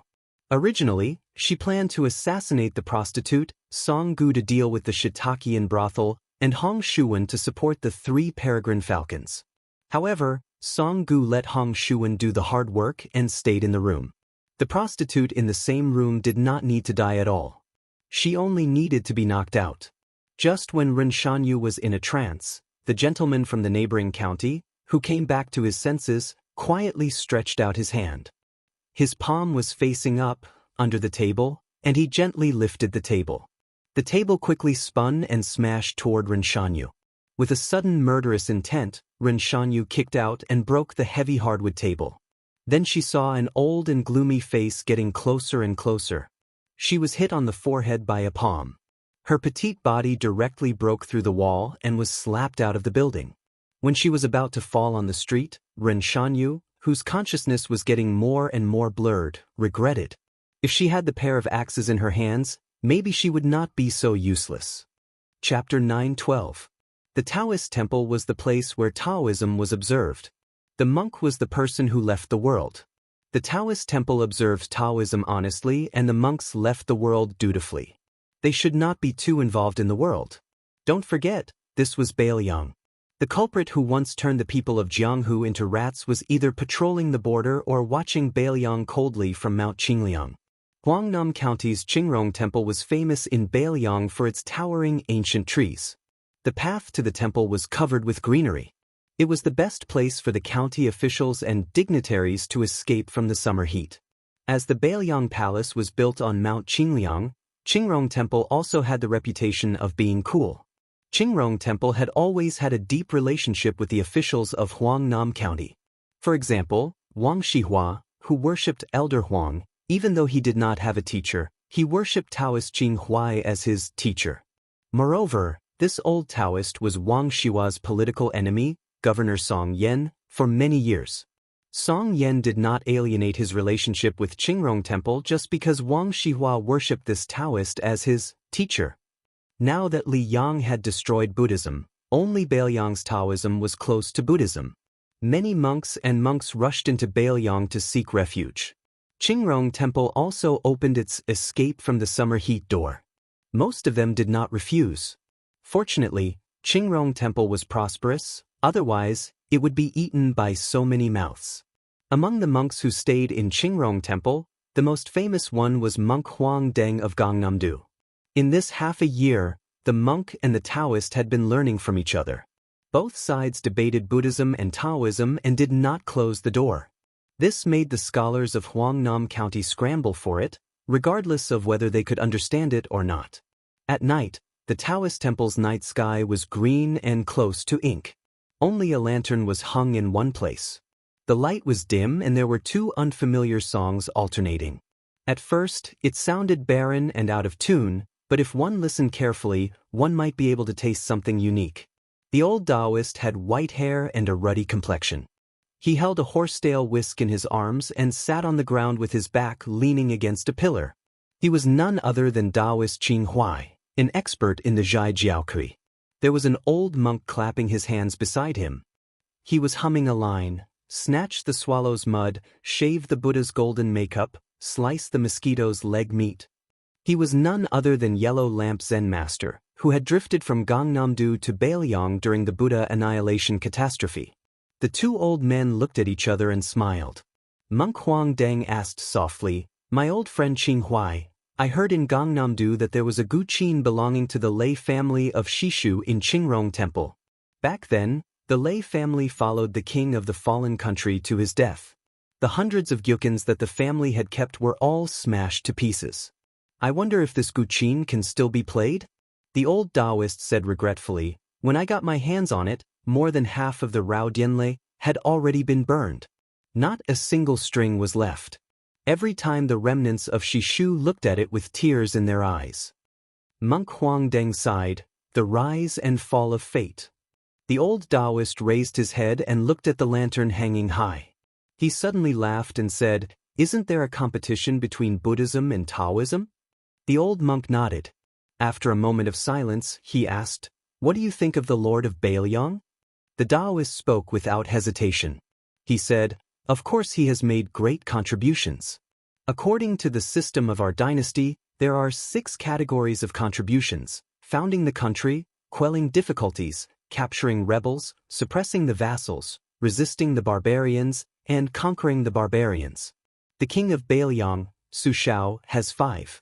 His contributions are more than just the lord's. However, as a subject, if the lord wants the subject to die, the subject is disloyal." The old monk smiled calmly.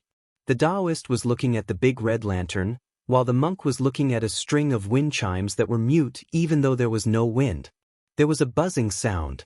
Although it sounded like there was only one sound, there were more than 40 crossbow arrows shooting towards the eaves. The old Daoist furrowed his brows, but he didn't withdraw his gaze. With a flick of his horsetail whisk, he wrapped a few crossbow bolts in the white strands of the whisk.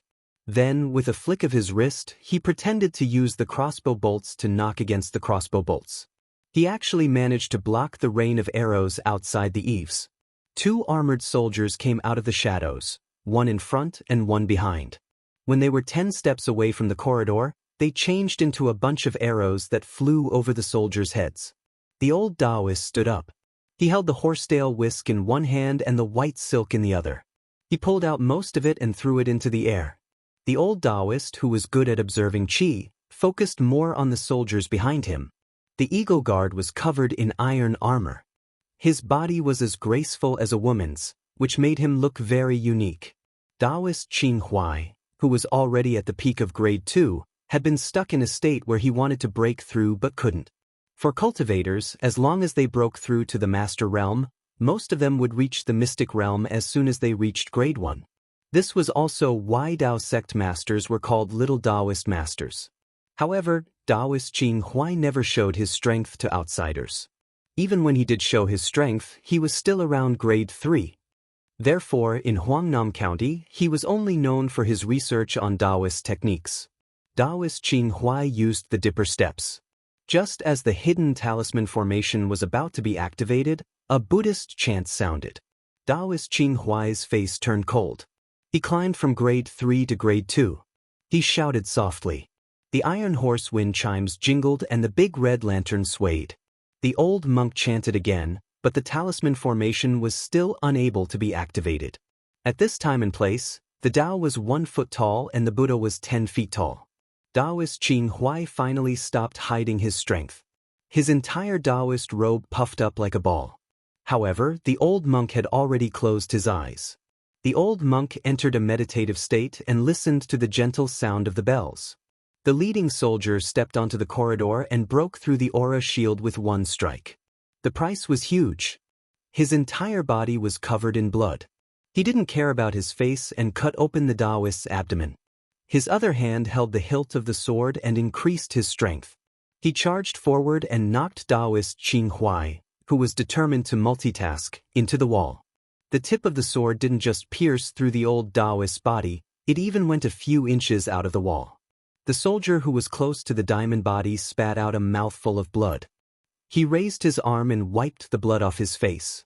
The armored soldier behind spoke. Her voice was clear and crisp. She should be a young woman. Wutangin's secret order allows you to change Qing Rong Temple into a temple. The old monk put his palms together and chanted, Amitba. Chapter 9:13. The general wanted to test the young man's internal energy, so he continued to gallop forward on his horse for 30 li. In the blink of an eye, he had already caught up with the general, and the two of them were actually riding side by side. The general wanted to test the young man's internal energy, so he continued to gallop forward on his horse for 30 li. The wanderer also followed the general for 30 li without showing any signs of fatigue. The general saw him as a talent and allowed him to establish a sect in his territory. Lotus Pond vaguely became one of the top 3 sects in Feng province at that time. However, following the general's death, this sect leader's personality was perverse, and his martial skill was not high. When he clashed with others, he would either die or be injured. Only then did he move to the neighboring Huangnam County. These years, he had been supporting the sect by himself.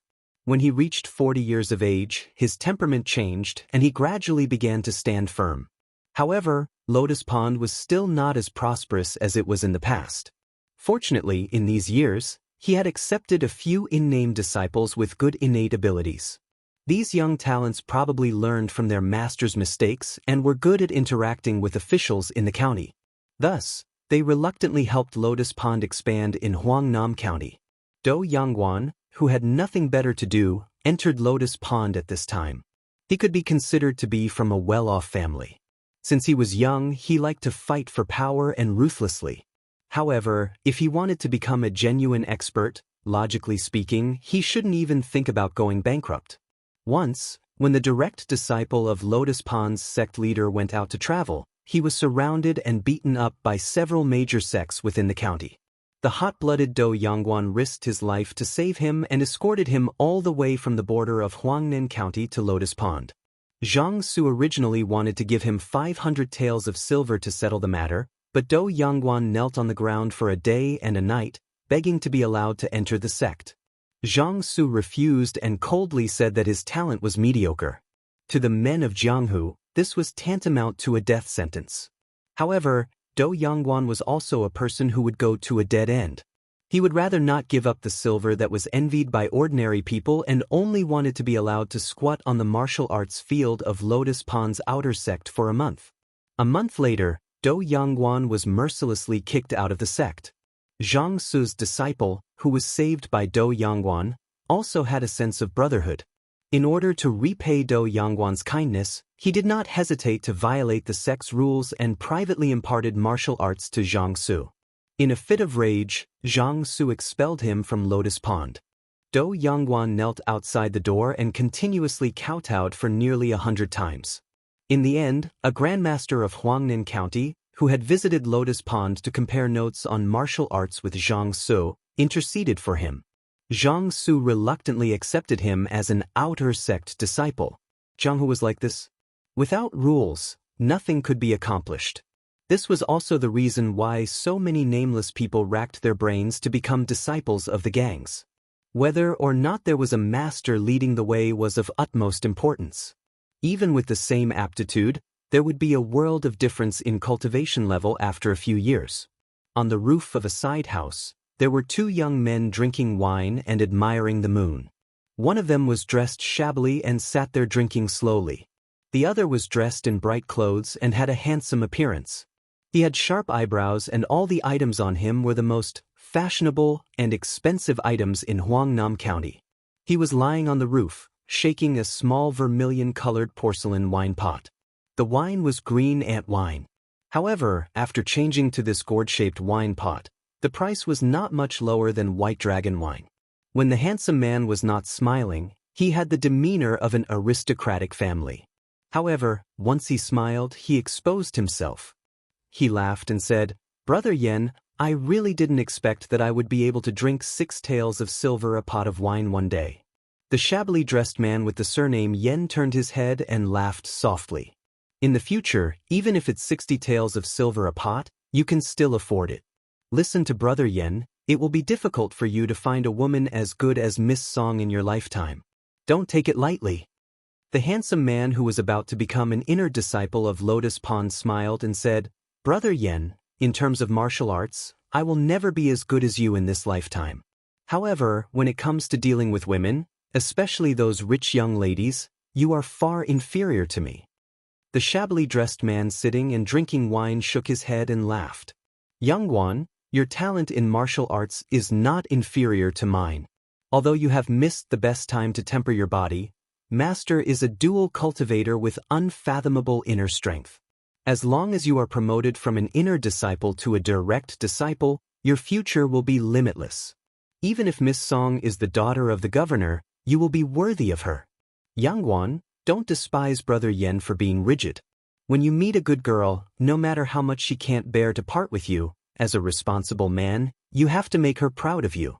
You can't always think that she's such a high and mighty girl who's only obedient to you and only cares about ordering her around like a cow or horse. You've gained face in front of your fellow disciples, but later on, you've become a family with her." Dou Yangguan's face suddenly turned gloomy. "Brother Yen, if it wasn't for me, you wouldn't have been," the shabbily dressed man said magnanimously. "It's all fate. Moreover, Yen Shijun doesn't regret it. I was adopted by Master when I was young. After following Master for so many years, from Fengyang County to Huangnam County, I have only learned Master's stubbornness and stubbornness. Eldest martial brother has the best perseverance and learned martial arts from Master. Second martial brother has the best talent. Even if he doesn't practice martial arts diligently, his martial arts didn't fall behind. Moreover, when he was with the governor, he was smooth and slick. In all aspects, it was thanks to second martial brother's connections that our Lotus Pond was able to expand in Huangnam County. However, in many things, it is difficult to have the best of both worlds. No matter how you choose, you will not live happily. I also don't know if entering Lotus Pond will help you or harm you. You may find out in the future. However, I hope that you don't know. When you become the son-in-law of the governor, don't mix in Jianghu anymore. You won't be able to make a name for yourself. If you mix in the government or the military, you will have a better future than in our line of work." Dou Yangguan was speechless. He sat up and saw a few outer disciples of Fish Pond patrolling near the martial arts field at night. He was somewhat dispirited. Dou Yongguan suddenly opened his eyes wide and completely sobered up. Groups of black-armored men climbed over the wall in an orderly manner. After landing on the ground, they bent their backs and sprinted forward. They raised their short crossbows and shot, killing the sentries in front of them like the autumn wind sweeping away leaves. Almost all of the patrolling disciples at the Lotus Pond had their heads pierced by more than 2 crossbow bolts to ensure that they died silently and without any struggle before they died. Apart from the north, the black-armored assassins gradually approached the residents north of the martial arts field from the east, west, and south. What followed was an even more sinister night attack. When Yan Shijun and Dou Yongguan stood up and saw the general situation, Yan Shijun immediately shouted, "Assassins are attacking!" Dou Yongguan was in a daze. He was about to turn around and ask Yan Shijun what kind of enemy Lian Tang had provoked for them to be so ruthless. However, when he turned around, he heard the soft whooshing sound of arrows piercing through the air. Then he saw a bloody scene. Yan Shijun, who had just warned, had just dodged the attack of a featherless arrow when a second featherless arrow circled in a large arc and pierced through his abdomen from the side. Yan Shijun staggered back, but another arrow came straight at him. Other than the second arrow, which was especially domineering, which he could not dodge, the other 2 arrows were easy to dodge. Yan Shijun turned his head, grabbed the arrow with one hand, and held it upside down. With all his strength, he said, "It's the Northern Liang crossbowman." As soon as he finished speaking, a burly assassin in black armor easily climbed up the building. He looked a little annoyed at Yan Shijun for being a busybody on the roof. He held a crossbow in one hand and a saber in the other as he slashed at Yan Shijun. Dou Yongguan had never experienced a life-or-death battle like this before. Although there were fights between gangs in the past where people killed each other and blood splattered everywhere, Dou Yongguan was still able to fight back. In the end, it was far less terrifying and cruel than tonight's sneak attack. Not to mention that Dou Yongguan had become a spectator. Even Yan Shijun, who was a first-class expert in his eyes, had his arm and shoulder chopped off by that saber. The burly man in black armor had just slashed down with his saber when he suddenly raised his arm and shot a powerful crossbow at Dou Yongguan. Dou Yongguan's life wasn't meant to end yet. At this moment, he was unexpectedly lucky and dodged the crossbow. He stepped through the roof tiles and landed in the martial arts room. He casually picked up a saber and retreated.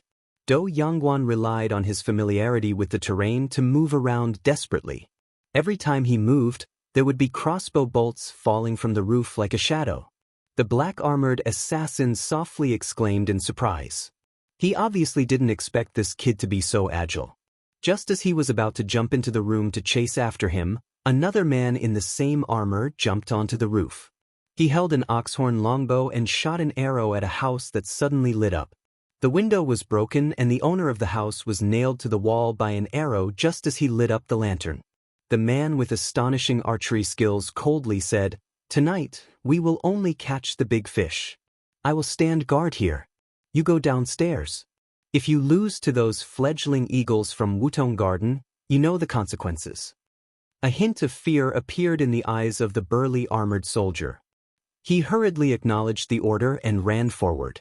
Like a forest spirit ape, he jumped down from the roof and joined up with the other soldiers. They quickly moved forward and headed straight for the main residence. That was the courtyard where Zhang Su of Lotus Pond was located.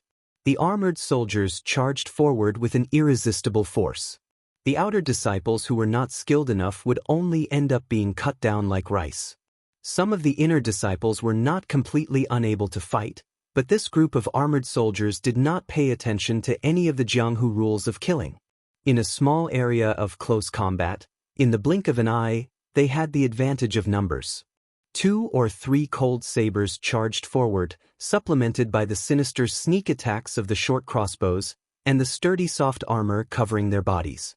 The weapons and instruments of the Jianghu gangs could not be considered very sharp. As long as it was not a fatal injury, these armored soldiers would not pay attention to it. They would allow you to stab with a sword or 2 sabers, and they would take the opportunity to heavily injure or even kill the Lotus Pond disciples on the other side. It should be known that the peregrine falcon was originally an expert from all kinds of places in the Liang Jianghu. When it came to one-on-one combat, He was an expert. Over the years, he had become proficient in many military formations and had become a pack of jackals and wolves.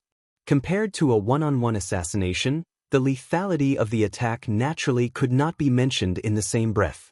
The archer who gave the order on the roof had a cold look in his eyes. He took out a refined arrow from the quiver on his back. Huangnam County's number 1, shrew monkey, Zhang Su could be considered a troublesome character who was on par with the prince's retainer Lu Qianting. This time, the peregrine falcon and the eagle guard were traveling together. If they could take this person's head, it would undoubtedly be a great achievement. Rin Shanyu's body floated down. It was unknown whether she was alive or dead. Su Fengnian's eyes were calm. The peregrine falcon? Then he said, "That guy should be the big fish that was caught by the Han Shang." Su Yambing nodded. Then Chao Zhuan and Snowsuit found that only the gray-haired young master was left in the room. In Shitakian, the rich old master, who had succeeded in one strike, was about to leave quietly. Then he died quietly. The old man did not even know how he died and who killed him.